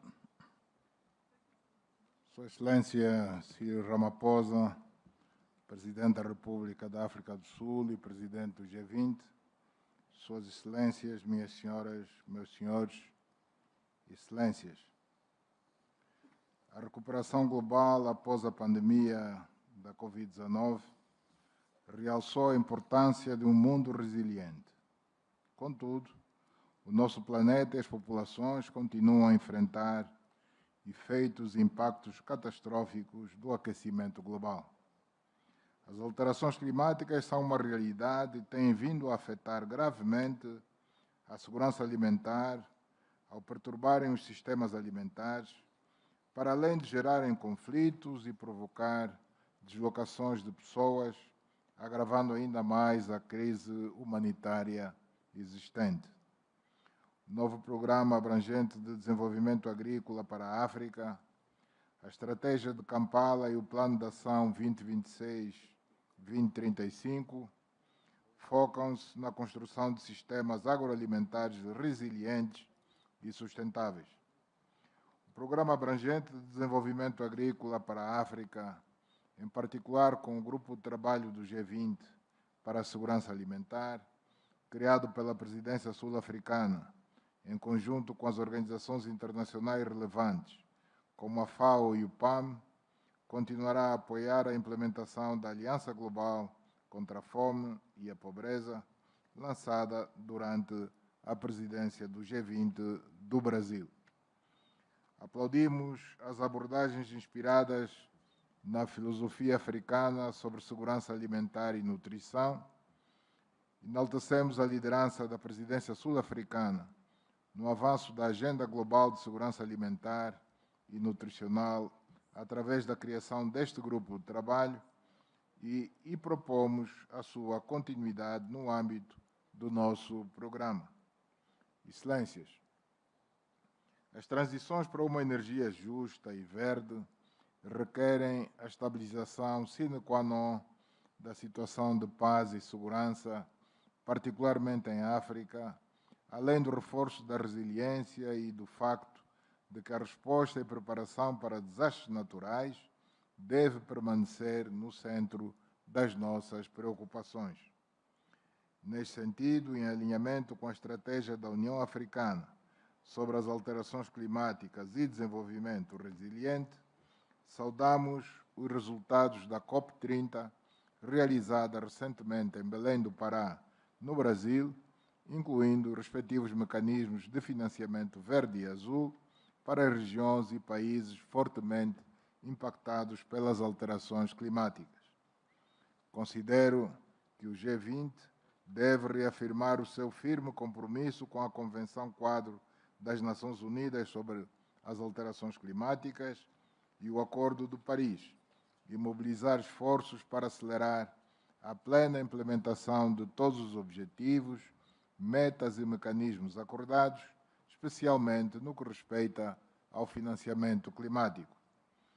Convictos da importância vital de investir nas transições energéticas, na tecnologia e nas infraestruturas, Angola, na qualidade de presidente da União Africana, assumiu a liderança na Congregação dos Parceiros de Desenvolvimento de África para a busca de soluções adequadas para o financiamento das infraestruturas continentais críticas. Agradeço o apoio dos líderes e países do G20, assim como das instituições internacionais que se associaram a nós nesta relevante missão. Excelências, esta cimeira do G20 reveste de um caráter fundamental para a renovação e o reforço dos nossos compromissos coletivos multilaterais em prol do avanço de um desenvolvimento global equitativo. Para este efeito, o continente africano contribuirá de forma ativa por intermédio da Zona de Comércio Livre Continental Africana, um dos maiores mercados econômicos integrados do mundo.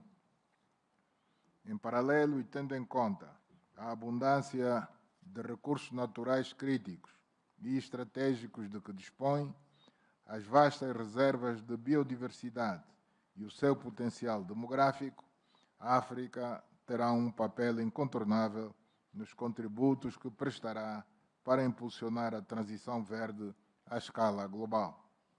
Concretizaremos este objetivo com o envolvimento de todos nós. Muito obrigado pela atenção prestada. Thank you, President Lorenzo. We will start to pick up pace, as I will ask the interventions to stick to the time allocated. I now ask His Excellency, Prime Minister of Australia, Anthony Albanese, to take the floor. Well, thank you very much, President Ramaphosa.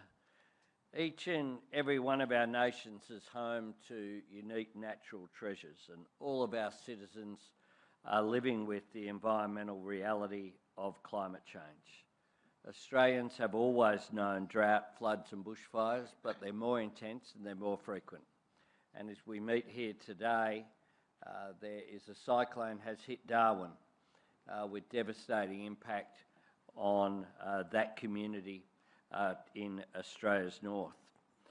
The truth is that climate change carries a human toll for communities battling natural disasters and for those who depend upon the land for their livelihood. It has a devastating impact on our economies. So the argument that somehow you can take action on climate change or support economic growth is a false one. We need to deal with the challenge of climate change in order to ensure that our economies can grow. It is critical that we embrace clean energy, and this represents a generational economic opportunity. The G20 enables us to bring global ambition and global cooperation to this task. And the vital message that we must send to the world is that action on climate change is not a matter of asking any nation to forego the jobs, prosperity or security that its people deserve. It's about working with every nation to power the next generation of economic growth while protecting the environment for generations to come. Next year, we will assist Turkey in hosting the COP meeting in Antalya. And we will work constructively to ensure that there are positive outcomes. South Africa's prioritisation of disaster resilience during your G20 presidency reflects the pressing need for collective action. And Australia is proud to be matching our words with actions. At the UN in September, I announced our new 2035 emissions reduction target of 62 to 70% by then. Our target is ambitious, but importantly, it is achievable. It provides the certainty for new national and global investment in jobs and industries of clean energy. At home, Australia is investing in our Disaster Ready Fund to support communities devastated by these natural disasters. In our region, we're supporting the Pacific family to respond to natural disasters and prepare for them with our Australian Humanitarian Partnerships $100 million Disaster Ready program. And we've put in an additional $100 million into the Pacific Resilience Facility that will be so important going forward. We're also investing in climate-smart agricultural practices. And here on the African continent, the Africa-Australia Partnership for Climate-Responsive Agriculture aims to guard against food shortages. Colleagues, none of our nations are immune from the environmental challenges of climate change. All of our citizens can benefit from the opportunities of clean energy. As a forum and as leaders, we have a responsibility to our children and grandchildren and the generations to come to make sure that we choose to do the right thing, not choose between protecting our environment or securing our prosperity. We can do both, and indeed we must do both, because each depends on the other.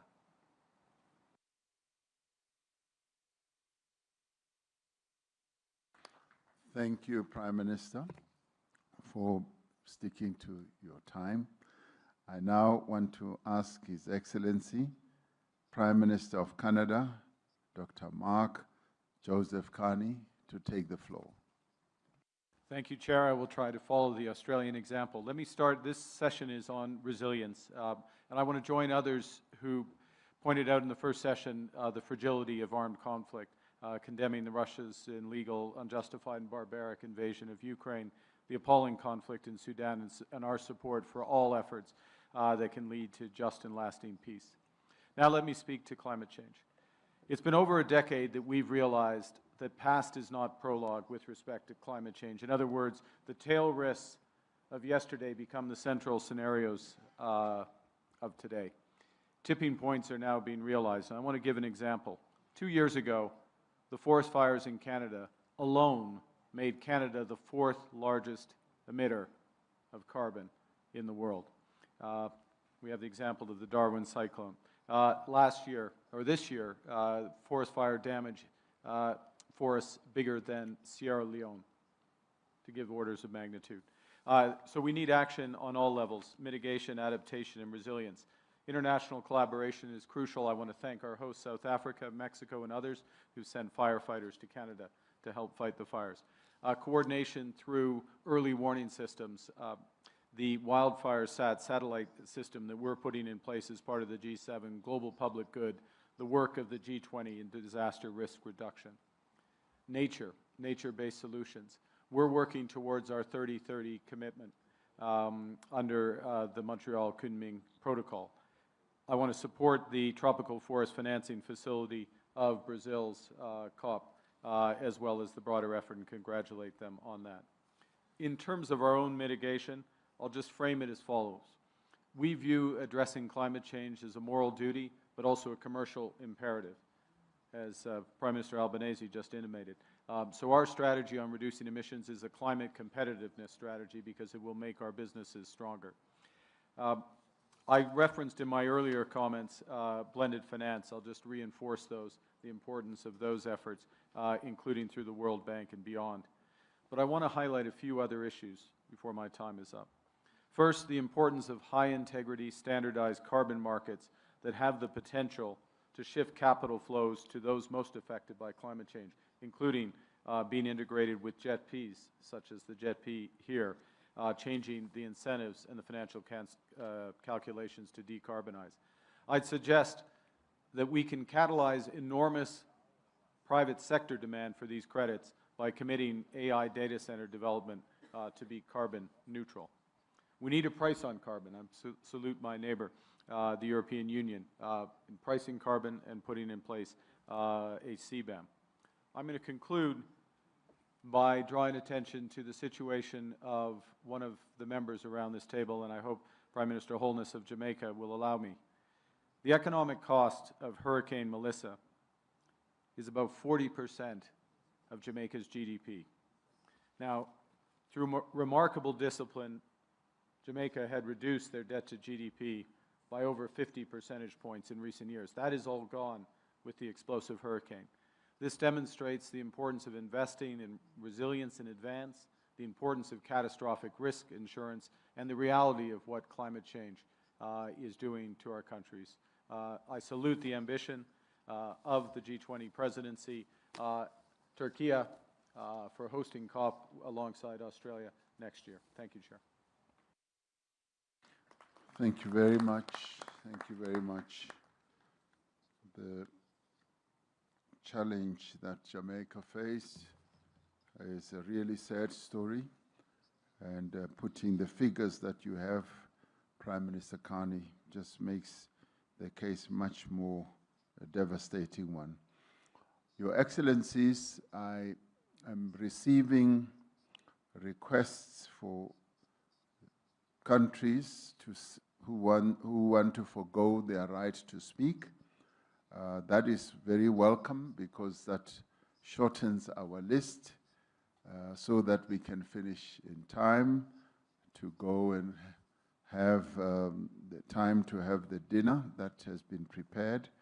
So if any country is moved to follow the same example as the United Kingdom and the Kingdom of Saudi Arabia, who have forgone their right to speak, please do indicate so that we do not have to call you up. My next speaker who will be making an intervention is His Excellency, the Premier of the People's Republic of China, His Excellency Li Qiang. Please take the floor. 谢谢拉马福萨总统，各位同事，当前气候变、能源、粮食等多种挑战叠加，尤其需要国际社会以团结凝聚力量，靠协作破解难题。G20应当发扬伙伴精神，展现更加积极的政治意愿，推动更为广泛的国际合作，共同应对挑战，合力推进发展。第一，加强生态环保合作，提升发展韧性。气候和生态问题关系全人类的长远发展。这些年，全球极端天气等事件频发，实施巴黎协定目标时间紧迫，任重道远。G20应当秉持科学精神，坚持共同但有区别的责任原则，体现担当，抓紧行动。中国已经宣布新一轮国家自主贡献的目标，我愿意同各方加强昆明、蒙特利尔全球生物多样性框架的之内的合作，推动第30届联合国气变大会成果加快落地。第二，加强绿色能源合作，推进公正转型，太阳能、风能等新能源天然具有普惠公平的特点，推动能源体系绿色转型，不仅为人类发展提供强劲动能，也将更好地保障各国平等发展的权利。G20应当推动全球绿色产业合作，保持产业链、供应链的稳定畅通，促进相关技术、产品等自由流通应用。中国已经建成全球最大的可再生能源体系，我们同100多个国家和地区开展了绿色能源合作。过去5年，向世界提供的风电、光伏产品，累计为其他国家减少约41亿吨的碳排放。中方愿意继续以自身所能为各国能源转型提供支持。第三，加强粮食安全合作，保障稳定供应。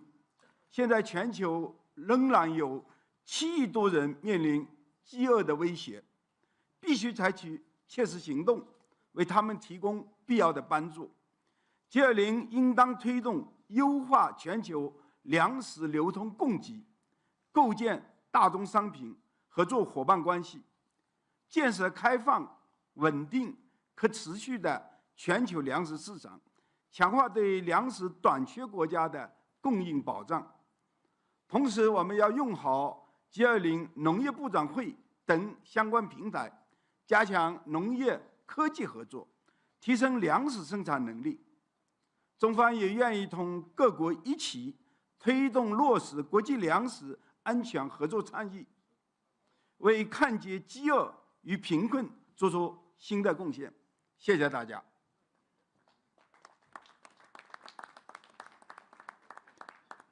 Thank you, Premier Lee. I now ask His Excellency Antonio da Costa, the President of the European Council, to take the floor. Thank you, Mr. President. Natural and man-made disasters are happening more and more often. They are increasing in intensity and having devastating consequences worldwide. The threat to our communities, our environment, and our prosperity is very real.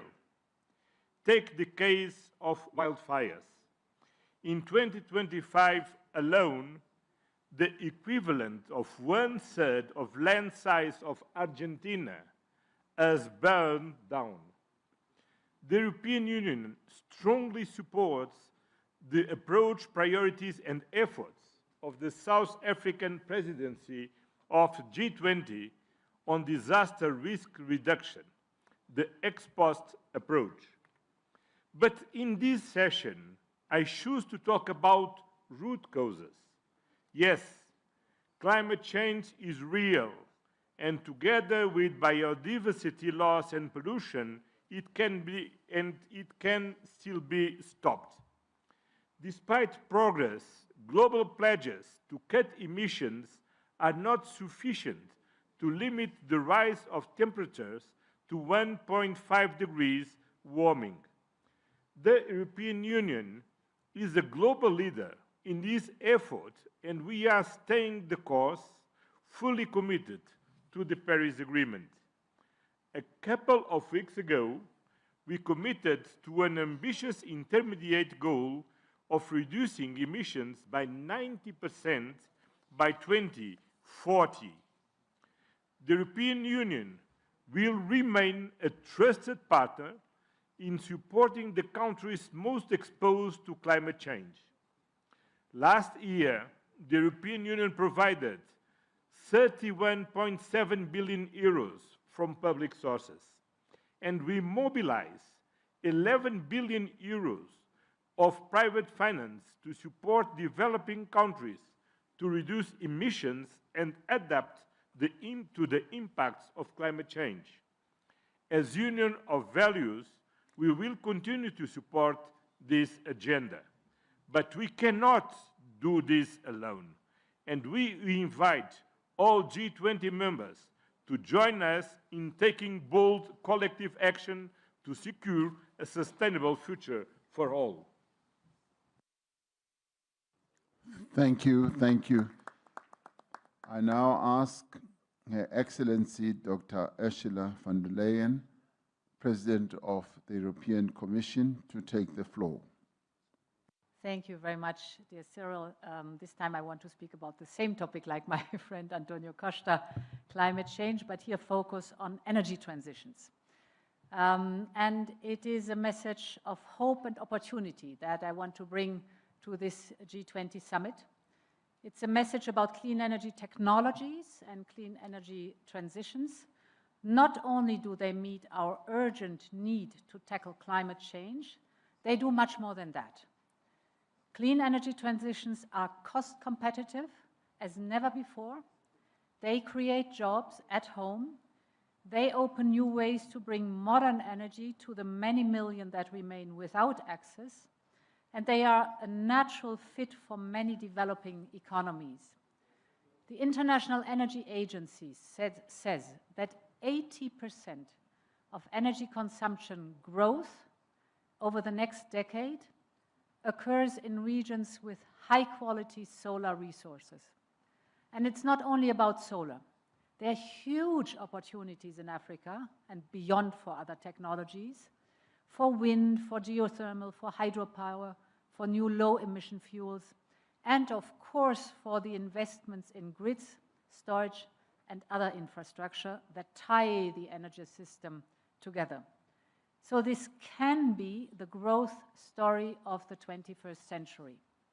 And therefore, I would like to assure you of two things. First, I want to assure you of Europe's commitment to lead by example. We are firmly on track to meet our own 2030 target. We have an ambitious NDC for 2035, and we have the goal to be climate neutral by 2050, so Europe is staying the course. Second, I want to assure you of Europe's commitment to partner with developing economies, to mobilize investments in clean energy around the world.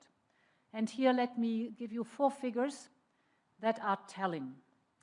Of the 2 trillion invested globally in clean energy last year, only 2% was in Africa, while Africa has 600 million people who have no access to electricity, and it is the continent with 60% of the world's best solar potential. So this cannot be. We must change this imbalance. And that is at the core of Europe's Global Gateway Initiative. These are 150 billion euros investment program for Africa, of which 25% goes into grids and into interconnectors. And that is also why, together with South African President Cyril Ramaphosa, my friend, we launched the campaign called Scaling Up Renewables for Africa. Yesterday, we had a big pledging event. We're working with governments and the private sector, and thank you to many, many of you around the table who contributed to the pledging event. We reached 15.5 billion euros pledges for investment in renewables in Africa, a big success, and many thanks again for that. Thank you. Thank you for passing on that message, Ursula. I now would like to call upon His Excellency President Emmanuel Macron, the President of the French Republic. So it's only me, Mr. President. I'm the Finance Minister. I'm going to give the introduction in the name of President Macron, who just is at a meeting now. Thank you. Je remercie l'Afrique du Sud d'avoir mis à l'agenda la question de la résilience de ce monde que nous avons en commun. Nous avons ce matin parlé de nos économies, mais nous ne devons pas oublier nos biens communs. Les défis et les dangers qui menacent notre planète ne peuvent être traités que collectivement, ensemble. Les effets du changement climatique, la dégradation de l'environnement, les pollutions, la perte de biodiversité, la multiplication des catastrophes climatiques et l'impact de ces facteurs sur les systèmes alimentaires sont interconnectés, avec des conséquences claires sur nos économies et nos sociétés, quand le développement et la croissance sont des facteurs de paix. Nous avons tous à perdre à choisir l'affrontement ou le repli sur soi plutôt que la coopération. Refuser de s'attaquer au changement climatique, de bâtir un monde capable de résister aux catastrophes naturelles, de travailler à des systèmes alimentaires performants ou de coopérer en matière de santé, c'est nous fragiliser collectivement. Je me félicite donc de l'adoption par nos ministres de principes de haut niveau sur le financement de la réduction des risques de catastrophes qui soulignent notre volonté commune d'agir plus tôt et de reconstruire de manière plus durable. À l'image des catastrophes naturelles de plus en plus nombreuses à cause du changement climatique, les pandémies ne connaissent pas de frontières. Je me réjouis donc de l'accord mondial sur la prévention, la préparation et la riposte face aux pandémies. Cette adoption représente une victoire claire pour le multilatéralisme. C'est une avancée majeure pour notre sécurité sanitaire qui consacre pour la première fois dans le droit international l'approche une seule santé, One Health. Cette approche, elle doit être notre boussole pour promouvoir l'inclusion systématique des enjeux de santé animale et de santé de nos écosystèmes pour élaborer des politiques publiques vertueuses. L'engagement de la France se traduit par le One Health Summit que nous accueillerons à Lyon le 7 avril prochain. Ce sommet doit parvenir à des engagements ambitieux, des solutions innovantes et des initiatives concrètes pour répondre de façon durable aux problèmes prioritaires touchant la santé quotidienne de nos populations.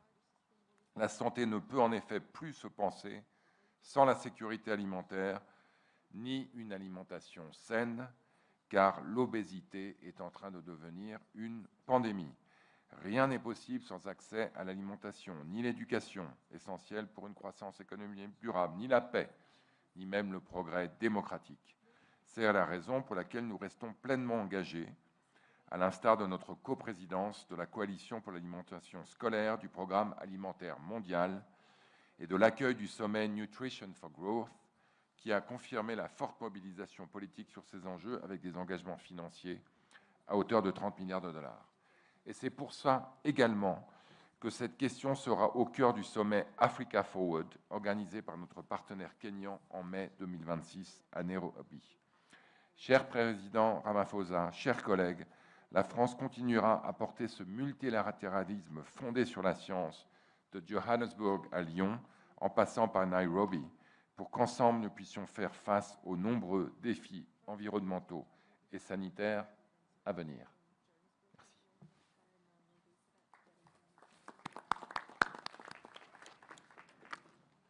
Thank you. I now want to give the opportunity to His Excellency Friedrich Merz, the Chancellor of the Federal Republic of Germany. Thanks, you, Chair. Unfortunately, the Chancellor's in a meeting, and also the Finance Minister of Germany is speaking. And thank you, President Ramaphosa, first of all, for putting resilience on the top of our agenda. 2025 has tested our resilience and global stability. There is war and conflict, and communities have been tested by the increasing impact of climate change. Wildfires and floods destroying homes in many of our countries. And heat waves threaten our health, food and water supplies, and energy security. It's a heavy burden both for our economies and societies, and even more in so fragile regions and the most vulnerable countries. This is why we need to act. Our actions need to make our world more resilient by unlocking growth and protecting the climate at the same time. We should create the right conditions to create more business cases for action. Protecting the climate and creating business opportunities can and must go hand in hand. To make this happen, we need to use all technologies available. And we need to give space for new technologies to emerge. With the right market framework, new technologies can become the most attractive option for providers and for consumers. Energy transition works best when businesses and end users benefit.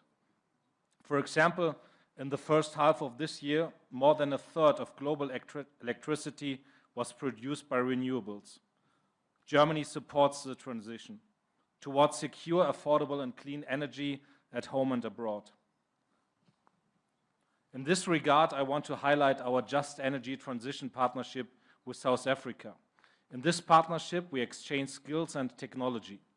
Over the last years, South Africa has emerged as a global leader in clean hydrogen.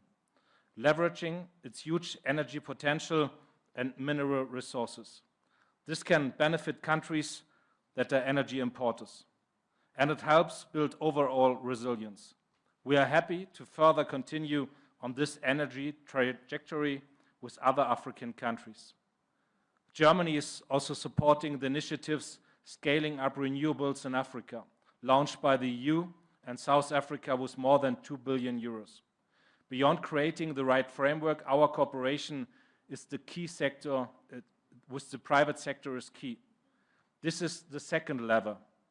If we want to increase our resilience, we need to mobilize the flow of private capital. There are still too many structural barriers politically and economically. This discourages private investments globally, but in particular in Africa. This is why Chancellor Friedrich Merz and also President Ramaphosa just kicked off the initiatives Compact with Africa 2.0. By pushing reforms, members of the Compact help their businesses to attract private investment in the energy sector, but also beyond. And with G20 partners, we launched the scaled initiatives last year. We are working together with leading insurance companies on blended finance to allow the private sector to invest in an easier and more efficient way. We should take these kinds of initiatives forward. Let us work together to leverage innovation and investment for a resilient world, just as we set out when we founded the G20 back in 2008. Thank you so much. Thank you so much. We welcome that. I now want to call Her Excellency Ms. Giorgia Meloni, the Prime Minister of Italy. I'm here. Thank you.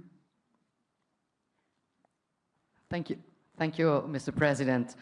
Dear colleagues, we all know no one can tackle alone global challenges as climate change and the vulnerability of food systems. As members of the G20, we have a shared responsibility to find a way forward but we also know that way forward must be based on common sense. In my opinion, we must abandon once and for all the ideological dogmatism that is causing more harm than good. In Europe, for example, choices have been made in the past that have brought entire productive sector to their knees without producing any real benefit in terms of global emissions. And in Africa, dogmatic approaches imposed by foreign partners that do not take into account the specificities of African nations paradoxically risk reinforcing all patterns of dependency. This is a losing strategy. So a pragmatic balance must be found between the need to limit emissions and the risk of compromising the most advanced productive systems and preventing the weaker ones from establishing themselves.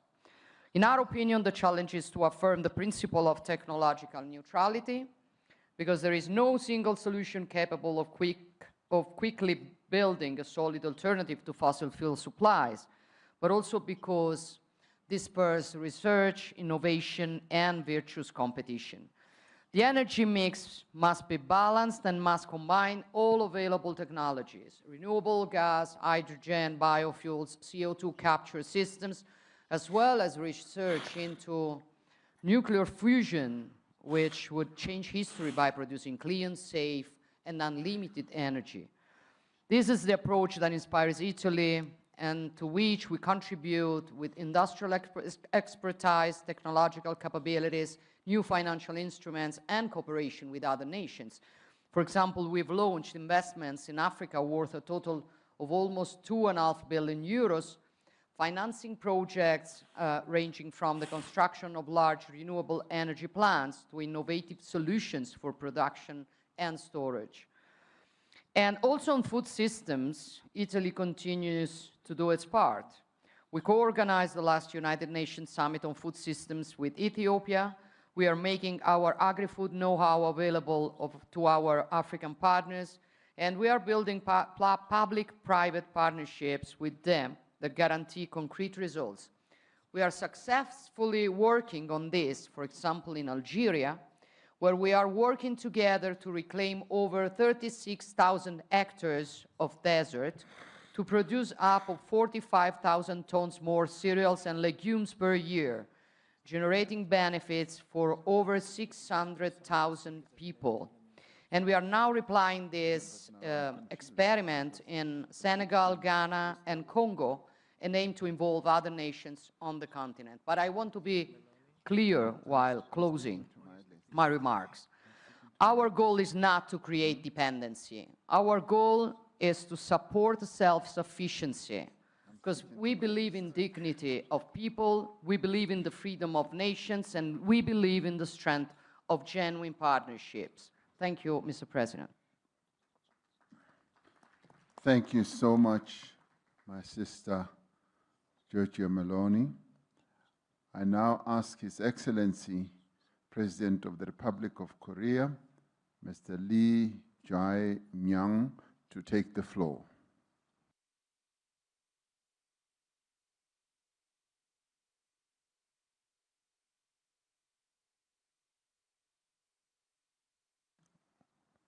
Okay, I'm sure he's in a bilateral somewhere. I then ask His Excellency, the President of the Republic of Turkey, His Excellency Recep Tayyip Erdogan, to take the floor.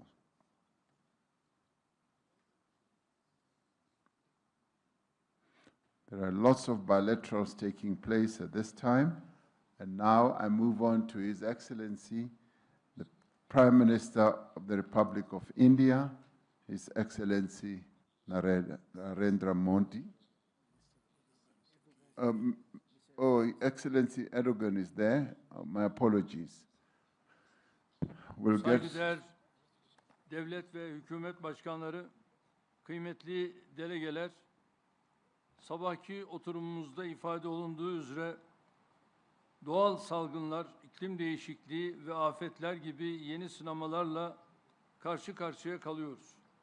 6 Şubat 2023'te yaşadığımız ve asrın felaketi olarak isimlendirdiğimiz yıkıcı depremlerin ardından dünyanın en büyük inşa operasyonunu yürütüyoruz.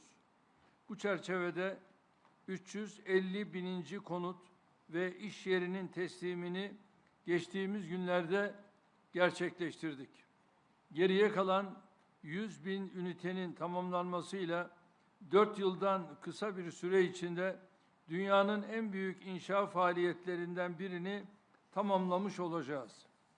Bu süreçte sergilediğimiz dayanıklılık, Türkiye ekonomisinin nedenli sağlam temellere sahip olduğunu bir kez daha ortaya koymuştur. Diğer yandan iklim krizinin menfi etkilerinin en yoğun hissedildiği ülkeler arasındayız. 2025 yılında karşı karşıya kaldığımız zirai don ve ardından şiddetli kuraklık hem gıda fiyatlarında hem de enerji arzında büyük baskılar doğurdu. Yaşadığımız her acı tecrübe iklim değişikliğiyle mücadeleye, sürdürülebilir kalkınmaya, gıda, su güvenliğini güçlendirmeye önem vermemiz gerektiğini gösteriyor. Geçtiğimiz aylarda kabul edilen iklim kanunumuz 2053 yılında net sıfır emisyona ulaşma ve yeşil kalkınma hedefimizi gerçekleştirme noktasında önemli bir dönüm noktasını teşkil ediyor. Kanun kapsamında ayrıca temiz teknoloji yatırımlarının artırılması ve tüm sektörler için adil dönüşümün finansman olarak desteklenmesini amaçlıyoruz. 2035 yılına kadar güneş ve rüzgar enerjisi kapasitemizi mevcudun 4 katına çıkarmayı öngörüyoruz. Şimdiden bu yıl itibariyle toplam kurulu güç içerisinde yenilenebilir enerjinin payını %60'ın üzerine çıkarmış durumdayız. Ayrıca Birleşmiş Milletler'in desteğiyle küresel bir çevre hareketine dönen sıfır atık projesiyle birlikte çevresel konularda çalışmalarımızı güçlendiriyoruz. Bu düşüncelerle Birleşmiş Milletler İklim Değişikliği Çerçeve Sözleşmesi 31. Taraflar Konferansı'nı önümüzdeki sene Kasım ayında Türkiye'de düzenlemeyi planlıyoruz. Son dönemde çok taraflılığın kaybettiği zemin dikkate alındığında bu hususta Avustralya ile sağladığımız mutabakatı çok daha anlamlı buluyorum. Ayrıca Güney Afrika Dönem Başkanlığı'nın gıda güvenliği konusundaki çalışmalarını takdirle karşılıyoruz. G20 olarak gıda güvenliğini tesis etme noktasındaki çabalarımızı önümüzdeki dönemde artırmamızın çok isabetli olacağına gönülden inanıyorum. Tabii tüm bu gayretlerin ekonomik maliyeti çok yüksektir. Bilhassa gelişmekte olan ülkelerin ihtiyaçlarına cevap verecek bir finansman sisteminin hayata geçirilmesi gerektiğine inanıyorum. Değerli dostlarım, Amerikan Başkanı Sayın Trump'ın girişimleri ve önde gelen bölge ülkelerinin katkılarıyla Gazze'de sağlanan ateşkesin devamı sadece Filistin halkı için değil, tüm dünyanın huzuru için azami önemlidir. Birleşmiş Milletler verilerine göre İsrail'in Gazze'de yol açtığı yıkım, Filistin'in kalkınma çabalarını asgari 70 yıl geriye götürmüştür. Gazze'de maalesef sadece üst yapının değil, çevrenin de yıkımına şahit olduk. 70 bini aşkın çocuk, kadın ve masum yetişkinin kaybının ise ne telafisi ne de gelecek nesillerin dimağında açtığı yaranın silinmesi mümkündür. Gelinen aşamada Gazze'de hem insani yardım faaliyetlerinin hızlandırılması hem de yeniden inşa faaliyetlerine gecikmeksizin başlanması esas olmalıdır. Birleşmiş Milletler kuruluşlarının Gazze'de insani yardımların koordinasyonundaki rolünü vazgeçilmez görüyoruz.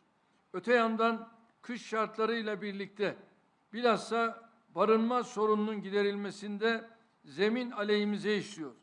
Biz sahadaki ateşkesin sürmesine ve Gazze'nin yeniden inşasına katkı sunmaya şimdiye kadar olduğu üzere Filistin halkının yanında durmaya kararlıyız, hazırız.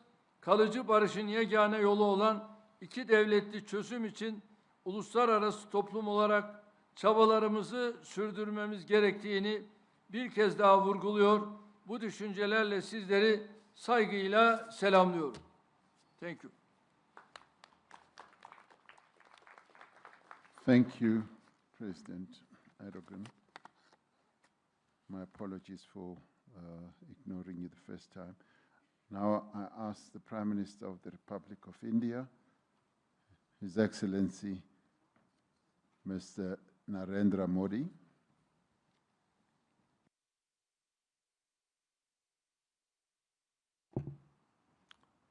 Excellencies, natural disasters मानवता के लिए बहुत बड़ी चुनौती बने हुए हैं। इस वर्ष भी प्राकृतिक आपदाओं ने दुनिया की बहुत बड़ी आबादी को प्रभावित किया है। इससे स्पष्ट है कि प्राकृतिक आपदाओं से निपटने के लिए ग्लोबल कोऑपरेशन को हमें और मजबूत करना होगा। इसी सोच के साथ भारत ने अपनी G20 प्रेसिडेंसी के दौरान disaster risk reduction working group की स्थापना की थी। इस महत्वपूर्ण एजेंडा को प्राथमिकता के साथ आगे बढ़ाने के लिए मैं साउथ अफ्रीका को बधाई देता हूं। फ्रेंड, डिजास्टर रेजिलियंस को लेकर हमारी अप्रोच रिस्पॉन्स सेंट्रिक से भी आगे डेवलपमेंट सेंट्रिक होनी चाहिए। कोalition फॉर डिजास्टर रेजिलिएंट इंफ्रास्ट्रक्चर की स्थापना के पीछे भारत की यही सोच थी। G20 देश CDRI के साथ मिलकर फाइनेंस, टेक्नोलॉजी और स्किल डेवलपमेंट को मोबिलाइज कर सकते हैं।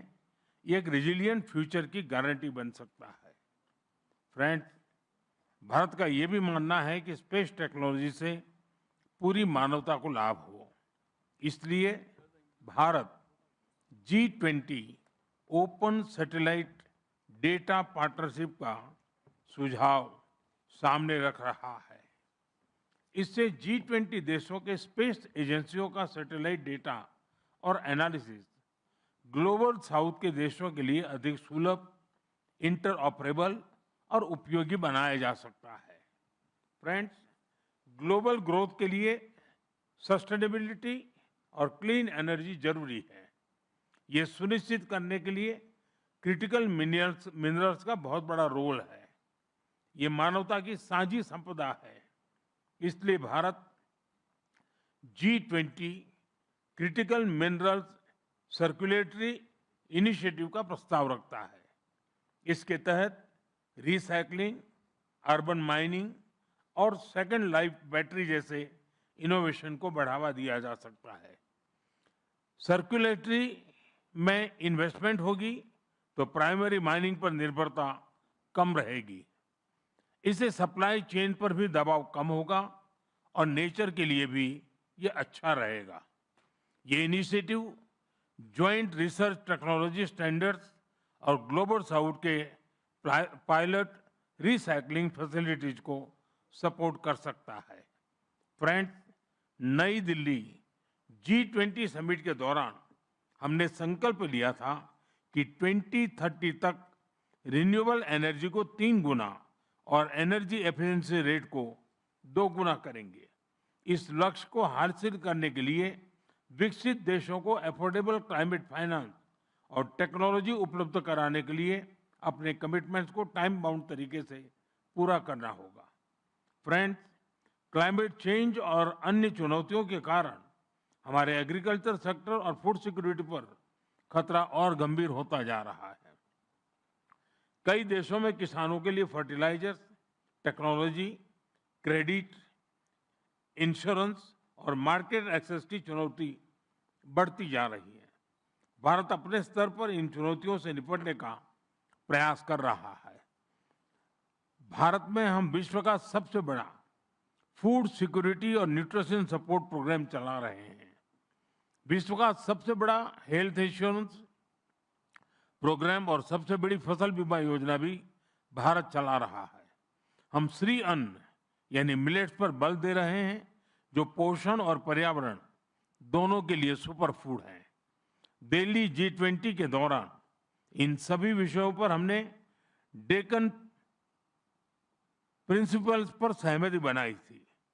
अब हमें इन प्रिंसिपल्स पर आगे बढ़ते हुए एक G20 रोड मैप बनाना चाहिए। Friends, resilience can not build in silos.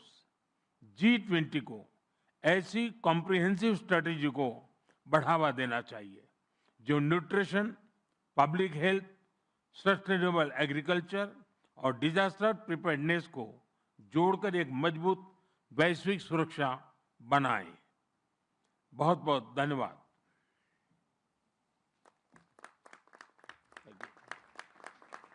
Thank you. I now ask Mr. Masanao Ozaki from the Republic of Japan to speak on behalf of the Prime Minister. Thank you, Chairman. 日本は課題先進国としての知見や経験を生かし、これまで災害、感染症、気候変動といった地球規模課題の解決に向け、各国の要望に基づいた取り組みを有言実行で実施してまいりました。第一に防災について、世界各地では自然災害が激甚化頻発化しており、持続的で強靭な社会の構築には災害対策が待ったなしであります。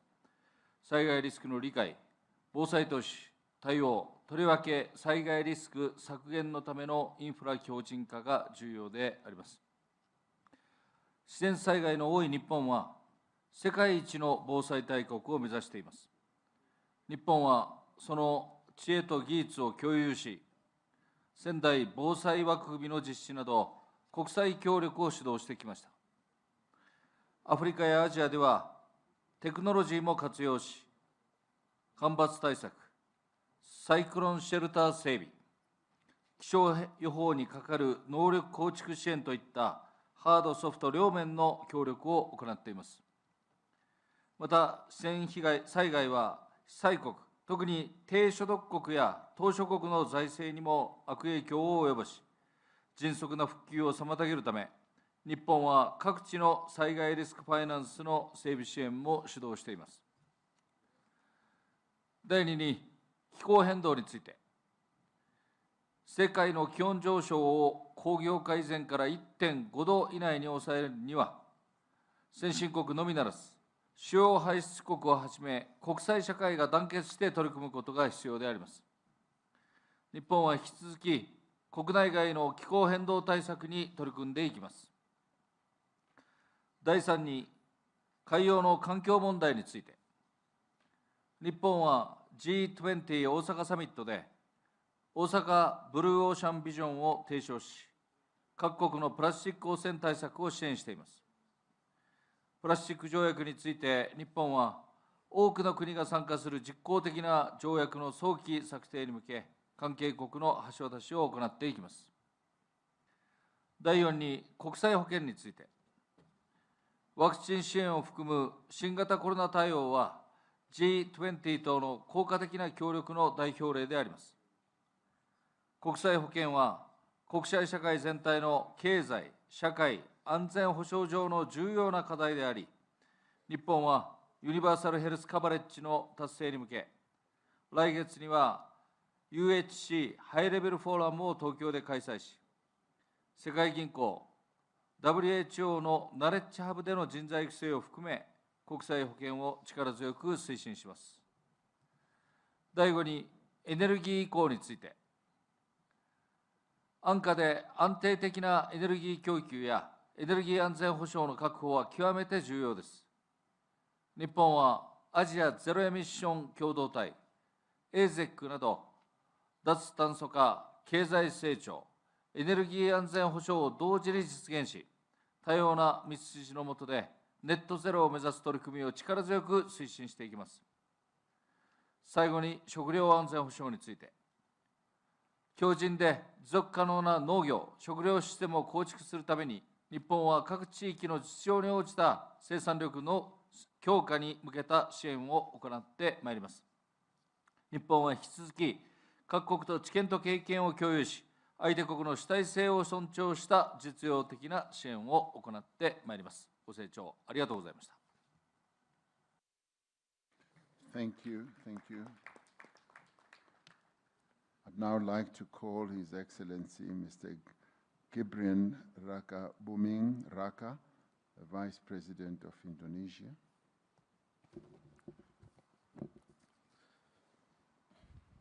Your Excellency, President Ramaphosa, Excellencies, leaders of G20 countries, in many parts of the world, crises are intensifying. Global solidarity and decisive leadership are needed to address them. Indonesia commends South Africa's leadership in advancing energy, water, and food security. For Indonesia, food security is not just an economic agenda, but a fundamental necessity for our people. For that reason, the President of Indonesia is focusing on the food security and free nutritious meals for 80 million students and pregnant women as strategic investment. That promotes the use of local products, empowering farmers and livestock breeders, while expanding economic activity in many areas. On the other hand, as an island nation located in the Pacific Ring of Fire, Indonesia faces more than 3,000 disasters every year, from earthquakes, floods, to volcanic eruption. For Indonesia, resilience is not a slogan, it is a daily reality. Drawing from these experiences, Indonesia promotes the concept of sustainable resilience, a framework in which human development, economic growth, and environmental protection can advance in harmony. Excellencies, today's disasters are not only natural, many are the results of human action. We see this in Gaza, Ukraine, Sudan, and the Sahel, and many other regions, where conflicts reduce homes to rubble, deprive people of hopes and livelihood. These tragedies remind us to put humanity at the heart of global governance. The world must not allow and normalize preventable human suffering from becoming the new normal. As a forum representing 85% of the world's GDP, the G20 carries a moral duty to lead by example, ensuring that growth and resilience become two sides of the same coin, driving hope, prosperity, and justice for all. Thank you. Thank you. Thank you very much. I now want to call the President of the Republic of Korea, Mr. Lee Jae-myung. 네, 의장님 감사합니다. 근본 세션의 주제는 각각 다른 주제 같지만 상호 연결된 하나의 체계적 위험 요인입니다. 유엔 재해위험 경감국이 지적하는 것처럼 여러 분야에서 연쇄적으로 나타나는 복합 위기입니다.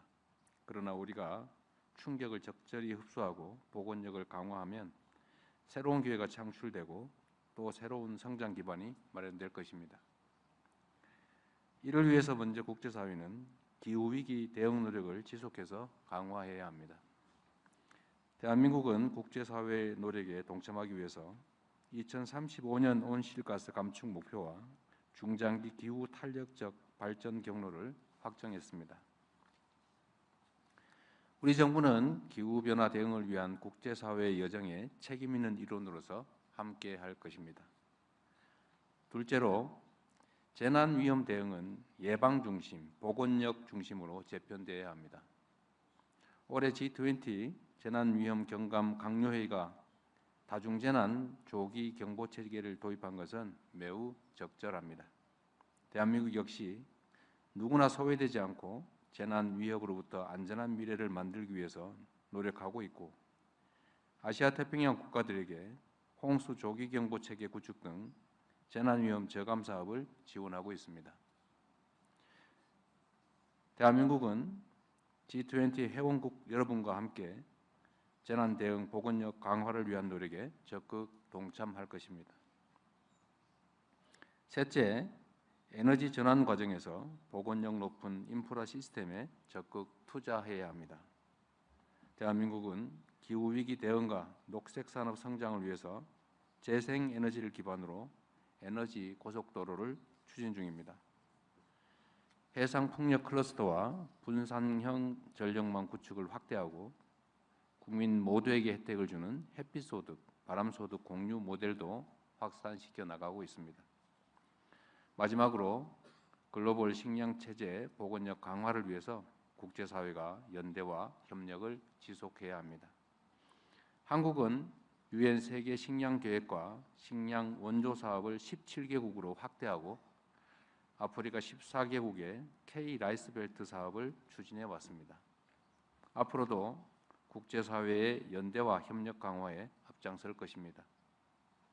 존경하는 동료 여러분, 아프리카 속담처럼 비는 한 지붕에만 내리지는 않습니다. G20는 2008년 금융위기, 2020년 팬데믹 위기에 세계 경제 회복을 이끌어냈습니다. 기후, 재난, 에너지, 식량의 복합 위기 또한 그때와 같은 책임감 있는 연대를 필요로 합니다. 한 국가의 회복력은 전 세계의 회복력으로 이어집니다. 위험을 사전에 낮추고 충격에 흔들리지 않으며 더 나은 상태로 회복할 수 있는 글로벌 체계를 함께 구축하는 데 대한민국이 앞장서서 기여하겠습니다. 감사합니다. Thank you. Thank you. I now call upon His Excellency the Deputy Prime Minister of the Russian Federation, Mr. Maxim Oreshkin.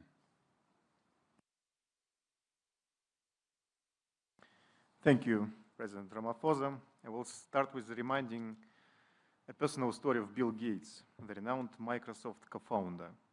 He was an early and outspoken advocate for the urgency of climate change, investing billions in clean energy solutions. Recently, he softened his stance, emphasizing human welfare and balanced policy over alarmist views, where funding for health and development plays the leading role.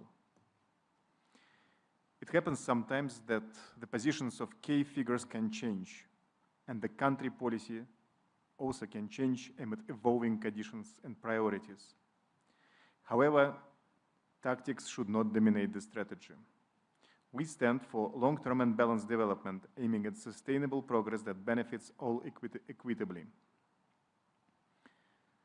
Global climate policy should be reasonable, not dogmatized.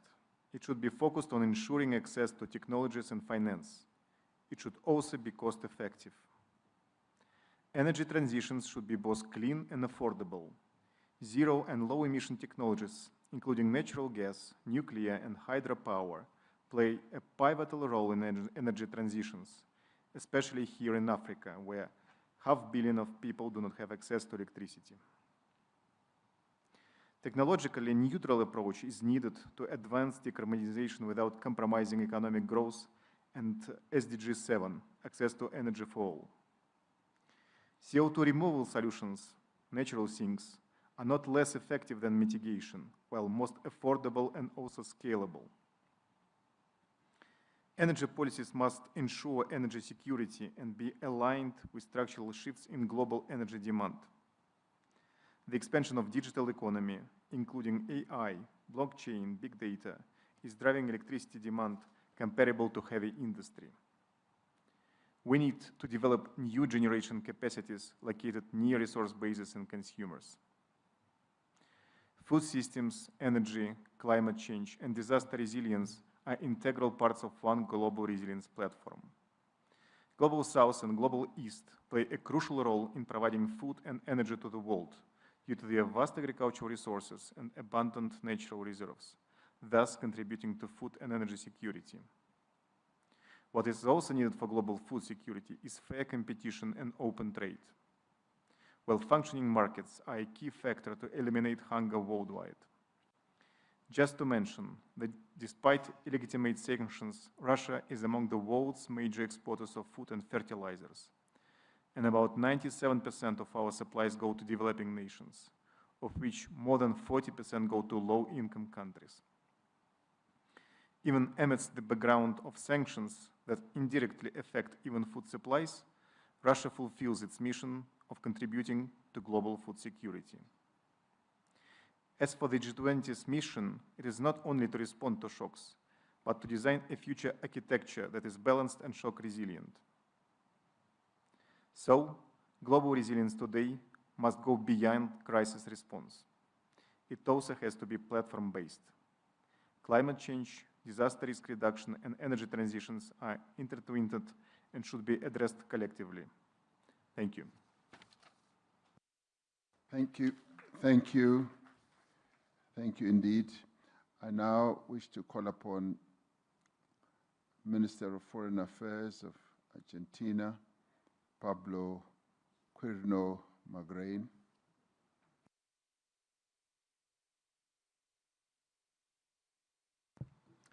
Thank you, President Ramaphosa, for placing these critical issues not only for the stability of our economies, but also for the well-being of our populations, particularly the most vulnerable.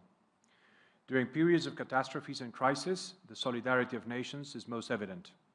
History has shown that despite diverse worldviews, the G20 has served as a platform for cooperation in the most challenging moments of recent history, successfully reaching consensus and coordinating actions and tasks collectively. Disaster prevention cannot be limited to statements.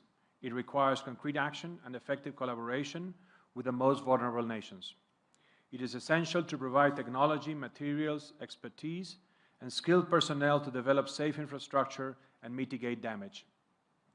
An efficient approach is to share resources when and where they are needed, coordinating among countries in a practical, bureaucracy-free manner. Disasters tend to occur in predictable seasons and regions. Therefore, international agreements must move from words to clear commitments with specified contributions and shared responsibility, ensuring that solidarity goes beyond good intentions. Allow me to move on to my next point. Food security must be addressed through mechanisms that do not reduce global food production and investment. Argentina is a major food producer, and under market conditions free from distortions caused by domestic and international policies, it could double and diversify its production. Many countries have implemented domestic policies aimed at lowering consumer prices, which have led to stagnation or declines in production. This effect is not only caused by domestic public policies, but also by international ones. Food markets are competitive, meaning there is a good balance between quality and price. Distorting them through subsidies or prohibitions only harms those who need food the most, because higher production would correspond to lower prices. For this reason, Argentina fights against market distortions, against barriers to food trade, and against subsidies that distort competition. That is why we promote long-term contracts to supply countries that regularly import food, as well as strategic partnerships that ensure food security. Hunger is addressed by increasing food production, not by reducing it through measures that only stagnate it. We're here to cooperate by producing, integrating stable value chains, and selling at highly competitive prices and quality for the benefit of consumers around the world. Thank you. Thank you very much indeed. My last speaker on the G20 member side is Her Excellency, Minister of Finance and Public Credit, United Mexican States, Edgar Amador Zamora. Thank you, Your Excellency. We gather today not only as representatives of our nations, but as partners in the pursuit of a resilient and sustainable world. As we reflect on the challenges that we have faced, be it the global pandemic, extreme weather events linked to climate change, or market financial volatility, we must recognize the pivotal role that the G20 plays in fostering collaboration and resilience among our nations. Together, we have the power to shape a future that prioritizes the well-being of our people and our planet. Investing in disaster risk reduction protects development gains, reduces vulnerabilities, strengthens adaptation to climate change, and promotes economic and social stability. Disaster risk reduction is at the heart of development, advancing the 2030 agenda and safeguarding its achievements. Mexico welcomes South Africa's leadership and vision in this area so that the G20 can contribute significantly to positioning resilience as a global public good and as an indispensable condition for sustainable development. The G20 provides a forum for dialogue that highlights the importance of integrating disaster risk reduction into development planning, public investment, and international cooperation. Discussion within the group reflects a growing consensus. There will be no sustainable development or effective adaptation to climate change without proper management of present and future risks. Mexico particularly values the G20's promotion of common approaches on issues such as early warning systems, resilient infrastructure, and resilient financing. Those efforts contribute to strengthening the global coherence that must be fostered among the development, climate, and risk agendas. Following the recent COP30 in Belém do Pará, Brazil, the G20 had the opportunity to reaffirm its collective commitment at the highest political level to the goals of the Paris Agreement and to strengthen a more ambitious and equitable global response to the climate crisis. The G20 must send a message of unity and ambition, reaffirming the group's leadership in achieving a fair and sustainable global transition that leaves no one behind. Mexico has consistently played an active and constructive role in international climate negotiations, working to build bridges, promote consensus, and uphold key principles such as equity, intergenerational justice, and the centrality of human rights in climate action. The just energy transition is not merely a goal, it is a moral imperative that requires our collective commitment and action. The Mexican people have faced prolonged droughts, intensified hurricanes, disrupted rains, and biodiversity losses. Through our updated nationally determined contribution, Mexico will strengthen its renewable energy and sustainable transport goals, expand nature-based solutions such as the restoration of forests, mangroves, and coastal systems, prioritize community-centered adaptation, and include security as an across-the-board issue linked to climate action. We believe that a just energy transition should encompass the following 4 key principles: inclusion, job creation and skills development, investment in clean technologies, and support for communities. To advance towards sustainable and resilient food system, Mexico has implemented technical support actions through farmer field schools to increase production with an agroecological approach. We also established new seed banks dedicated to the preservation of traditional food systems, which contributed to the selection, conservation, and safeguarding of native corn varieties. Finally, the efficient use of water in food production is a strategic issue. Therefore, we implemented the National Irrigation Technology Program, which includes training and technological assistance to producers to recover volumes for other uses. I thank you. Thank you. Thank you indeed. We've now concluded the interventions by G20 members. We now have guest countries that have chosen to make interventions. As we have run out of time, we propose that we allow interventions right up till 6:45. And beyond 6:45, those who have not spoken will then be given the opportunity into the 3rd session tomorrow. We anticipate that we should be able to finish in time tomorrow. So if by 6:45 we have not given you the opportunity to speak, there will be ample opportunity for you to make your intervention tomorrow. We say this as we have some 500 guests who are coming in for the dinner, which we are all invited to, and we should not keep them waiting too long. But besides, we've been at this since 10 o'clock this morning, if not earlier, and I am told that it's always best to get time to rest and to have something to eat. This I get from my wife, who is a doctor, and I am a doctor by marriage. So this is the advice that I have received through my marriage.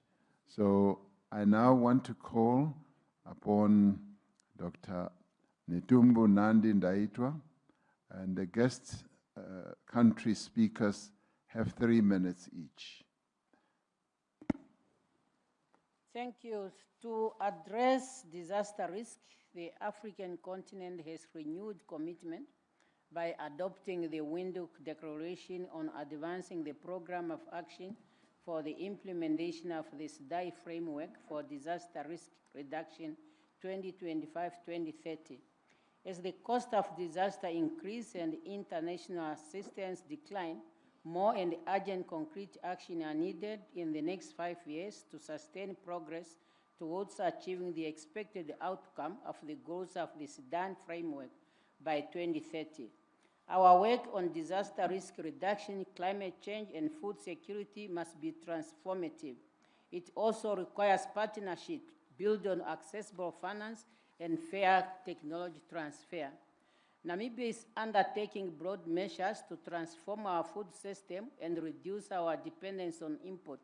Our focus is to reduce agricultural imports, strengthen domestic production, and build climate-resilient agriculture infrastructure with a strong focus on irrigation, water harvesting, storage, and the rural value chain. We are also modernizing our livestock sector, which remains the backbone of rural livelihood. On climate financing, Namibia will need 15 billion to meet her climate goals, with 90% of adaptation cost relies on international support, hence the need to scale up climate financing.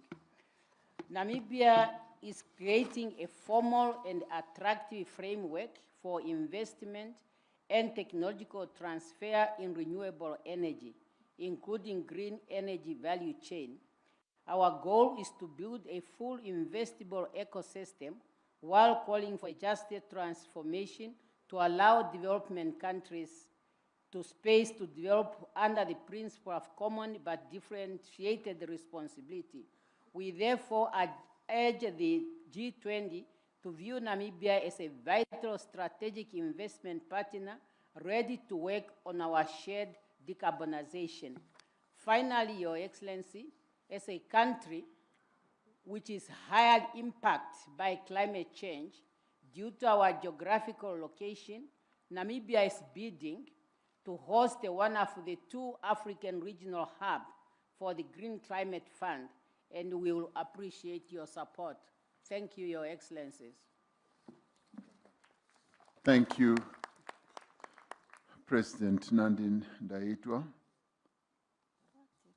I now want to call upon His Excellency Dr. Julius Maada Bio, the President of the Republic of Sierra Leone and Chairperson of the Economic Community of West African States, ECOWAS.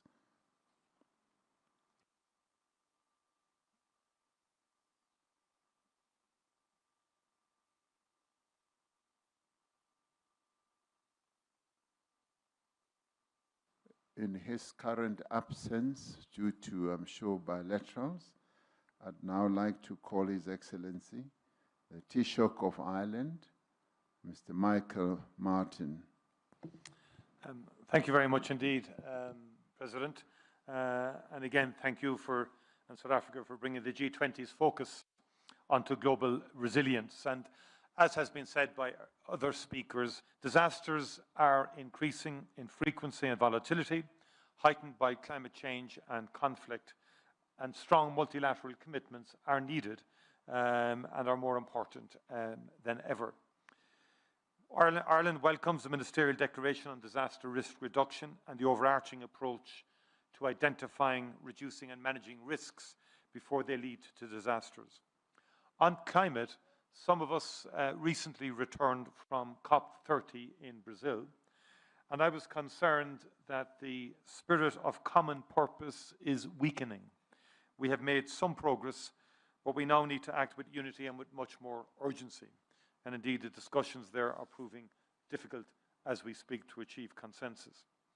International climate finance is a priority for Ireland, and we are on track to deliver our COP26 pledge of at least 225 million per year to developing countries by 2025. We will achieve that this year.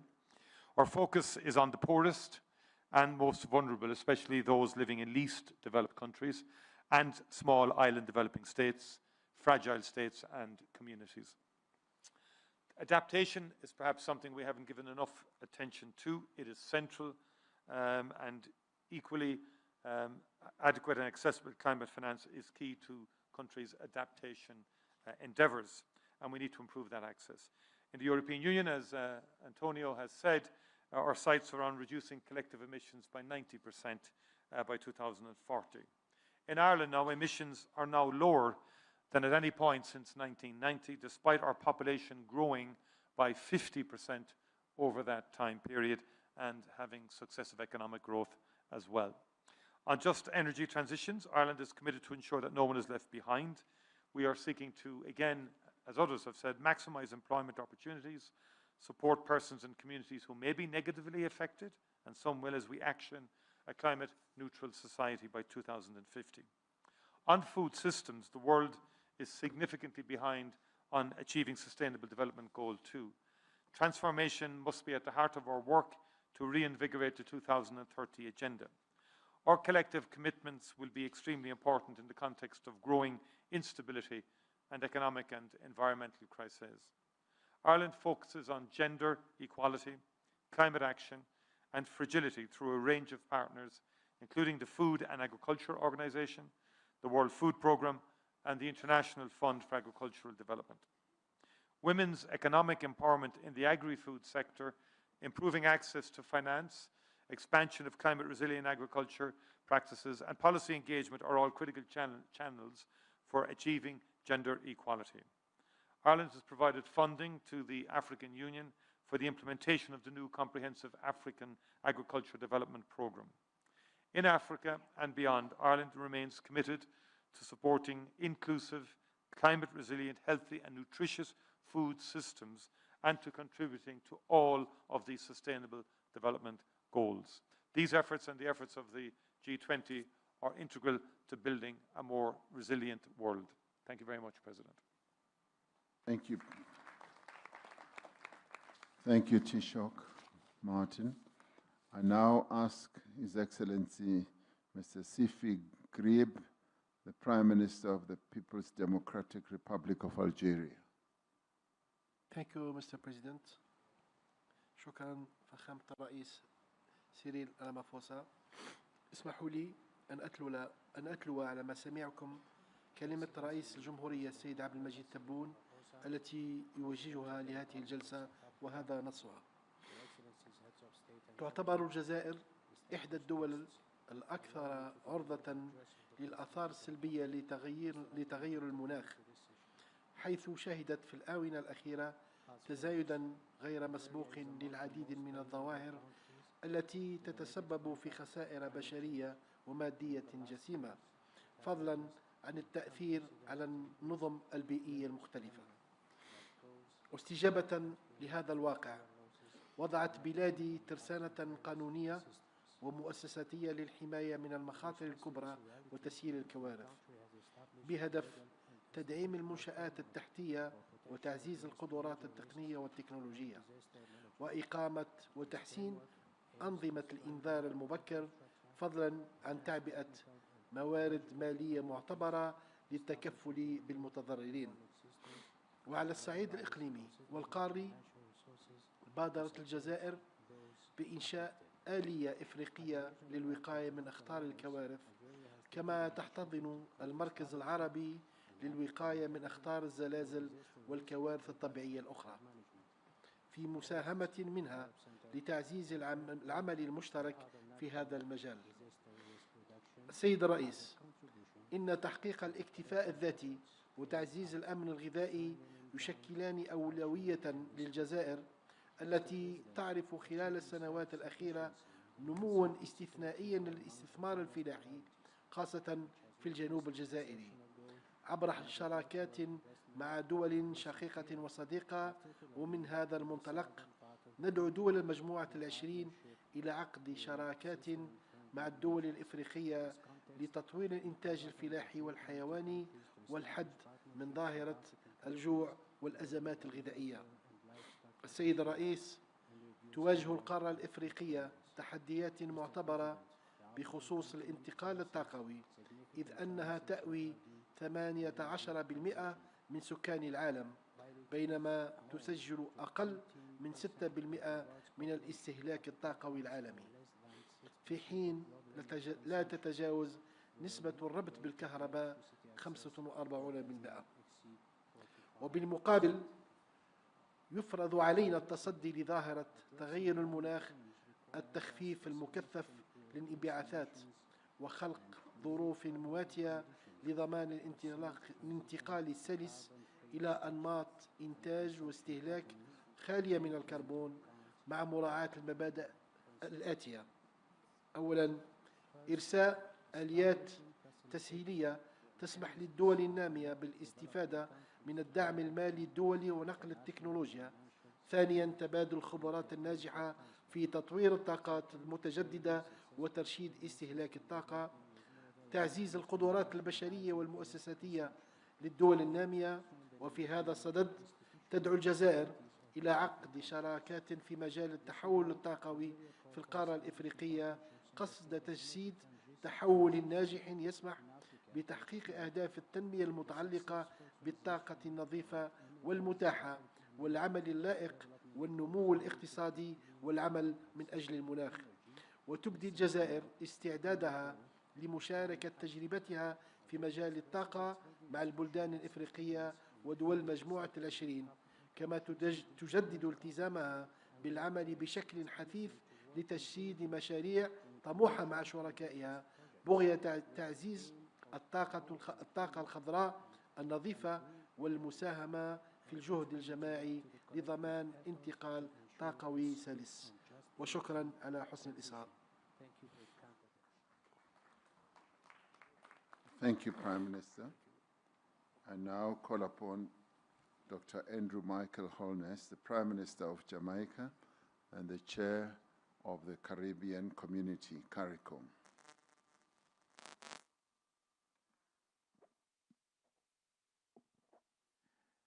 Thank you, President. In the first session, I mentioned the recent passage of Hurricane Melissa, one of the most powerful hurricanes recorded in the Atlantic. The true economic impact will take months to fully quantify. However, preliminary estimates already indicate catastrophic losses. Prime Minister Carney pointed out that it is estimated that we have lost, in terms of physical damage, approximately $8.8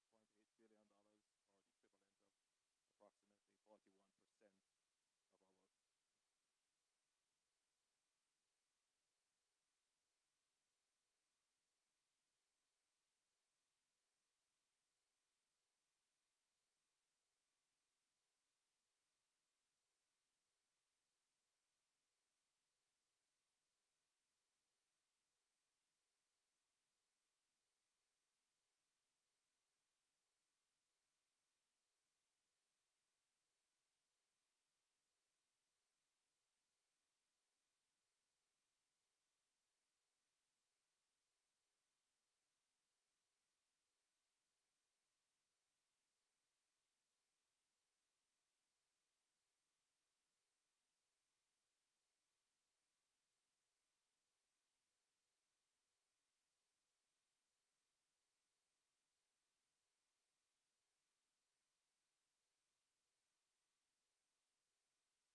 Thank you very much, Prime Minister. Once again, our condolences and our support to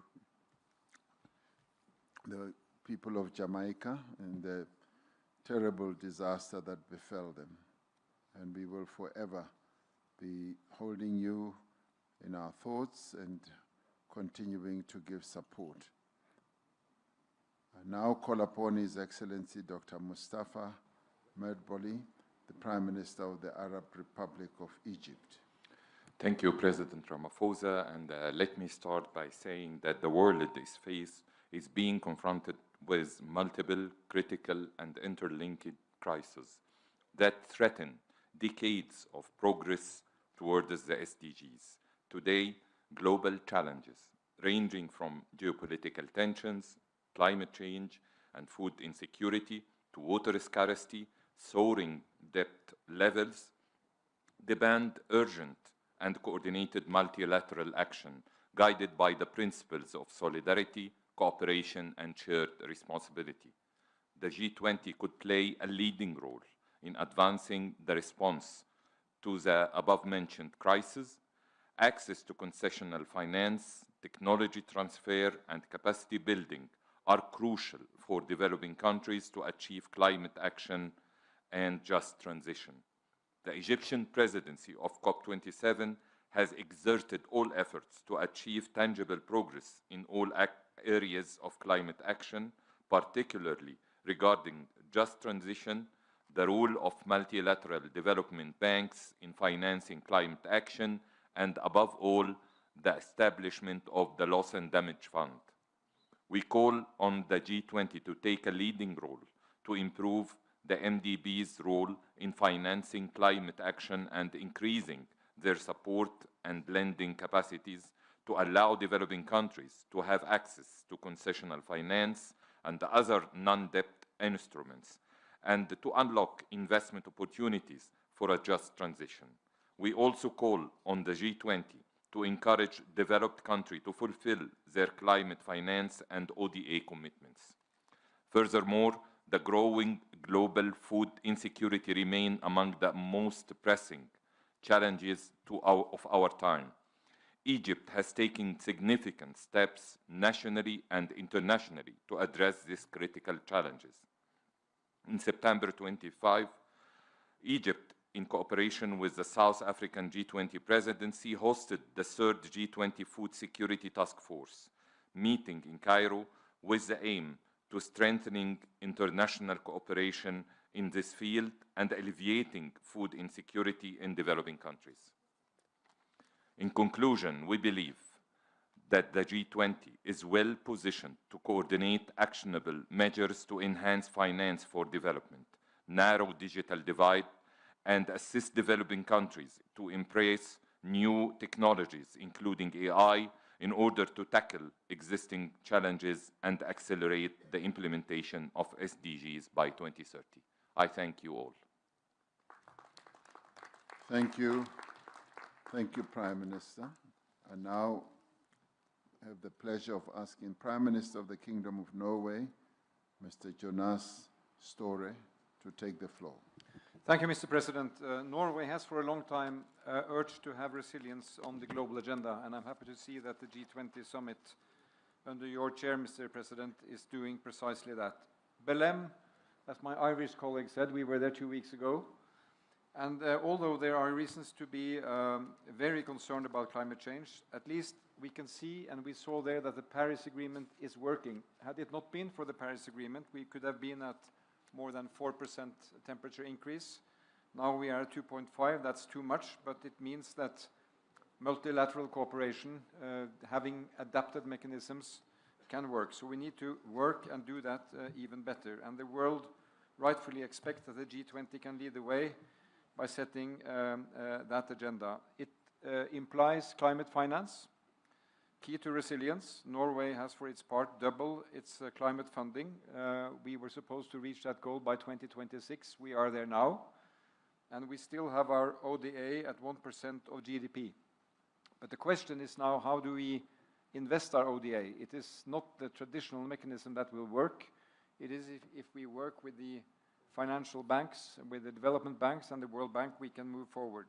On the energy transition, it is renewable that is now being the winner in terms of affordability, and that has now to be made available to people in development.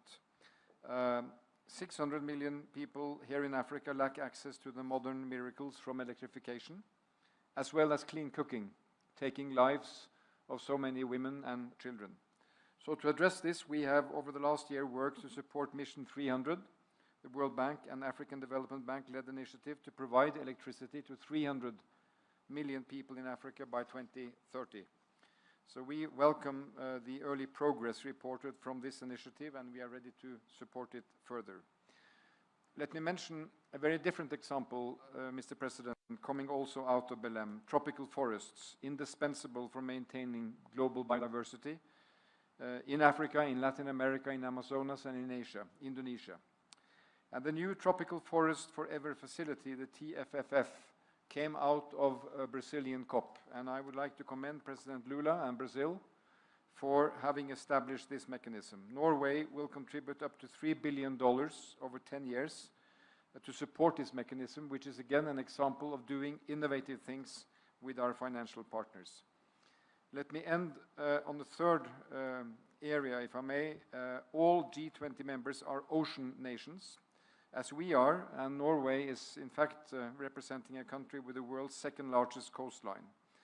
The ocean offers many solutions to many issues on our G20 agenda, as long as the ocean is managed sustainably, as I work together with partners in the International Ocean Panel that I'm chairing with the President of Palau. And I'm happy to see that we have reference to that in the communiqué from this summit. We welcome the results of the third UN Ocean Conference in Nice, hosted by President Macron, the entry into the force of the BBNJ agreement, and the WTO agreement on fishery subsidies. So in closing, I would like to congratulate you, Mr. President, for also putting this theme on the agenda in a very appropriate way. And it will give, I think, impetus to the way we work on resilience around the world. Thank you. Thank you, Prime Minister Sore. And now I would like to ask the Prime Minister of Malaysia and the Chair of the ASEAN Nations, Mr. Anwar bin Ibrahim, my brother. Please take the floor. Thank you, President Cyril Ramaphosa. Southeast Asia is one of the world's disaster epicenters. In many years, our region accounts for around half of global disaster fatalities and more than $4 billion in economic losses. Not all these events are driven by climate change, but climate stress compounds their impact and weakens recovery. We have learned that resilience depends on anticipatory investment. That is why our region has built one of the most active disaster response systems in the developing world through the ASEAN Coordinating Center for Humanitarian Assistance, or AHA Center. The science of climate change is crystal clear, yet global momentum is faltering. In many societies, including the industrialized world, there is a rising pushback against policies seen to raise prices and threaten jobs. At the same time, energy demand in developing regions is growing faster than clean alternatives can be deployed. The world will continue to use fossil fuels for some time. Pretending otherwise will not help us plan responsibly. ASEAN's experience shows that regional platforms can advance climate action. Disaster cooperation and energy connectivity, even when global processes struggle. If fossil fuels cannot be eliminated overnight, then we need the technologies that reduce their footprint.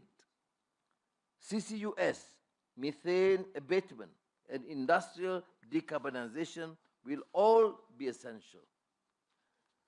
Meanwhile, the ASEAN power grid and the Trans-ASEAN gas pipeline will help smooth the integration of renewables, and strengthen energy security, even as we scale clean power. These are the kinds of measures that make the transition workable. We must accelerate adaptation where impacts already threaten lives and livelihoods, especially in food and water security. We must advance a climate strategy that is ambitious, yet grounded in the realities of our people face. To sustain these efforts at scale, international climate finance must be accessible, predictable, and aligned with the needs of developing regions. Only then can we secure livelihoods and advance shared prosperity. Thank you. Thank you. Thank you.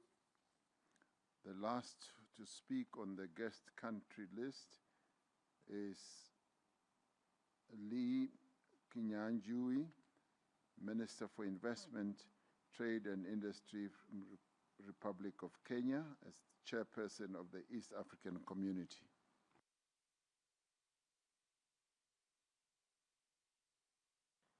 Your Excellency, President Cyril Ramaphosa, President of the Republic of South Africa, Excellencies, Heads of State and Government, ladies and gentlemen. Once again, apologies, Mr. Ali Kenyajui, the Cabinet Secretary, is not allowed, and I am taking his place. I'm the Kenya High Commissioner to the Republic of South Africa. We wish to commend South Africa for ensuring that African priorities are prominently reflected in the summit's agenda, particularly on resilience, sustainability, and equitable development.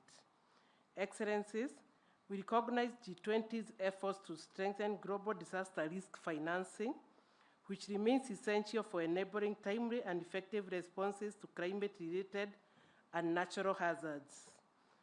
We also welcome the G20 focus on expanding inclusive early warning systems and enhancing capacity building in developing regions, which is vital for protecting lives and preserving development gains. Excellencies, the East African community encourages G20 to advance the provision of predictable, adequate, and accessible climate finance with strong attention to adaptation as a pressing priority for vulnerable countries. We underline the importance of honoring existing finance commitments while pursuing innovative and fair mechanisms that align with the needs of developing countries. Excellencies, COMESA is leveraging continental initiatives such as the Mission 300, which targets electricity access for 300 million Africans through its Accelerating Sustainable and Clean Energy Access Transformation Program. Its regional component, the Regional Energy Access Acceleration Platform, provides tailored technical assistance, policy harmonization support, and capacity building to help countries advance scalable and sustainable energy transitions. We emphasize that energy development is inherently regional. Harmonized laws, coordinated regulations, and integrated markets are essential to avoid fragmented progress and to unlock economies of scale in cross-border energy trade and infrastructure development. As we advance sustainable energy transitions, we must ensure they are just and inclusive, fully supporting women, youth, and indigenous communities and workers in carbon-intensive sectors. Excellencies, let me conclude by saying we stand ready to deepen cooperation with all partners, including the G20, to accelerate clean energy access, strengthen regional integration, and build resilient systems that support long-term sustainable development. I thank you. Thank you. Thank you so much. We now move on to international organizations. And if we are economic with time, we could finish in a few minutes before we all retire to dinner and thereafter retire to have an early night. I now start off with the Secretary General of the United Nations, Mr. Antonio Guterres. Excellencies, the world has failed to keep temperatures to the 1.5 degree temperature rise limit, and about 80% of the world is sitting around this table. A temporary overshoot of this limit is now inevitable. Reaching the 1.5 degree limit is still possible by the end of the century, and that requires making this overshoot as small, short, and safe as possible. In any case, there will be dire consequences. More and worse heat waves, wildfires, floods, hurricanes, and hunger. Africa will pay a deadly price, despite doing very little to cause the problem. Avoiding more climate chaos means bridging the adaptation gap urgently as an essential element of climate justice. Developed countries must keep their promises, starting by doubling adaptation finance this year, and it is my firm belief that it is possible to triple adaptation finance by 2030 with the contribution of the multilateral development banks, as in COP29 in Baku. We must also safeguard the credibility of the Baku finance goals and capitalize the loss and damage fund, including innovative tools of finance. And in keeping with the ambitions of the United Nations Early Warnings for All initiative, we need to ensure everyone, everywhere, is protected by a life-saving alert system by 2027. We also need investments in resilience and technology to boost and protect food systems in the face of climate shocks and disasters. But all our efforts in adaptation will fall short unless we reach a drastic reduction of emissions in the next decade, going clearly beyond the present NDCs, which still lead to an increase of temperatures well beyond 2 degrees. And we need to supercharge the just transition away from fossil fuels to renewable energy, as described in the consensus of the Dubai in COP. Fortunately, the economics on our side. Last year, 90% of new power capacity came from renewables. Renewables are now the cheapest source of new electricity in nearly every country, and ensuring all countries benefit means providing financing and technology to help developing countries invest in grids, storage, and efficiency. And it means supporting workers and communities affected by the transition through training, protection, and new opportunities. All of these requires massive investment, debt relief, greater access to concessional finance, reform of the global financial system, all to give developing countries representation that reflects the realities of today's global economy. We need the G20 leadership and support as we build the resilient world people and planet require. Thank you. Thank you, Secretary General. Thank you for that input. I now call upon His Excellency, Chairperson of the African Union Commission, Mohammed Ali Yusuf. Thank you very much, Your Excellency. Excellencies, it is a great honor for me to present the African Union Commission remarks for Session 2 on behalf of His Excellency Mohammed Ali Yusuf, Chair of the Commission.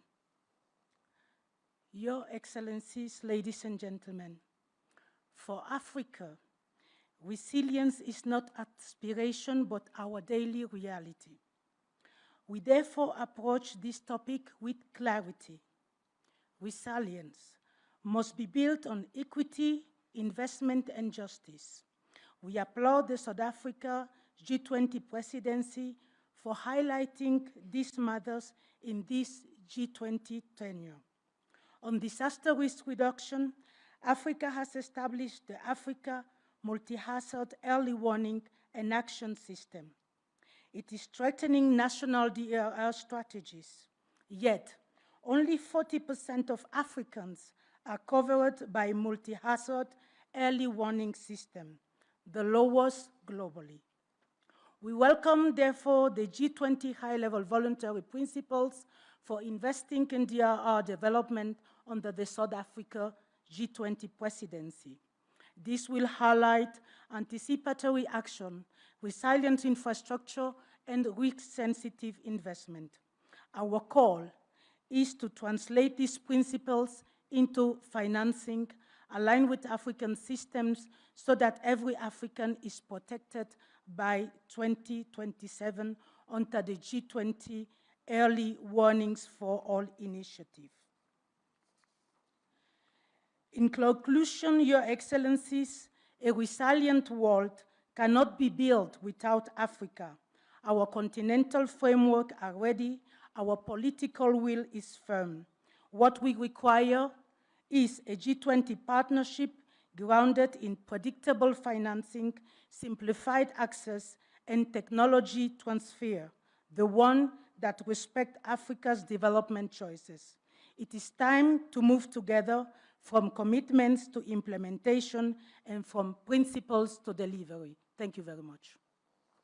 Thank you so much. I now ask His Excellency Dr.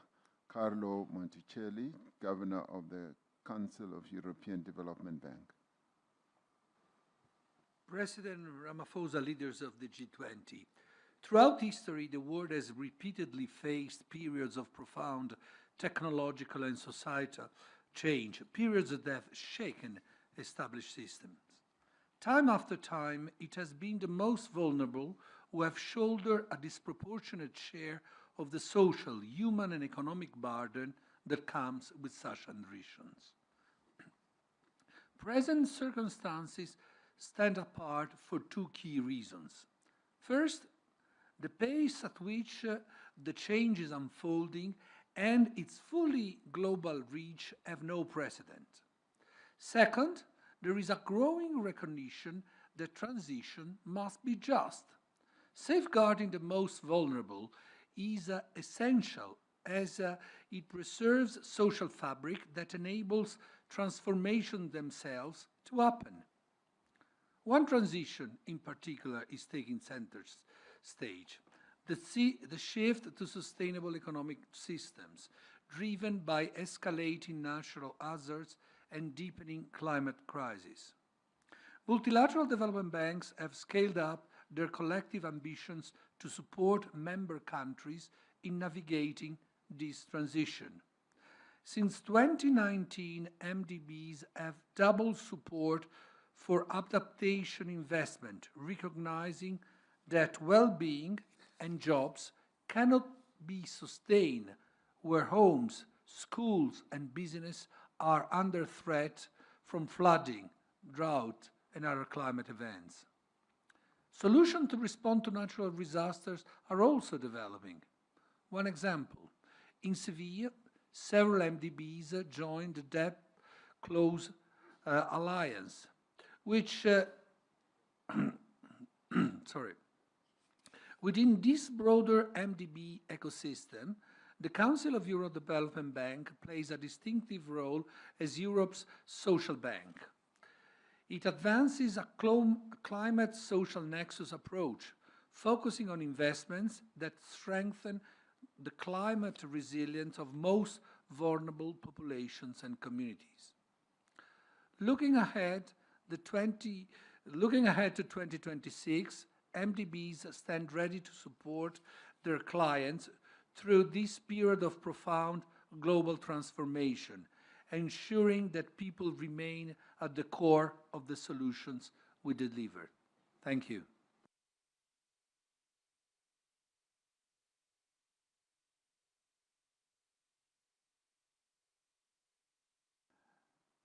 Thank you indeed.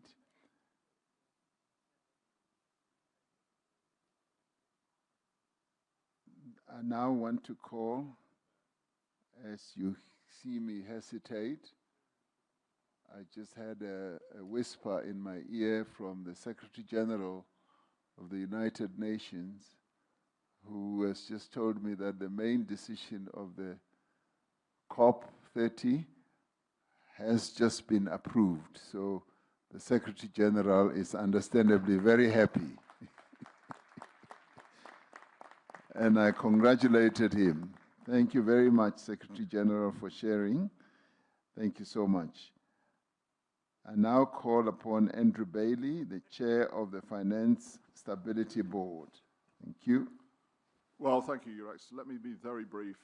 Sustainable growth requires long-term engagement and long-term finance. And in turn, that requires us to understand the risks to that finance over the longer term. Climate change is undoubtedly one such risk. But the answer to that is not to have no or less finance. It's to use finance to support transition to a sustainable future.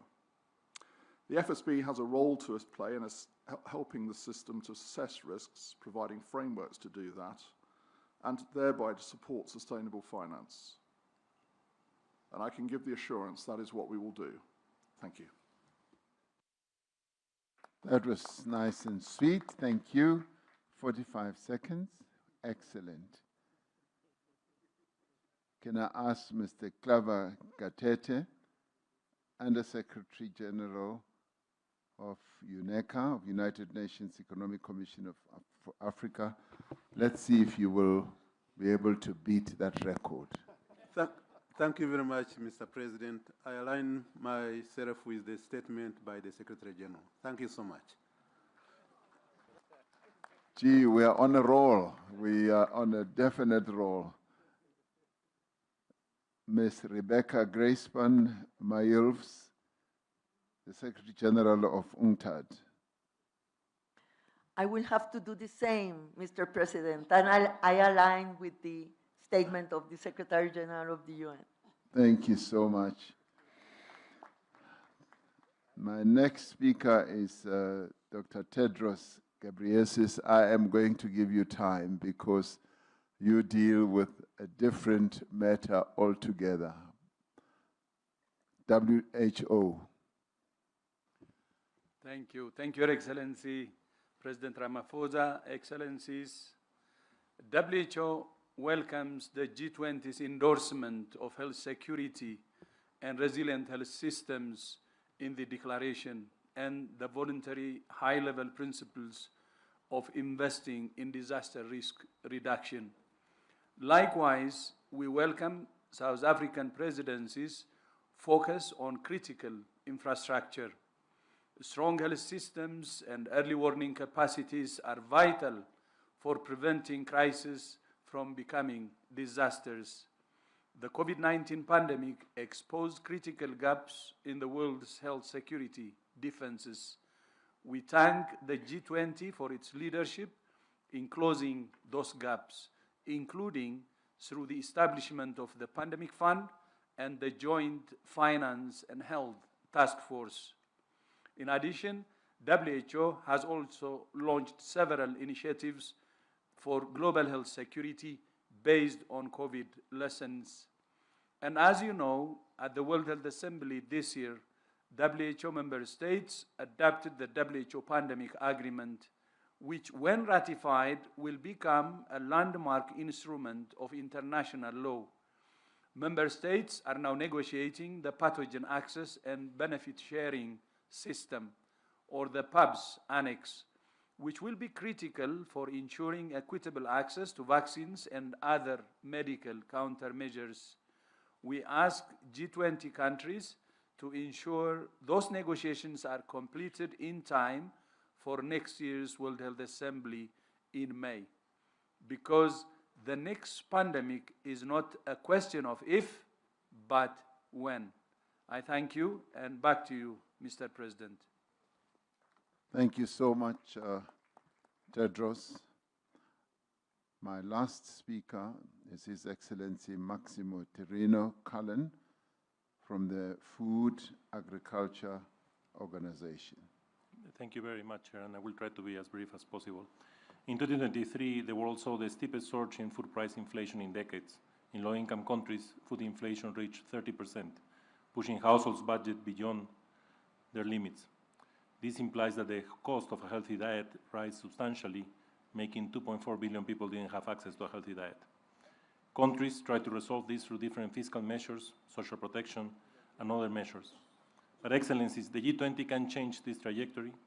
Open, predictable food markets are essential, particularly for net food importing countries.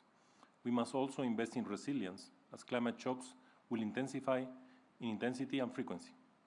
First, through prevention, anchored on early warning risk analytics, insurance, and One Health approaches, and second, by increasing countries' ability to cope when shocks happen, with a strong social protection and science and innovative-driven agricultural transformation and trade policies that keep food accessible during these stresses. FAO's Financing for Shock-Driven Food Crisis facility tried to mobilize countries and private capital to strengthen prevention and enable anticipatory action. Through targeted investments and the Global Alliance Against Hunger and Poverty, we are trying to drive country-led agri-food system transformation at a scale to achieve this resilience. Excellencies, the world cannot wait. Leadership is needed now. Thank you very much.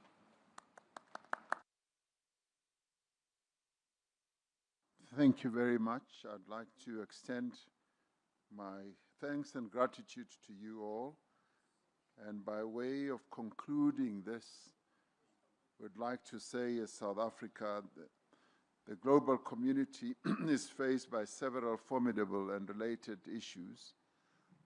And a number of them are poverty, unemployment, food insecurity, inequality, environmental degradation, and climate change. The complexity of these challenges does call for enhanced action. Resilience is not merely about recovery after a disaster or crisis. It is about foresight, shared responsibility, and sustainable development. A resilient world can only be achieved through inclusive economic growth, strengthening global partnerships, and reforming international institutions. It means we must be prepared. We must, as a matter of urgency, integrate disaster risk reduction into macroeconomic policies, climate financing, and sustainable infrastructure development.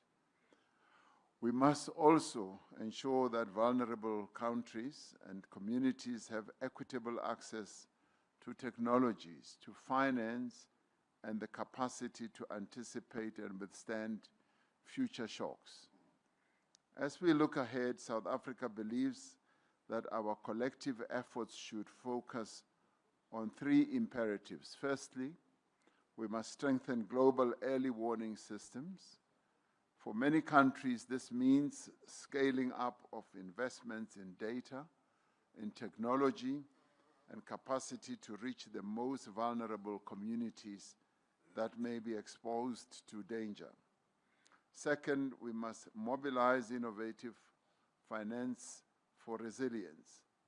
The G20 should champion accessible, practicable, and equitable disaster risk financing instruments. We need to pool risk, mobilize anticipatory funding, and forge public-private partnerships. And thirdly, we must mainstream disaster risk reduction into all sectors of economic planning, from energy and infrastructure to agriculture and urban development as well. Sustainable, balanced, and inclusive growth requires that we must take measures to address the severe imbalance in vulnerability to the increasing effects of climate change. Now, those countries most affected by severe weather events are often those that bear the least responsibility for climate change. This threatens to further deepen inequality between and within countries. Developing economies need resources and technical partnerships for effective adaptation. We need to make good on our commitments to fund loss and damage caused by climate change. And as 2025 marks the 10th anniversary of the Paris Agreement, we recognize its historic contribution to fostering universal climate action. And yet, global temperatures continue to climb. We have no choice but to fully, effectively implement what we agreed to implement, and its temperature goal. In doing so, We must hold fast to the principle of common but differentiated responsibilities and respective capabilities. Just transition pathways are key enablers for climate action. These should encompass a whole of economy and a whole of society approach. In the face of persistent hunger and escalating climate pressures, we face a sobering reality. According to the Food and Agricultural Organization, as many as 700 million people are experiencing hunger worldwide. Excessive food price volatility continues to undermine purchasing power, especially for low-income communities. But we must applaud the G20 for continuously keeping food security at the center of the developmental agenda. South Africa made food security one of the priorities of its G20 presidency, building on the excellent work of previous presidencies, including the Global Alliance Against Hunger and Poverty established under the Brazilian presidency. Platforms such as Agriculture Working Group, Meeting of Agricultural Chief Scientists, and the Food Security Task Force have delivered outcomes that underscore what we believe is the importance of building inclusive, diverse, and resilient, sustainable food systems. Since it was formed at a time of crisis, the G20 and the world has had to confront several crises. Unless we act now to build resilience and sustainability, the crises we face tomorrow will be more devastating, more damaging, and more lasting, as we have already heard from a number of speakers who stood to speak here. Now, that concludes our day today, and I think the day has gone extremely well, and we finished more or less on time. We left with one session, which is tomorrow, the third session, which is really a short session, just a half-day session. We now have an opportunity to have dinner together and to relax and to let our hair down. Those who have long hair and me, let my hair up so that we are able to mix and amongst each other and get to know each other rather well. We will now get an announcement of where we should go, and thereafter, that will be the end of the evening. We expect that this will just take 2 hours, and by 9 p.m. we should all be departing for the various places where we are going to rest. So thank you very much. Let's give ourselves a round of applause for the wonderful day we've spent. Excellencies, ladies and gentlemen, we invite the heads of state and government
familières, soit qu'elles aient pu être partagées ou pas,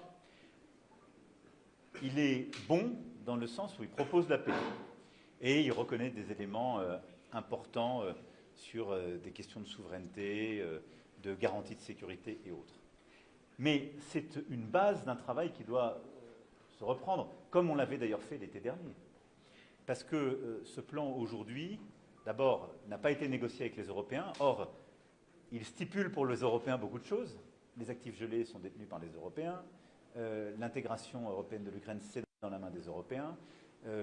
Savoir ce que fait l'OTAN, c'est dans la main des membres de l'OTAN. Donc, il y a beaucoup de choses qui ne peuvent pas simplement être une proposition américaine, qui suppose une concertation plus large. Donc, je pense qu'il faut d'abord dire, nous voulons tous la paix, et on est cohérent. On veut que cette paix soit robuste et durable. Donc, pour ça, il faut des éléments qu'on a déjà posés à plusieurs reprises. Et donc, c'est pourquoi, dès demain matin, les négociateurs américains arriveront à Genève, l'équipe de négociation ukrainienne s'y rendra, et l'équipe de négociation de l'Union européenne, de l'Allemagne, du Royaume-Uni et de la France s'y rendront pour pouvoir remettre autour de la table de la substance et réconcilier toutes ces vues. Mais je pense que toute initiative qui va vers la paix est bonne. Maintenant, nous savons à quelles conditions cette paix est acceptable. Il faut qu'elle prenne en compte les éléments qui permettent une paix juste et durable pour les Ukrainiens et qui prennent en compte les éléments de sécurité pour tous les Européens. Pourquoi ce plan il serait inacceptable? Je ne vais pas pré-négocier pour ce que font nos Sherpas, mais on voit bien qu'il y a des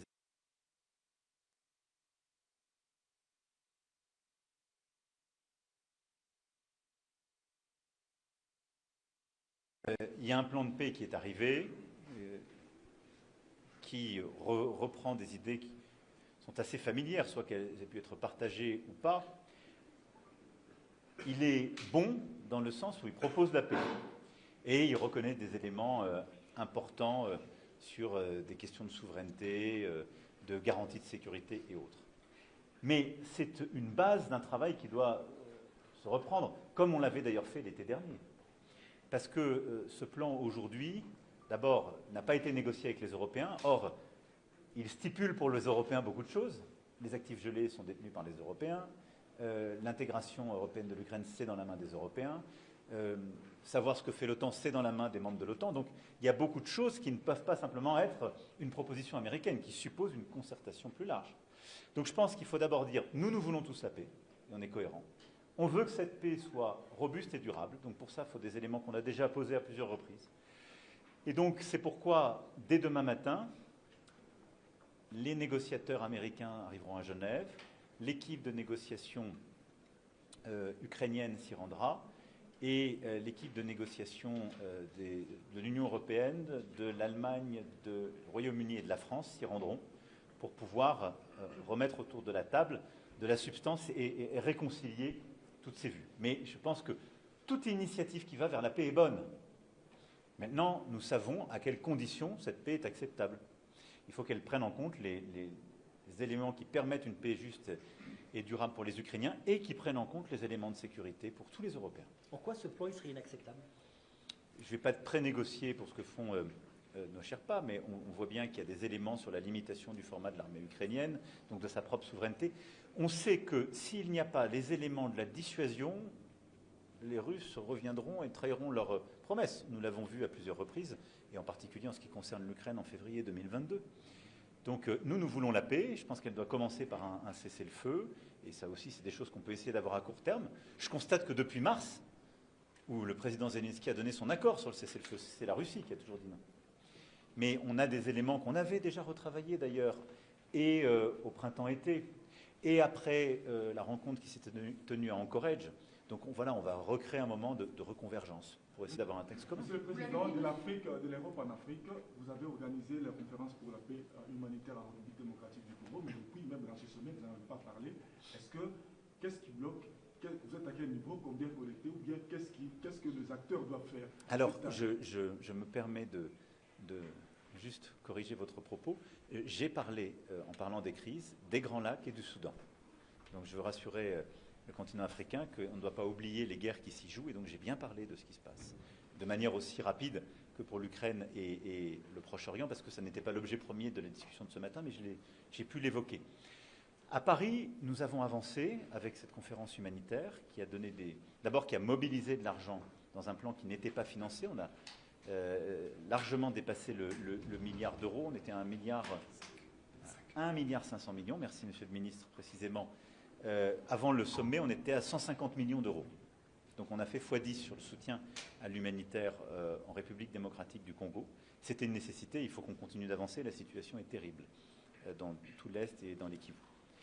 Maintenant, on avait aussi posé des points opérationnels comme la réouverture de l'aéroport de Goma, les conditions pour le permettre. Je note qu'aujourd'hui, l'effort n'a pas été fait par les M23 et ceux qui détiennent l'aéroport de Goma pour pouvoir le rouvrir, alors même que les conditions administratives ont été prises par la République démocratique du Congo. Donc je demande vraiment instamment à toutes les parties prenantes sur le sujet humanitaire de savoir avancer. Ensuite, s'est tenue, comme vous le savez, une réunion de médiation à Doha, qui a permis aussi d'avancer sur l'aspect politique et la discussion avec le M23. Nous, on continue d'avancer. Et je pense qu'il faut unir tous les efforts de l'Union africaine et du président Faure Gnassingbé, qui a été mandaté par le président Lorenzo, les efforts des États-Unis d'Amérique, et ce qui a été signé l'été dernier, les efforts du Qatar, et la médiation qui vient de marquer un pas important, et on s'en est réjoui, et ce que la France a pu apporter. On doit absolument continuer, la situation est trop grave pour qu'on la laisse, et donc c'est cet effort conjoint que nous allons poursuivre. Sur l'Ukraine, Monsieur le Président, pourquoi l'Afrique du Sud n'a pas été conviée aux discussions sur l'Ukraine aujourd'hui? On est en Afrique du Sud, c'est un pays médiateur dans la crise, et ils n'étaient pas là, ils n'ont pas été conviés. Alors c'est une manière très simple, parce qu'on parle de la sécurité de l'Europe, et donc ça a été une coordination entre Européens pour préparer les réunions de demain de nos Sherpas. Et donc, pour être très clair, comme il y a quelques pays européens qui sont actifs dans la discussion par souci d'efficacité, c'est tout à fait normal qu'on se coordonne. Et d'ailleurs, on a coordonné les Européens et aussi les partenaires de la coalition qui étaient présents et qui sont non européens. Marc Carnet était là, la première ministre du Japon, pour ne citer que quelques exemples.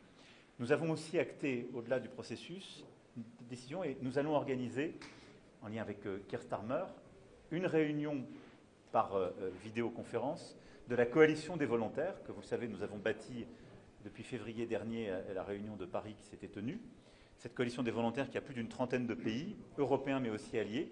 Donc nous tiendrons une réunion mardi après-midi pour nous coordonner sur ce point et voir les avancées qui se seront faites pendant les négociations des prochains jours à Genève et pouvoir prendre de nouvelles initiatives. I will perhaps finish in French and I will switch in English, don't worry. Excusez-moi. Qu'effectivement, il y a des points qui paraissent à ce stade inacceptables. Les négociations démarrent demain, elles vont être compliquées. Est-ce qu'on est devant un risque majeur de rupture avec les États-Unis? Non, je ne ferai pas ici de politique fiction et je pense qu'à chaque fois, on a su reconverger. Les États-Unis d'Amérique jouent un rôle important dans le soutien à l'Ukraine. Et nous avons besoin de leur soutien pour cette guerre de résistance. Ils ont fait des propositions et je pense que tous ceux qui sont trop critiques ont tort de négliger le rôle que jouent aujourd'hui les États-Unis. Mais on doit ensuite reconverger parce que les États-Unis ont aussi besoin des Européens pour régler ce conflit.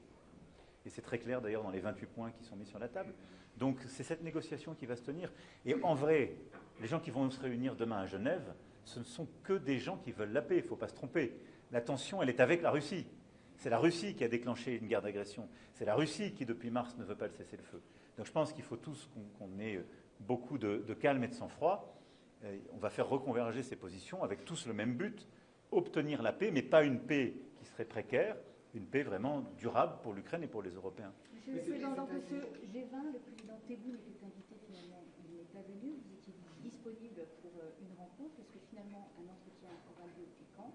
Et puis, par ailleurs, vous avez toujours prôné l'apaisement avec l'Algérie, mais vous avez été confronté à une très grave crise. Alors, est-ce que vous reconnaissez une forme d'échec sur la question algérienne?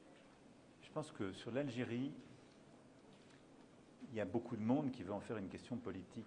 Je vais vous dire comment je vois les choses. Beaucoup de gens veulent faire de l'Algérie une question de politique domestique française. Et en Algérie, beaucoup de gens veulent faire de la relation à la France une question de politique domestique algérienne. Si on laisse ces gens-là de chaque côté faire l'agenda, il n'y a aucune chance qu'on avance. Moi, je note que ces dernières années, on a su faire des avancées très concrètes. Et moi, j'ai toujours eu la même méthode, le respect et l'exigence.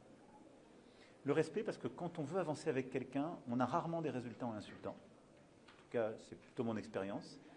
Et l'exigence, c'est que la situation n'est pas satisfaisante, donc on veut des résultats. Il faut le faire en comprenant aussi ce que veulent les autres.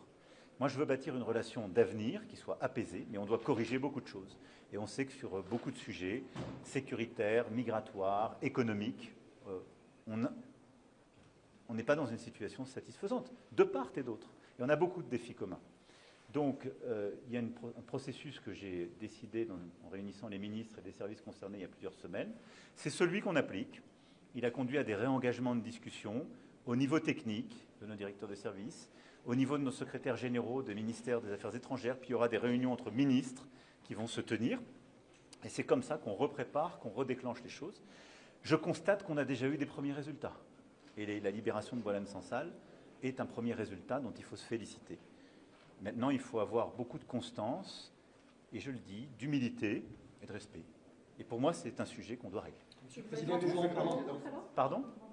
Elle se fera au moment où on aura préparé pour avoir des résultats. Monsieur le Président, toujours en parlant de diplomatie, on ne vous a pas encore entendu sur ces propos de votre chef d'état-major des armées il y a quelques jours au congrès des maires.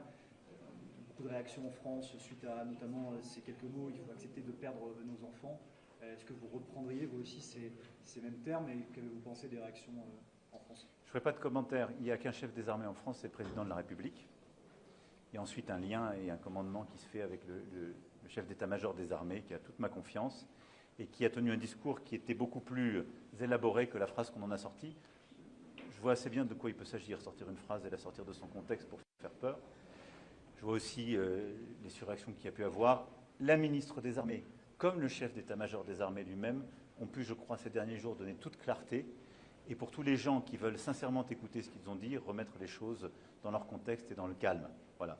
Nous avons une armée qui est forte, dont on doit être fier, qui s'est engagée sur des théâtres d'opération dangereux ces dernières années, qui n'a jamais manqué à sa mission et ses devoirs, et que nous avons consolidé par les décisions que nous avons prises, et les 2 lois de programmation militaire. Et c'est sans doute, c'est même véritablement l'armée la plus efficace du continent européen aujourd'hui. Et donc nous sommes fiers de cette armée. J'aurai d'ailleurs des annonces complémentaires à faire dans les prochains jours et les prochaines semaines. Et c'est ça qu'il faut regarder. Et parce que c'est ce qui nous permet, je le redisais le 13 juillet dernier, dans le monde où nous vivons, fait d'incertitudes, d'une montée des tensions, si nous voulons véritablement être en sécurité, il faut dissuader l'autre de venir. Et donc, pour faire... Mais je comprends... S'ils n'ont écouté qu'un bout, oui. Et je comprends surtout que ça a été détourné par beaucoup de gens qui ont un autre agenda. Mais moi, je ne céderai pas à l'esprit de défaite, au déclinisme ambiant. Je pense que la France doit continuer d'être une nation forte, avec une armée forte, mais avec aussi une capacité de sursaut collective. C'est-à-dire que nous sommes tous, dans le moment que nous vivons, face aux risques contemporains, avec la nécessité d'être conscients sur ces risques géopolitiques et de nous tenir ensemble. Voilà. Mais j'en appelle à l'unité. Mais je le redis, si nous voulons être véritablement protégés dans ce monde-là, on doit pouvoir dissuader les autres, et pour ça, on doit être fort. Mais ils avaient une question en français, monsieur. Allez-y. Monsieur le Président, est-ce que vous êtes prêt d'organiser un sommet G8 l'année prochaine, si c'est nécessaire? C'est aussi au plan américain, le retour de... Écoutez, d'abord, aujourd'hui, les conditions ne sont pas remplies. Je ne fais pas de politique fiction, mais aujourd'hui, les conditions ne sont pas remplies pour réintégrer la Russie. Deuxièmement, le format dépend de l'avis unanime de tous les membres du G7 actuel. Donc je ne vais pas commencer, alors que la France prendra la présidence en janvier, à stipuler pour les autres. Il faut des consultations, il faut que tout le monde soit d'accord. Par contre, je souhaite bâtir le G7 français en associant étroitement des pays qui ne sont pas au G7. Parce que je veux porter cet agenda sur les déséquilibres internationaux. Et donc il y aura une concertation étroite avec le Brésil, l'Afrique du Sud, l'Inde, la Chine et plusieurs autres. Donc on aura un format original et un peu nouveau parce qu'on a besoin d'unité. Monsieur le Président, y a-t-il le compte franco-saoudien à propos de Palestine et surtout sur le Soudan? Écoutez, d'abord, nous avançons sur notre agenda. La situation sur le terrain reste évidemment extrêmement difficile et ce que nous voulons, c'est maintenir la paix et que chacun tienne ses engagements jusqu'au bout. Il y a ensuite l'administration de Gaza, le déploiement de forces de sécurité puis de la force internationale le jour d'après. Et donc l'Arabie saoudite et la France vraiment sont garantes de cet agenda de la déclaration de New York qui prend chacune de ces étapes jusqu'à la perspective politique. Et ça, je crois que c'est très important. Et c'est ce qui, d'ailleurs, fait le consensus, pour ne pas dire l'unanimité, dans toute la région. Et donc, on va continuer de tirer ce fil avec beaucoup de force. Sur le Soudan, nous sommes attachés aujourd'hui à la paix. Je pense que ce pays a trop souffert de cette guerre civile terrible, avec trop d'aide militaire qui vient de l'étranger. Je pense qu'il faut maintenant que tout le monde se calme et se remette autour d'une table, que des médiations reprennent et que aussi la société civile puisse reprendre sa place. La France, il y a quelques mois, avait organisé une conférence à cet égard. Nous rejouerons en lien avec les négociateurs principaux notre rôle, mais le Soudan a besoin de paix, le Soudan a besoin que les armes s'arrêtent, que ceux qui les fournissent cessent de le faire et que la société civile reprenne sa place. Madame, if we go, yes. Thank you so much, Mr. President. Sophie Mkwena, a correspondent for the South African Broadcasting Corporation. This meeting is happening on the African continent, and I had you touching on Sudan, the DRC in French. The people out there, the Africans in particular, are saying, what will the declaration do in terms of implementation to address this challenge of conflict? I mean, Sudan, the speculation is that the humanitarian crisis in Sudan, it's more intense than what we see in other parts of the world. But the Sudanese are a forgotten nation.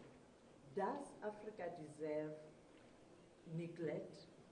So first of all, I want to insist here and to say very clearly to all your people that you should not underestimate the impact and the importance of having the first G20 summit in our history on the African continent. And by itself, it's a great achievement. And I think South Africa can be proud of this achievement.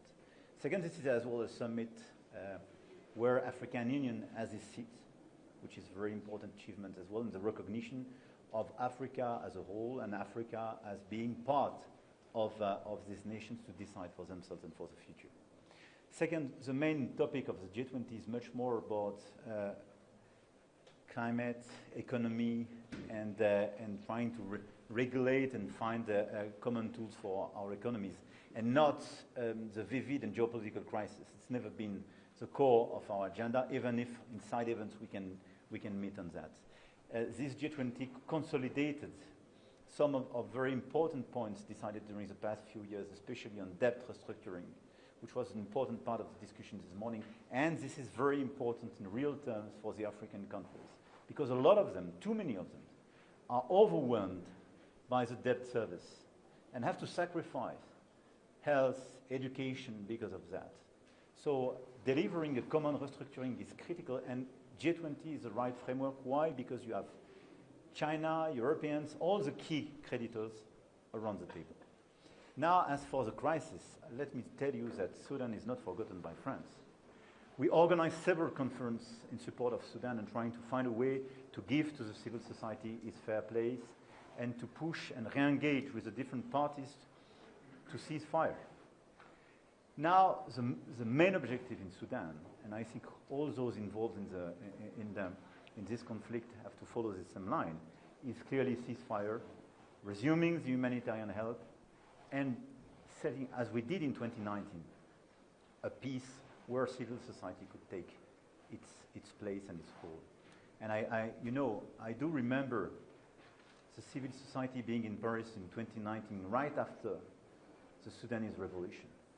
And these young women were so impressive, so powerful, and we owe them so much. So by respect for what they dedicated and what they did, now, for me, the objective is to deliver this agenda. Thank you very much. Last question. For the Middle East, how do you evaluate the situation now, the geopolitical situation? Look, the situation Especially in Lebanon. as I was mentioning. So in Lebanon, the situation remains extremely fragile. I think President Aoun made a very important speech today, and I want to say that he reflected what we have in mind, meaning being very firm and efficient vis-à-vis Hezbollah, and delivering our plan, which is clearly to restore Lebanese sovereignty in the south, and fighting actively against the terrorist groups. Now, what we want to do in close coordination with the US, because as we know, we are together in the coordination mechanism, in direct discussion with Israel, whose security is clearly impacted, we want to deliver this mechanism step by step to restore sovereignty of Lebanon and Lebanese forces in the south, withdraw progressively the presence of the Israeli forces, and be efficient against Hezbollah. So the weeks and months to come will be absolutely critical in this achievement, but I think that the commitments taken today by President Aaron were very important, and we will follow up. And in the meanwhile, we will organize as well our conference to support the recovery of Lebanon in France, and our Saudi friends will organize a conference for the financing of the Lebanese armed forces in close link with us. And these two pillars are very important to deliver this concrete results. Thank you very much. Thank you. I have to rush. Ukraine. I have to rush. Last question. Just regarding Ukraine, I mean, what do you all, as European leaders, plan to do in order to convince President Trump of some of the issues you all have? And is Europe in a position to support Ukraine should the U.S. withdraw its support? I will not try to figure out some scenario. Where we are is clear. Ukraine, the US, and the Europeans want peace, but we want a robust and long-standing peace. I think it's very good that the US proposed something to go to a ceasefire and peace, and we have to commend these efforts. But at the same time, as what is at stake is obviously Ukrainian sovereignty and European security. It's normal to have both the Ukrainians and the Europeans on the table to finalize this plan. So this is exactly what we will do tomorrow and the days after in order to make a common plan. Now, we just have one problem, and our problem is not the US on this negotiation at this point. Our unique problem, all of us, is Russia, which started this war. We refused to take the ceasefire proposals in February, March, July, August, etc., and didn't provide any guidance if they are okay just to have a ceasefire now. And look at the humanitarian situation in Ukraine, not just in the east, but everywhere. Look at the situation of the infrastructure of energy and so on. Look at the civilian casualties. I mean, this is a necessity to stop the Russians. There is one aggressor and one victim. Full stop. Merci beaucoup. Merci beaucoup. Rapidement, Monsieur le Président, sur la marche blanche, un hommage à Mehdi Kessassi à Marseille.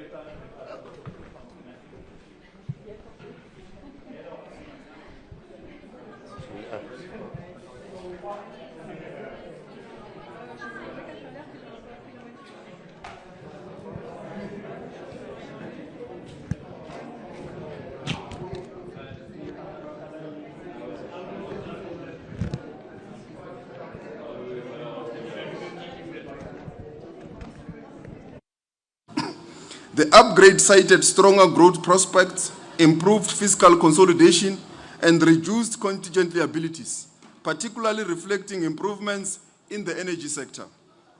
While South Africa remains below investment grade, the upgrade is significant. It lowers borrowing costs, broadens the investor base, and signals renewed confidence in the country's reform trajectory. Our creative industries are receiving awards across the globe. From Tyler, Black Coffee, the list of our opera singers is unbelievable. The Leaders Summit is a culmination of all the working groups meetings that have taken place throughout our country, from Table Mountain in Cape Town to the Kruger National Park in Mpumalanga, Limpopo, and to some of the game reserves across the country. Our visitors who came to attend the working groups have explored them. Hluhluwe in KwaZulu-Natal, Pilansberg in Sun City, and Sun City in the Northwest Province. We are this week concluding the G20 presidency in Johannesburg. This is the city built by men and women from all over our continent and beyond, from the near and from far. Migrant workers came here in search of their pot of gold. To many of the ordinary people who built this city, it is simply known as Egoli, the place of gold. Welcome to Egoli. Just up the hill stands our constitutional hill, a symbol of our human rights culture, democracy, and dignity. Not far from here lies Soweto, a home to the only street in the world that has housed two Nobel Peace laureates, Nelson Mandela and Archbishop Desmond Tutu. In between Soweto and Johannesburg, north, stands our soccer city, where the first final of the World Cup was hosted. During the dark days of apartheid, where the first final of the World Cup hosted on African soil was hosted, that is Soccer City. During the dark days of apartheid, the venue you are in today, Nasrec, was a rare bridge connecting Johannesburg South, home to Soweto, with Johannesburg North then reserved for white citizens, and Soweto only reserved for black citizens under the Group Areas Act. Even in those times, Nasrec offered glimpses of unity where people of all races will gather for events like the Rand Easter Show, defying barriers of segregation. This facility remains a symbol of commitment to bridge the spatial and economic divides of our past. It was in Soweto in 1955 that South Africans of all races gathered not only to express their rage against the system of apartheid, but also to declare that the rage was not enough, there must be action. They declared that South Africa belongs to all who live in it through the Freedom Charter. They declared that we want a different society and a different world. This is what it should look like. To the east of this city, we negotiated our transition from apartheid to democracy. That is where OR Tambo is located, and most of you, I believe, landed there. This was a remarkable human achievement that showed in very concrete ways that peaceful resolution of conflict is possible. Sworn enemies met around the table and wrote a new story for our country.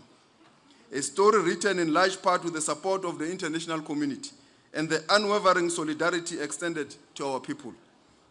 It is against this background that the success of South Africa's G20 presidency is an affirmation of multilateral institutions, with the UN at the pinnacle of all multilateral institutions.